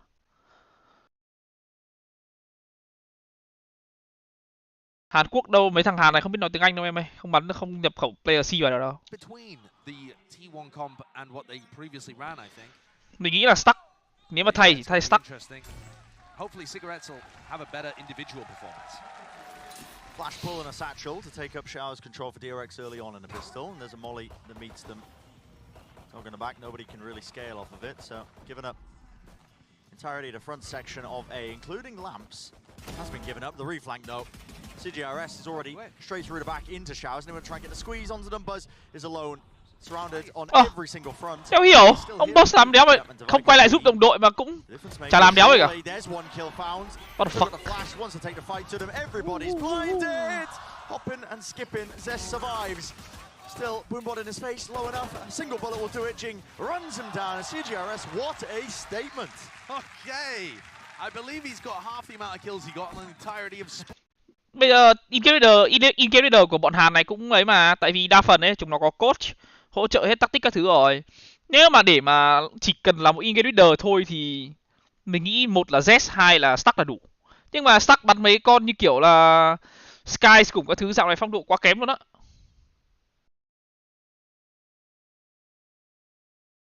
Brimstone molly at the front, CGRS at the back. So it's quite a light Showers crunch, but it was still a crunch. Đấy, bắt đầu đấy, Cigarette bắt đầu rồi đấy. One of the big questions I had, I think, when I was seeing this HyperX gone. Called Star, interesting. The free shot. Do you really want to be taking this fight into them? Of course you do. HyperX, oh my goodness. Yeah. Hay rồi, chắc không thắng đâu mà. Any sort of challenge, do they, Josh? No, they don't. But now Jing is getting pinched. He's got to be worried about Hookah. You can soft, silent drop out from Hookah now. Haunt was timing ever so slightly. Reveals him still. Maintains his hold on to it. Tried to satchel him back as well. Get away from me, Mako. But the spike's in his hands. Smoke dropped. Got to expect that there could have been rotations in this time. Mako, king of clutch. To make a play. Where have I seen this one before? Mako can definitely win the nó anh em nói gì nói chứ Cigarette ngày xưa bắn hơi kinh đấy, mình nói thật. Mà Cigarette ngày xưa đánh giá là top tier CS:GO của Thái Lan đấy. Chẳng qua Valorant thì nó đúng là hợp đồng thương mại thôi, nhưng mà nó bắn cũng không kém đâu.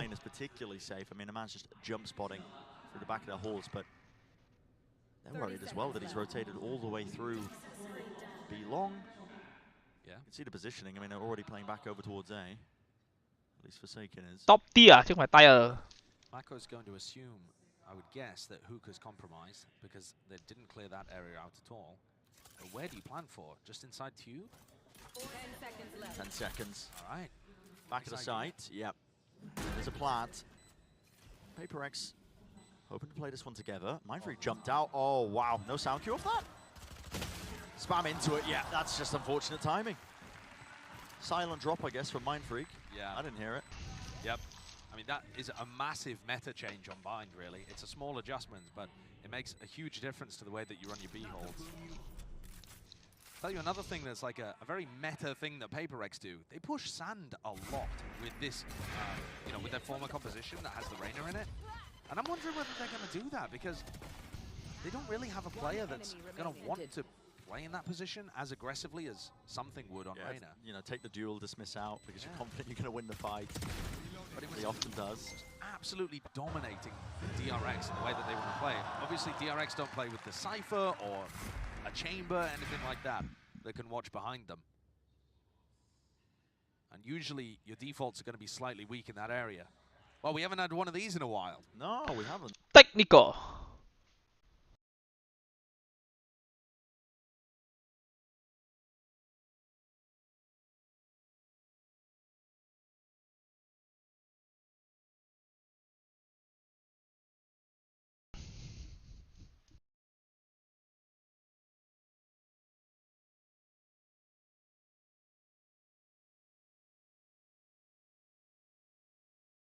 Mày hôm qua vừa anh em biết là cái màn hình 240 ở Sài Gòn của mình hỏng rồi đúng không? Không thay được, không sửa được. Hôm qua vừa đặt mua cái màn 2566K 360Hz. Mày vừa đặt mà mày lòng nhói đau.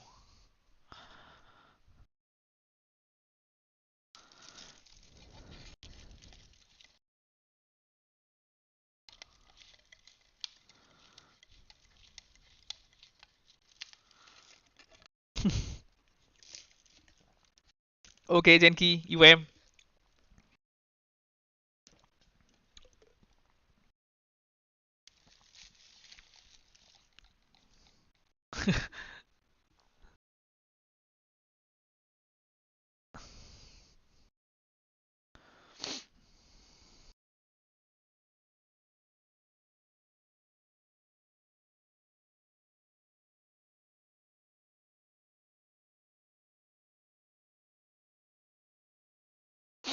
Anh em làm nghề gì? Anh em làm nghề gì mà một ngày kiếm được 17,5 triệu cho mình xin địa chỉ vậy?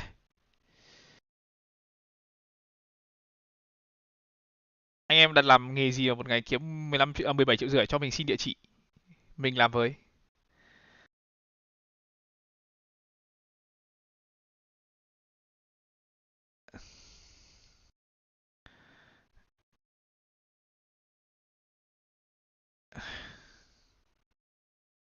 Đi mua mấy cái mặt nạ à? Thôi đi mua mặt nạ thì đắt, mua mấy cái tất chùm lên được mà. This though is a bonus round strategy for PaperX where they want to fight showers, pick up Thrash. What's the play with the Thrash though? It's only DyAC over to. Cảm ơn Nguyễn Khắc nhấn minh với 8k qua MoMo nghe. Hello anh cho em hỏi giờ có nên mua màn 240 Hz cũ không ạ? Cái màn hình là cái khó hỏng mà em. Anh nghĩ là mua cũ cũng được, nó tiết kiệm được nhiều mà. Dog also being forced out. What was that? He just lobbed through the TP. I think that was his pistol. I think that's his reliable sidearm. Yeah, that is. That's em câu cá một chuyến được 2.000 bao giờ giá cả. That is the Taman just on the one around the corner. The kill's found behind the box. This will not be escaping at the eye and immediately pick back up again. They're picking it up. They're not worried that there's anybody coming to help. Yep. And punish them for it. All right, so now they're going to have Thrash again. They can have a go of it. Still the nade as well to clear through into the back of the side. It's going to be a dizzy. Broken. Here's Thresh. There's the nade as well. Rồi, burst lại chết. On both sections of it, it's up to Stax and RB to really hold their own. Rooted to the ground. Wingman falling. Hop up. Burst cứ chết thôi. But there just couldn't quite get the rifle cooled down enough to take a shot. Mindfreaks worked his way all the way around. Oh, okay. It's Stax actually. Still Mindfreak is alive in the fight, but well. Not for long. So the bonus round, there was a cute idea behind it. There was a lot going on. Yeah. And you can see CGRS is actually playing like a ranked gecko. Ở Việt Nam mấy nhân tài 2k7 làm Facebook tháng vài trăm củ mà anh. Mình đã hiểu cái nghề đấy là làm như nào luôn nhá. Kiểu chạy quảng cáo Facebook ấy, mình đã hiểu cái nghề đấy làm gì luôn. Something like that. You can see here he knew exactly where RB was playing. Doesn't help him actually land the kill though, as you're jumping in. Yeah. Nevertheless, very cute idea. Get to see one more of those creative plays. And this is that high tide I'm talking about, where they fight for sand and fountain control potentially. The Haunt lands all the way over the top. I don't believe it tagged onto anybody. Not sure what the purpose of it was. Dizzy over the top. Broken. Shot out of the sky. And the high tide, I mean, yeah, it makes it easier to fight over that sand control. There was no intention of that, though, from the PaperX players. Flash pushing them away. They still have control of Hookah. Jing is holding close. I think. Oh my goodness, the Dizzy. With the mosh pit lineup as well. Just got to get out of there. I mean, that mosh pit went all the way over the wall and landed right about where the ult orb was. So, cute trap play again. Some very nice ideas. Doesn't actually gain them anything, though, but it does tick time off the clock. There goes the Dizzy again. How many Dizzies has he used in the round so far? It's 3, I believe. He's thrown it straight up in the air, so he's able to get it back immediately towards safety. Trailblazer, that is a stun that latches. Nade all the way through. That's a TP crunch, but it's just Forsaken. Is it really a crunch if it's just a one solo player? Hai yếu luôn. Forsaken going for it. Up through it to be long. Last player standing as RB. Can't see a bloody thing. And it looked like Jing was aiming at DyAC there towards the end. Seeing if he could do some extra damage. He looks disappointed he didn't get the final kill. He's like, I wasted my ult. I mean, he'll definitely be disappointed that he wasted his ult, but I think PaperX had a great idea of commitment there. They stalled out DRX for so long while getting consistent information that DRX was still around B. And then when the hit started... Cảm ơn Nguyễn Thế Anh với 50k qua 10 với anh em. Hello anh em muốn hỏi nếu giờ muốn build PC khoảng 250 FPS thì sẽ có tầm giá nào và build ở đâu Hà Nội uy tín anh? Build ở đâu thì mình không biết á, nhưng mà nếu mà build 300 FPS cũng được luôn mà. Thì nó cũng không đắt, đến tầm 20 triệu là khỏe, đét luôn đấy, chơi nhòe luôn. Đôi khi là 15 triệu đã đủ rồi á. Chơi Valorant nhẹ mà, chỉ cần CPU thôi. Mồm luôn.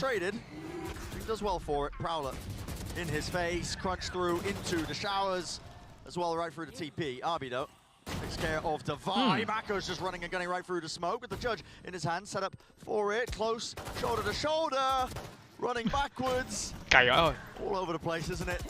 CGRS with the wingman dropped down immediately, broken 2 pieces, but they still maintain control of showers, and that causes the early exit. DRX, they do not want to fight it through the TPs now. They get the sight, they know that it was that overcommitment, but Mindfreak hot on the trail. Mindfreak thắng. Wow. Can't win the fight there. Quá kinh nghiệm đến từ vị trí của Marco. So CGRS, the substitute, left in a 1v2, tries to find a timing past the Trailblazer. Không, ý mình là cái nghề chạy quảng cáo trên Facebook ấy, mình thấy người ta kiểu cứ chạy quảng cáo xong rồi cứ add mấy cái thẻ và chả hiểu làm gì. Mình low tech thì mình không hiểu lắm. Our minds all linked for a second, that's scary. That's a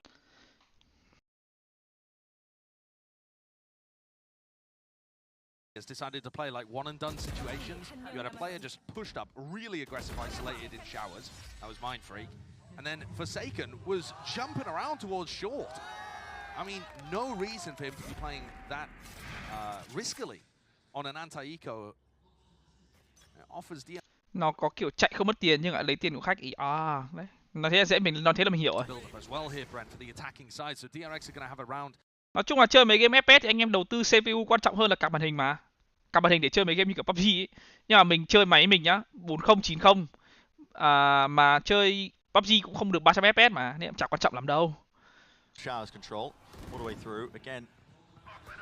City orbital strike being used right through main. Satchel to avoid it. Damage is done though. Sets up Mindfreak. He's able to beam him through. Jing through the back of the site. And on top of it, it's 2 kills. Jump spot, wide swing, wants to take the fight. Spike drop down. There's really no reason to try and give Stacks that one, but he does it. I mean, confidence is there with Jing and enough time bought. That was a really rapid flank while all that was going on.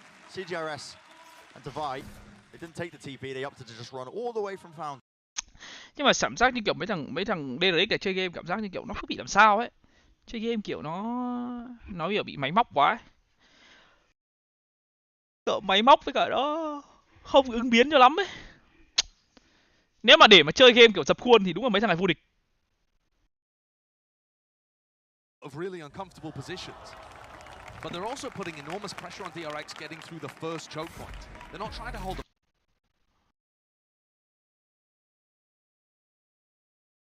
kiểu chơi game á, nếu mà mình ok chơi game nhá, set set sẵn bài. Ok, làm này, làm bước 1, xong đến bước 2, xong đến bước 3, xong đến bước 4. Nhưng mà ở bước 1 với bước 2 ấy, mà nó có một cái biến cố gì xảy ra như kiểu địch TP như map này, địch TP ấy, làm gì đâu biết. Nếu mà ví dụ như kiểu giữa bước 1 và bước 2, làm sao bước 1 mà địch nó làm cái gì đấy biến số TP, đã làm được bước 2, ngọng luôn.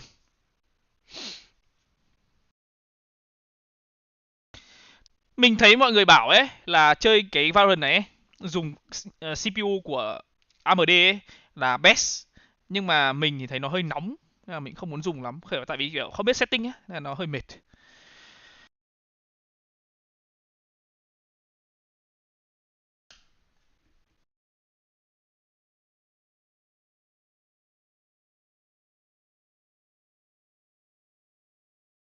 Nhưng mà thôi anh em đừng chửi. Anh em đừng chửi DRX, tại vì anh em cứ chửi nó làm gì, chửi map giống như trận trước ấy, bắn map 1 ngọng, xong đến map 2, map 3 là bắn vái luôn. Nhưng mà anh nói thật nhá, anh dùng cả hai cái màn hình, hai cái CPU Intel với cả AMD rồi ấy, thì khi mà em dùng cái AMD ấy, nếu em setting chuẩn ấy, game tự dưng nó kiểu nó bị mượt ấy. Còn nhưng mà kiểu nhiều lúc nó sẽ bị giật một cái. Còn ngược lại với cả Intel thì nó sẽ đều. Đấy là cái anh cảm nhận được. Potential detainment as well. Thresh was coming right through the TP showers. Control is theirs, but there's that late lurk that's still occurring from RB. Plan. Jump spot, right click, not enough to claim the kill. Mako's got his ult. Viper's Pit now in play. Ôi, đen đấy. Goop in his face. Nobody can see a bloody thing. It stacks. Left again to contain and control. A stalwart defender through into short. Zest. Over the top now. Horn going to be spotting quite a bit as well. Ba thằng luôn. Players being lit up towards the back of the site, and RB needs to be. Chạy. RB chạy, kiểu gì nó chả vào tìm RB. Sếp rồi, mình nghĩ là sếp. Ra là sếp là một sự lựa chọn tuyệt vời.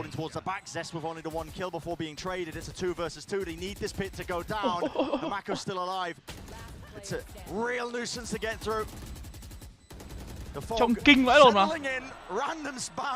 Mindbury will back away, but it's a consolidation kill. The round win goes to DRX. Heavy investment, scrappy all over the place. And I feel like an opportunity to completely flip this on their head. Right when that Dizzy came through, as the plant was being stuck and Mako was ripping his ultimate, the Dizzy came out there and a player just whiffed.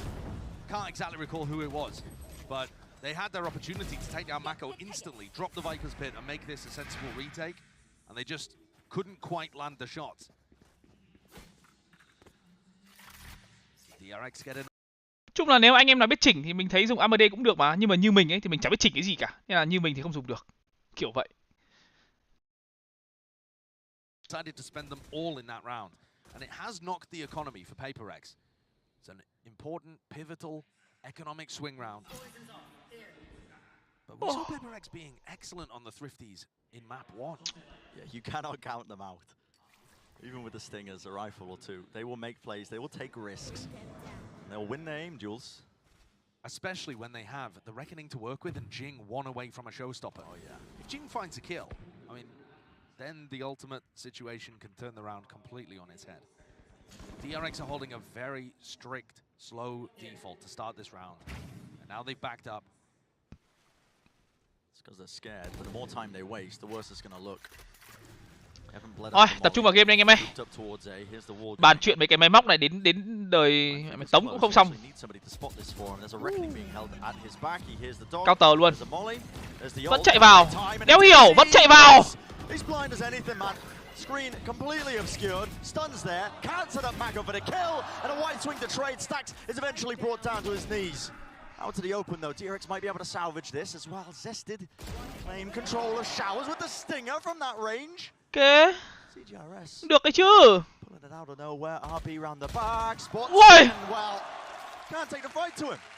We were being kind to CGRS in the first map because he's been put in such a difficult spot, but he's both warmed up and looks more comfortable here. The utility support for Mindfree was beautiful in this spot. The Dizzy comes through, catches onto Buzz, then a wingman comes through there again, and it catches onto Mako to set him up just to anchor this spot. And then not only does Cigarettes provide value with his utility, he also picks off two with the stinger towards the end. This is PaperX playing with, 5 people having impact, compared to having to pop him in the backpack. And it's whimsy. Đéo tin được, bắn thế cũng vào đầu. The PaperX players. I think they can go into this match as well, probably thinking near the beginning, you know, guys, okay, let's just have fun with it.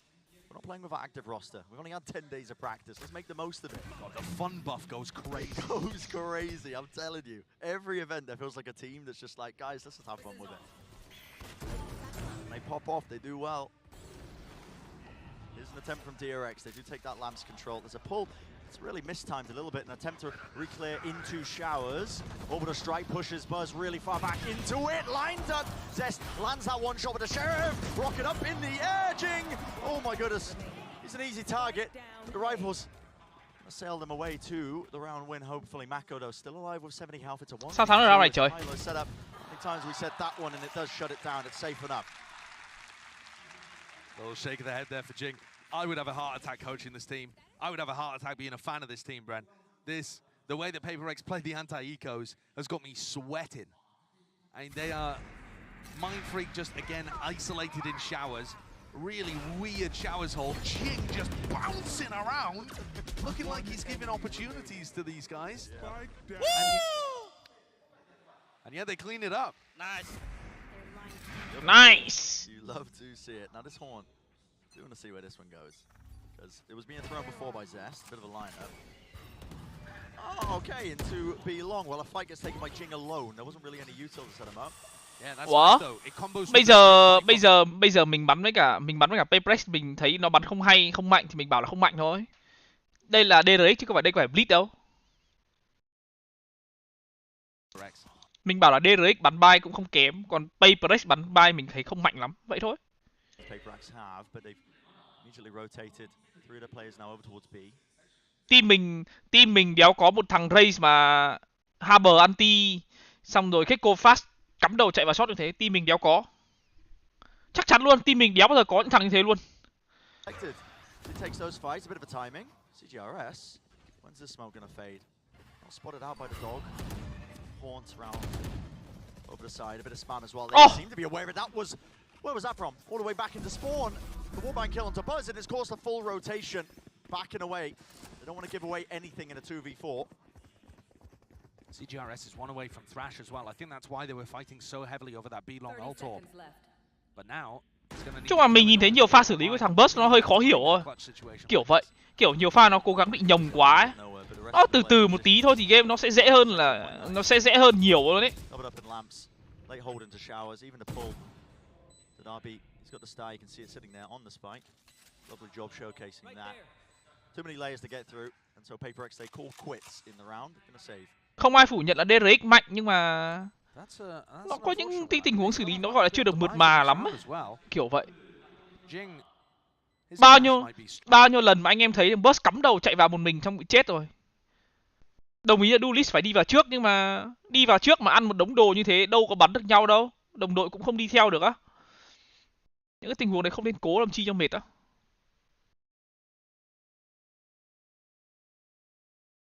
We've seen PaperX fight for B-long control a lot.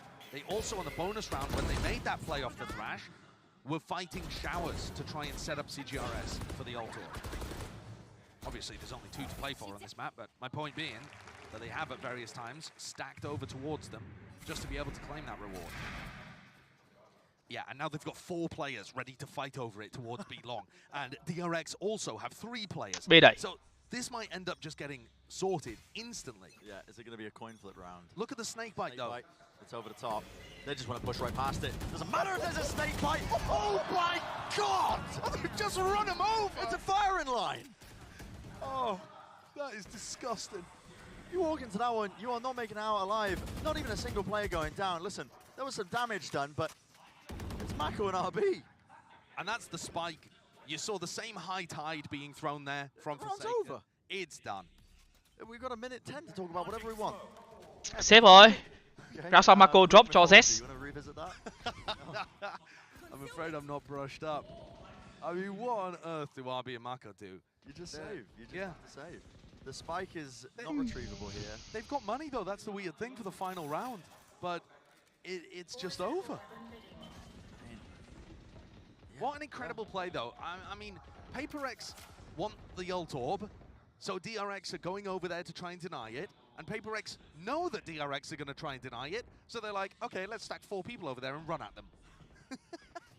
I mean, I love the way that these teams are thinking about each other and playing.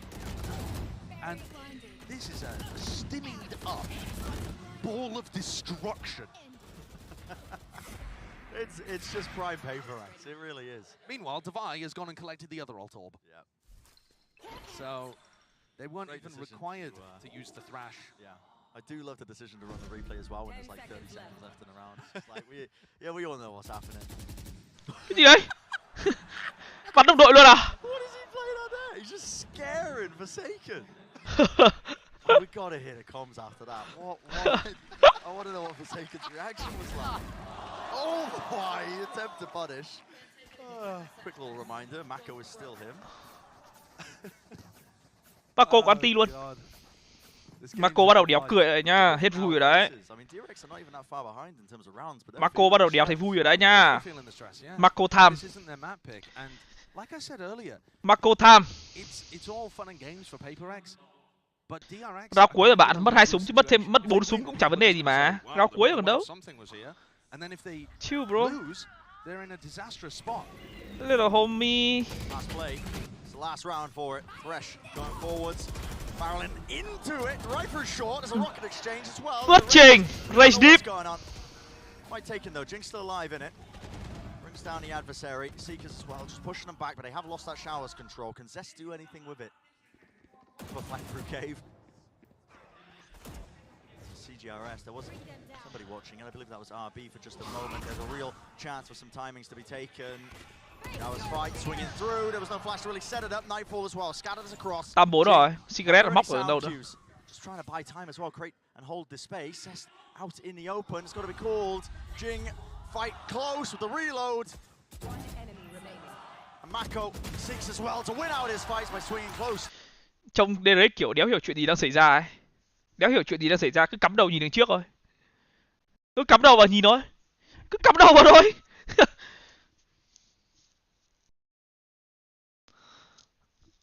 Kiểu lú rồi á. Thằng Trinh nó dẻo lắm.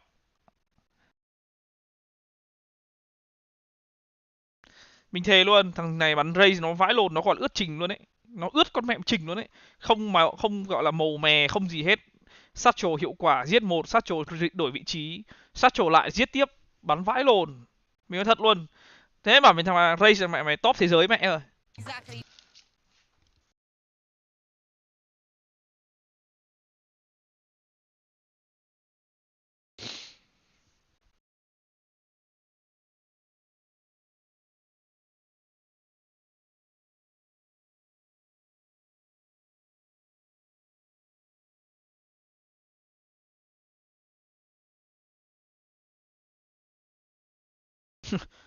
Lại so Ducky Race à?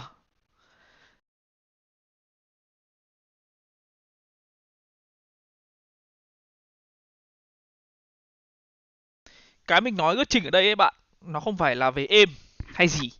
Mình đang nói về là movement. Mình đang nói về di chuyển. Sử dụng skill hợp lý.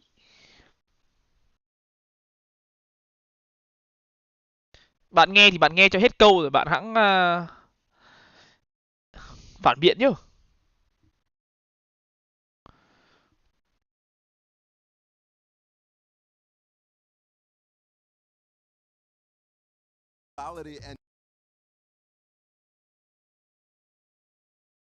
Còn Ducky nó là nhà vô địch thế giới bạn.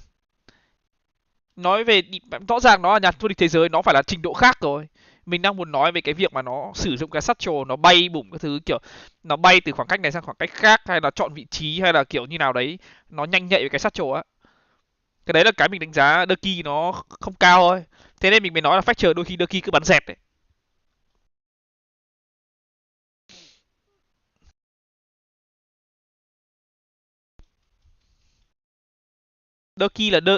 Ducky là Duelist bắn ngắm. Nó khác.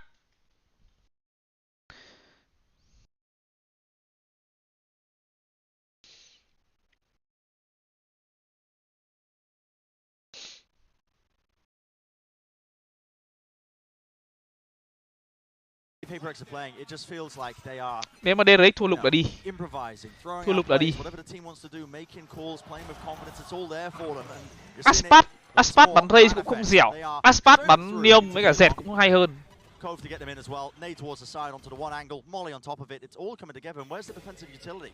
Anything to slow them down? Mako in tube. They don't have control of elbow. Santral's pushing them back and away. Okay, and a call is made. Is DyAC to want to try and flood into this one right through the smoke? Cái map này là cái map mà mình nghĩ ấy, con Gecko lợi. Tại vì sao? Anh em biết cái map này bị spam qua smoke cực kỳ nhiều luôn á.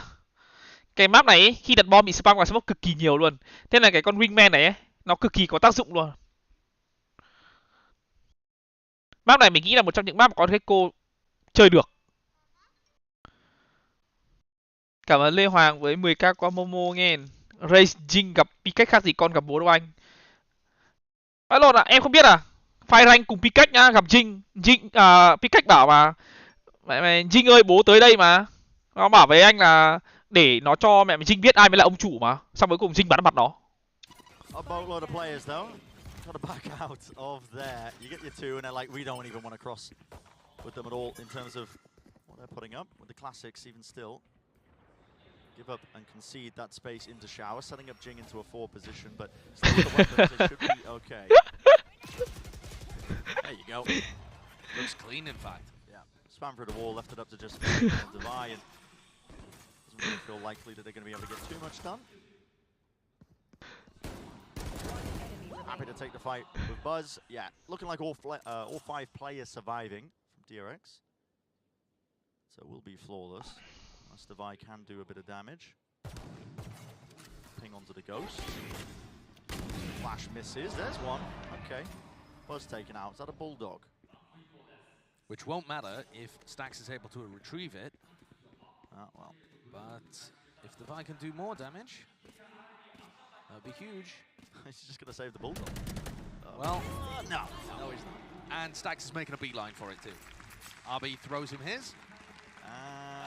Oh, he was trying to throw it over the edge. Yeah. Oh, I see. Okay. Well, they got it there at the end though. So this is going to be a bonus round with some serious sting to it. DyAC have got a chance of getting the rounds essentially level here if they're able to pull this one off. Keep an eye on how Forsaken uses his utility on the attack side. It's so different to all the other Harbors.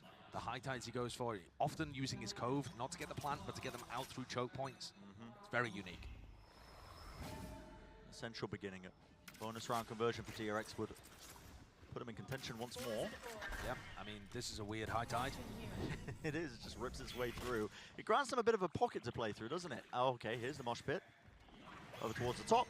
That's into triple, Dizzy, and the nade. Snakebite used just on the default box angle.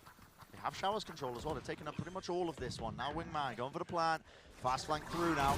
Prowler and a Trailblazer used at the same time. And hay. Không làm cách nào để Myfrick giết một được luôn. Không làm cách nào luôn. Hay. Forsaken làm mấy? Câu hỏi là Forsaken làm mấy? Forsaken làm hết. Oh my! Collapse straight onto short. Mako and RB. What can they get done now? Noise cues cut away, yet device still remaining sharp, in control as well of lamps, making sure nobody can walk past any of those high tides. So there is no conversion of the bonus round. A decent try by DyAC, but PaperX still holding on to this lead. Yeah, a sick round from PaperX though, really is. They segment off the site into little chunks with their high tide and their brim smokes, and then they can combo the flashes to be able to get through. Then in the post plant, Jing does such an excellent job there of being able to hold his ground in pocket, slow people down so that Forsaken gets the backstab. It's really tough to deal with what PaperX does on the A side of the map. Their B hits tend to be a little more standard, but A is anything but. Isn't this different? It's all 5 players grouped up into sand. Horn destroyed, there was a timing there that's potentially could have been punished. Trailblazer, that stun connects. Forsaken's already in. Nade at his feet, Moshpit over the top. It's a full util dump. The execute, and the Moshpit lands the kill. Spray transfer from Buzz. Almost landing the third. That is absurd. He's made it even. 3 versus 3. Spike's trying to get planted. Snakebite rebounds. They're in the close corners here through the smoke. Lovely movement from RB. Enough to jiggle as well. It makes it a favorable fight for him. It's just down to DyAC. Flash, 12 seconds. Is he even gonna have time to really play for this one? They know exactly where he is. Come onto the corner. So many moments like that in this game. Yep, there's one. 5 seconds till the flash comes through. Ping on 2. The tap already onto the spike. It's halfway through. RB just sticking it. And yeah, just couldn't quite land the shots. Thought he was off. One of the fuses coming through. Thought he put in enough damage, but was just not quite landing him. I think probably bad comms there too. The plant was tucked into a corner. There wasn't really possibility that the player could have been on the left-hand side of the spike. And yet, yeah, not really communicated to him in that situation. And I kind of lied to you all. I said that their B hits were fairly standard. This one was weird. I did think you were about to set up a cast the curse. As soon as I saw them grooving up towards Hookah, I was like... I mean, it was an odd pop. It was, yeah. What I meant was that Jing tends to double blast back through. Yeah. The rest of them follow out, but more yeah, standardized. But that was just... The high tide makes that one really odd. It is an attempt to clear out towards showers. Buzz is one away from the ult. Đợi mình xíu anh em ơi. Go for the orb though. Just wants to get back to short. Have they got a season 8 combo or something? Zest is definitely holding utility. Could be a prowler though for RB to peek off. Ui, setup. Đây, đây là lúc Hammer mạnh này. Nhìn kìa, nhìn cái anti của nó kìa. Clear hết side A luôn. RB chết rồi. Wow, RB vẫn là 1. Hay này. Đấy, anh em thấy không? Gecko đặt bom xong rồi, không mất người. Burst. Burst. Hay. Mắt hay. Hết line up rồi, hết sạch rồi. Súng bé. Trông có vẻ giống là lợi thế nghiêng về DyAC. Thôi. Davai hết flash. Ui, Jing có lượng có. Ui. Hay. 98. So damn close with the timing, but it is DyAC winning that round. DyAC are just about holding on in these kind of situations, only just. The crucial element to me is the fact that they managed to maintain Showers control. The high tide that Forsaken throws kind of segments off Triple and Showers so that they don't have to worry about that. They can take lamps, they can take backside, and then they return back to Showers later on. But Buzz being able to find that kill means that they never have to worry about the backstab. And that post-plant position is denied. They haven't really been missing him that much today, to be honest. We'll see how the series plays out. Right now, once more, it's DyAC who are mounting that comeback. This time, Clap. Similar scenes. This Mousepad looks like it's going to land on the back. Quên. How's it going? Over the side, Trailblazer. There's the Seekers. There's a pull into the mosh, but it's all a little bit mistimed. Ui, Lab ném độc vào B-long à? Hay đấy chứ? Just a little set play, potentially for a pick, so that they could commit afterwards. Still a Thrash to work with here, and they're hoping that they can barrel over somebody from DyAC that's pushed Fake hay này. Giờ 2A. Ui, thề luôn, Jing bắn khẩu Stinger này vãi lều luôn. Forsaken ở A. Có anti. VA rồi. Cái map này team nào tận dụng cái TP tốt hơn team này thắng. Bây giờ Cigarette có wingman đúng không? Con kia con wingman đúng không? Đúng rồi, wingman và đặt bom. Xong rồi có anti luôn. Khỏe re. Không cả là đặt bom rồi. Đôi khi là 18. Cigarette có anti cơ. Trông giống là 18 anh em ạ. But DyAC are not starting this quickly, waiting for the high tide to fall perhaps. Mình nghĩ là 18. Mình vẫn nghĩ là 18. Mình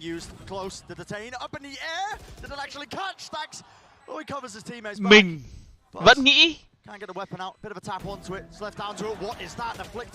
Thôi mình hết nghĩ rồi.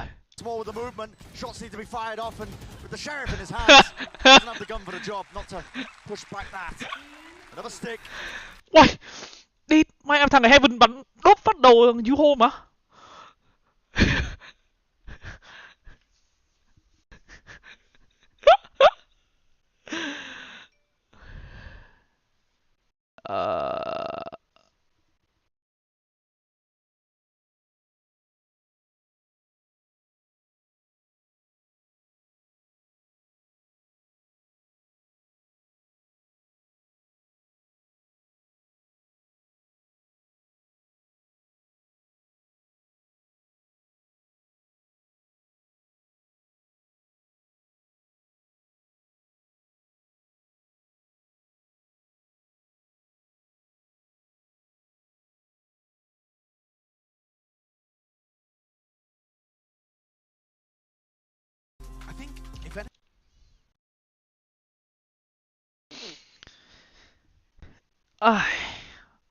Một mặt thì mình muốn game đấu kết thúc 2-0 để mình đi nghỉ sớm.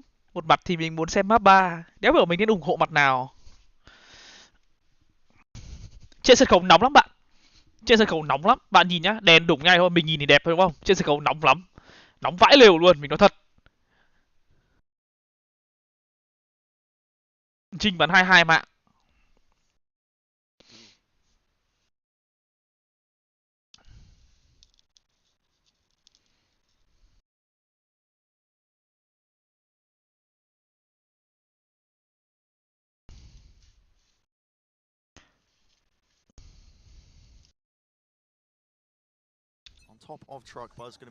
HyperX bắn khác gì rank ta. Bom boom plan xong bị retake dễ VL. Ủa? Cứ retake là cứ bị retake là bắn rank hả bạn? Vãi lộn ạ. Bạn có postman thì người ta cũng phải biết retake chứ. Bạn có bài để địt mẹ đặt bom, người ta cũng có bài để địt mẹ retake chứ. The hell? Hút. Cancel wingman. Không phải là hút à? Ui.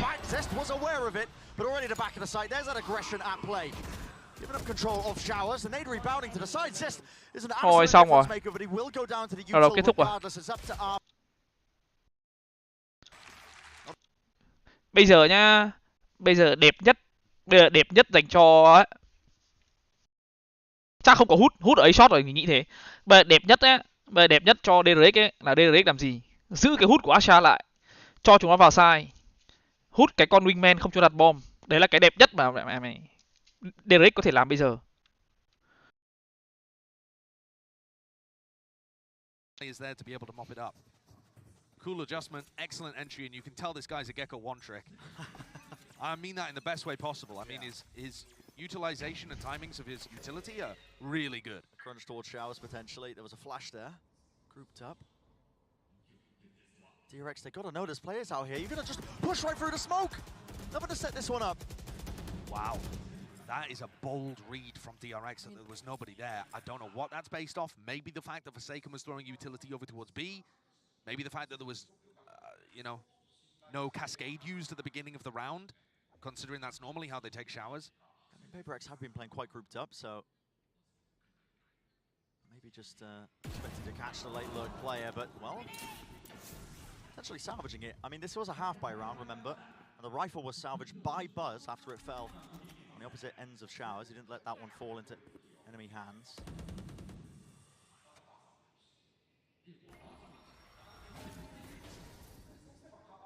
Seconds left. DRX feeling like they've got the read. Smoke's dropped down, cutting up a decent portion of it. There's hay này. Tự dưng bớ được khẩu súng. An upgrade for himself. Picks up the rifle. Here's the wingman. Any sort of covering fire. That's going to be denied. Không được, vẫn không phá được. Phá được rồi. Hay. Cái này đôi khi là break cút. Ui. Khó cho cigarette. 15 seconds left, CGRS. Mình nói thật luôn, chỉ cần phá được con wingman thôi là khả năng thắng của DRX cao cực. Chỉ cần phá được con wingman thôi. Tại vì sao? Vì khi bạn biết là nhá, nếu mà khi mà bạn phá được wingman thì phải là người đặt bom, mà người đặt bom thì sao? Mất một người. Mất một người thì mất một người bắn nhau, đặt bom là mất một người bắn nhau. Một người đặt bom là lỗ người, đổi mạng là lỗ. Chỉ cần phá được wingman thôi là khả năng thắng cao cực kỳ luôn. Game V này giờ không cần Opper nữa hả anh Công Anh? Có cần nhưng mà map này không cần lắm bạn ạ. Tại vì ý, cái xu thế bắn map buy này nó sẽ rơi vào tầm kiểu là hai con controller. Nên là khẩu ngắm thì cũng sẽ bị counter thôi. Không mang lại tác dụng hiệu quả cao lắm. Nên là có ngắm được mà không có ngắm được. Mà có ngắm cần ngắm thì con nào chả bắn ngắm được bạn. fun. It's definitely fun. Fun to watch. Yeah, unless you're a PaperX fan or Coach Alex, I would imagine. Yeah, it's just going to be causing stress. Here we go. Nightfall's going to be used as soon as the first wave of utility jumps out towards short. So Prowler's even as well, chasing them all the way into market. Even the C's used on top. So a lot of util used in response by DRX here.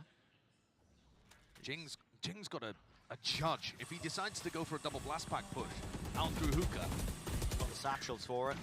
Mako's going to be the target. Rebound off the wall with a cove. Oh, get him in. There's a flash into the corner. Hands over the rifle. Here's the ult. Online rocket right into tube. Nobody's going to be there to receive it. And Mako has repositioned. Ôi Mako. This is absolutely gorgeous. Ôi, Cigarette vẫn đổi được kìa. Plan going off still. Finds the kill and a trade in the middle of nowhere. The fast reactions. Nades. Ôi, Cigarette. Forces him into the fight and forces him into a 1v1. He will go down post-mortem. At that. How do you expect DyAC to be in this spot? There's just no way. Không bao giờ ngờ được DyAC luôn. He's waiting to hear a sound cue from the drop. Hears it, and that's when he strikes. The difference that CGRS has made from map 1 to map 2 is fabulous. I know that this is still a really close map, but it's just been night and day. Getting him on the Gecko on maps that make sense might be a major win condition for PaperX. I mean, look how much more confident he looks. That pick, delightful. This punish on Mako, who'd made a phenomenal play around the cove.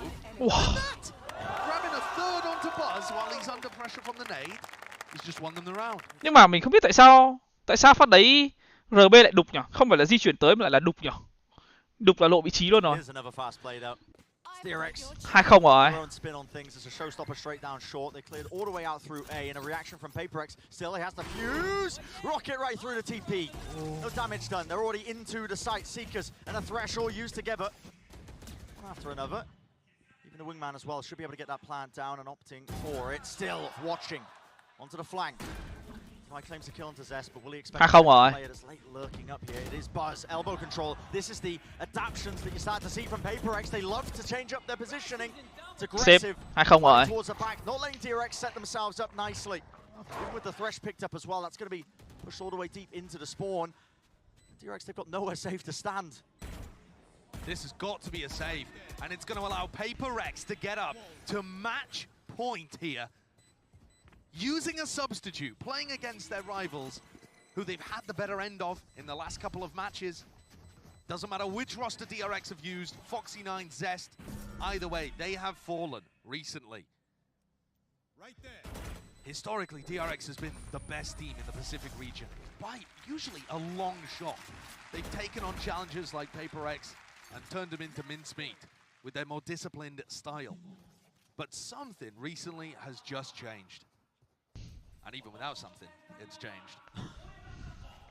You got to stop, man. These players are going to change their names and put in a formal complaint or something. I mean, that one wasn't even deliberate. But what a day this is for PaperX. It's huge. And what a disaster for DRX, though. Like I said earlier.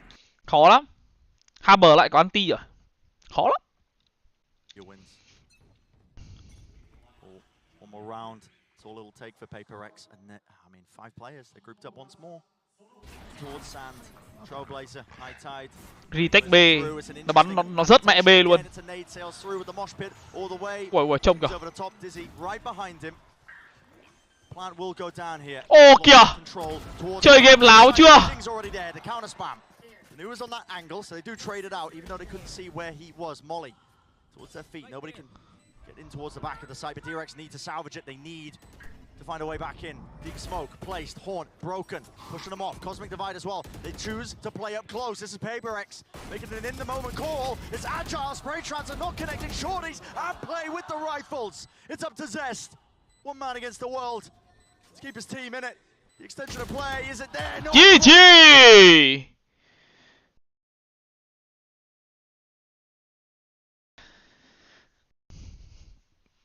Quá nhiều sai lầm đến từ vị trí của DyAC.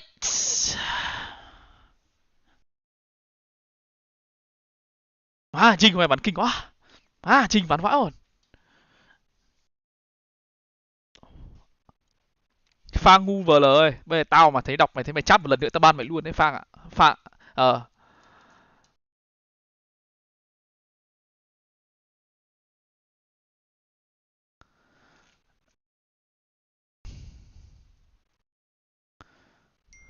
Hộ à? Dễ bạn ơi.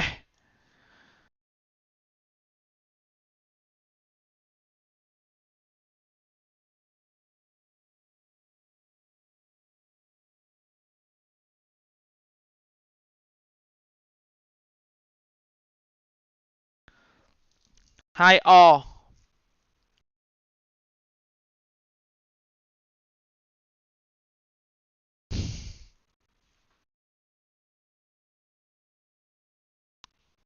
Nó có hai nick. Nó có hai nick mà hôm nọ anh em mới ban có một nick rồi. Thế là hôm nọ anh em là ban 300 giây hay sao ấy. À mẹ. Trinh vắn vãi luôn. Ngày trước là DRX là kỵ dơ của HyperX, giờ là ngược lại luôn.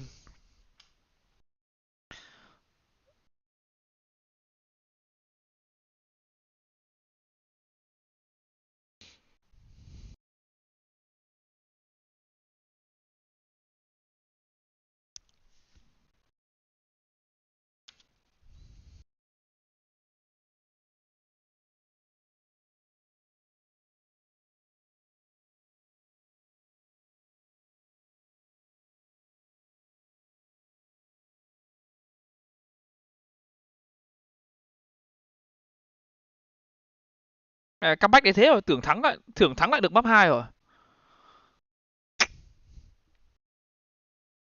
Thôi nghỉ anh em ơi. Mày hay quá để đi ngủ sớm. Ai trời ơi. Nghỉ anh em ơi, tối bắn rank. Tối lại phải ngủ sớm, mai lại xem ạ. Bắn giải này sớm vãi đồn, sáng cứ phải dậy sớm ạ.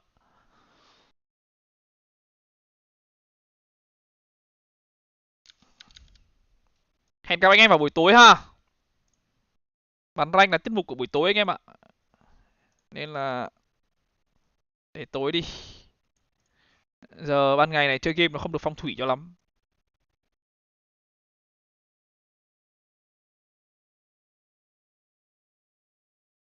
Bye bye.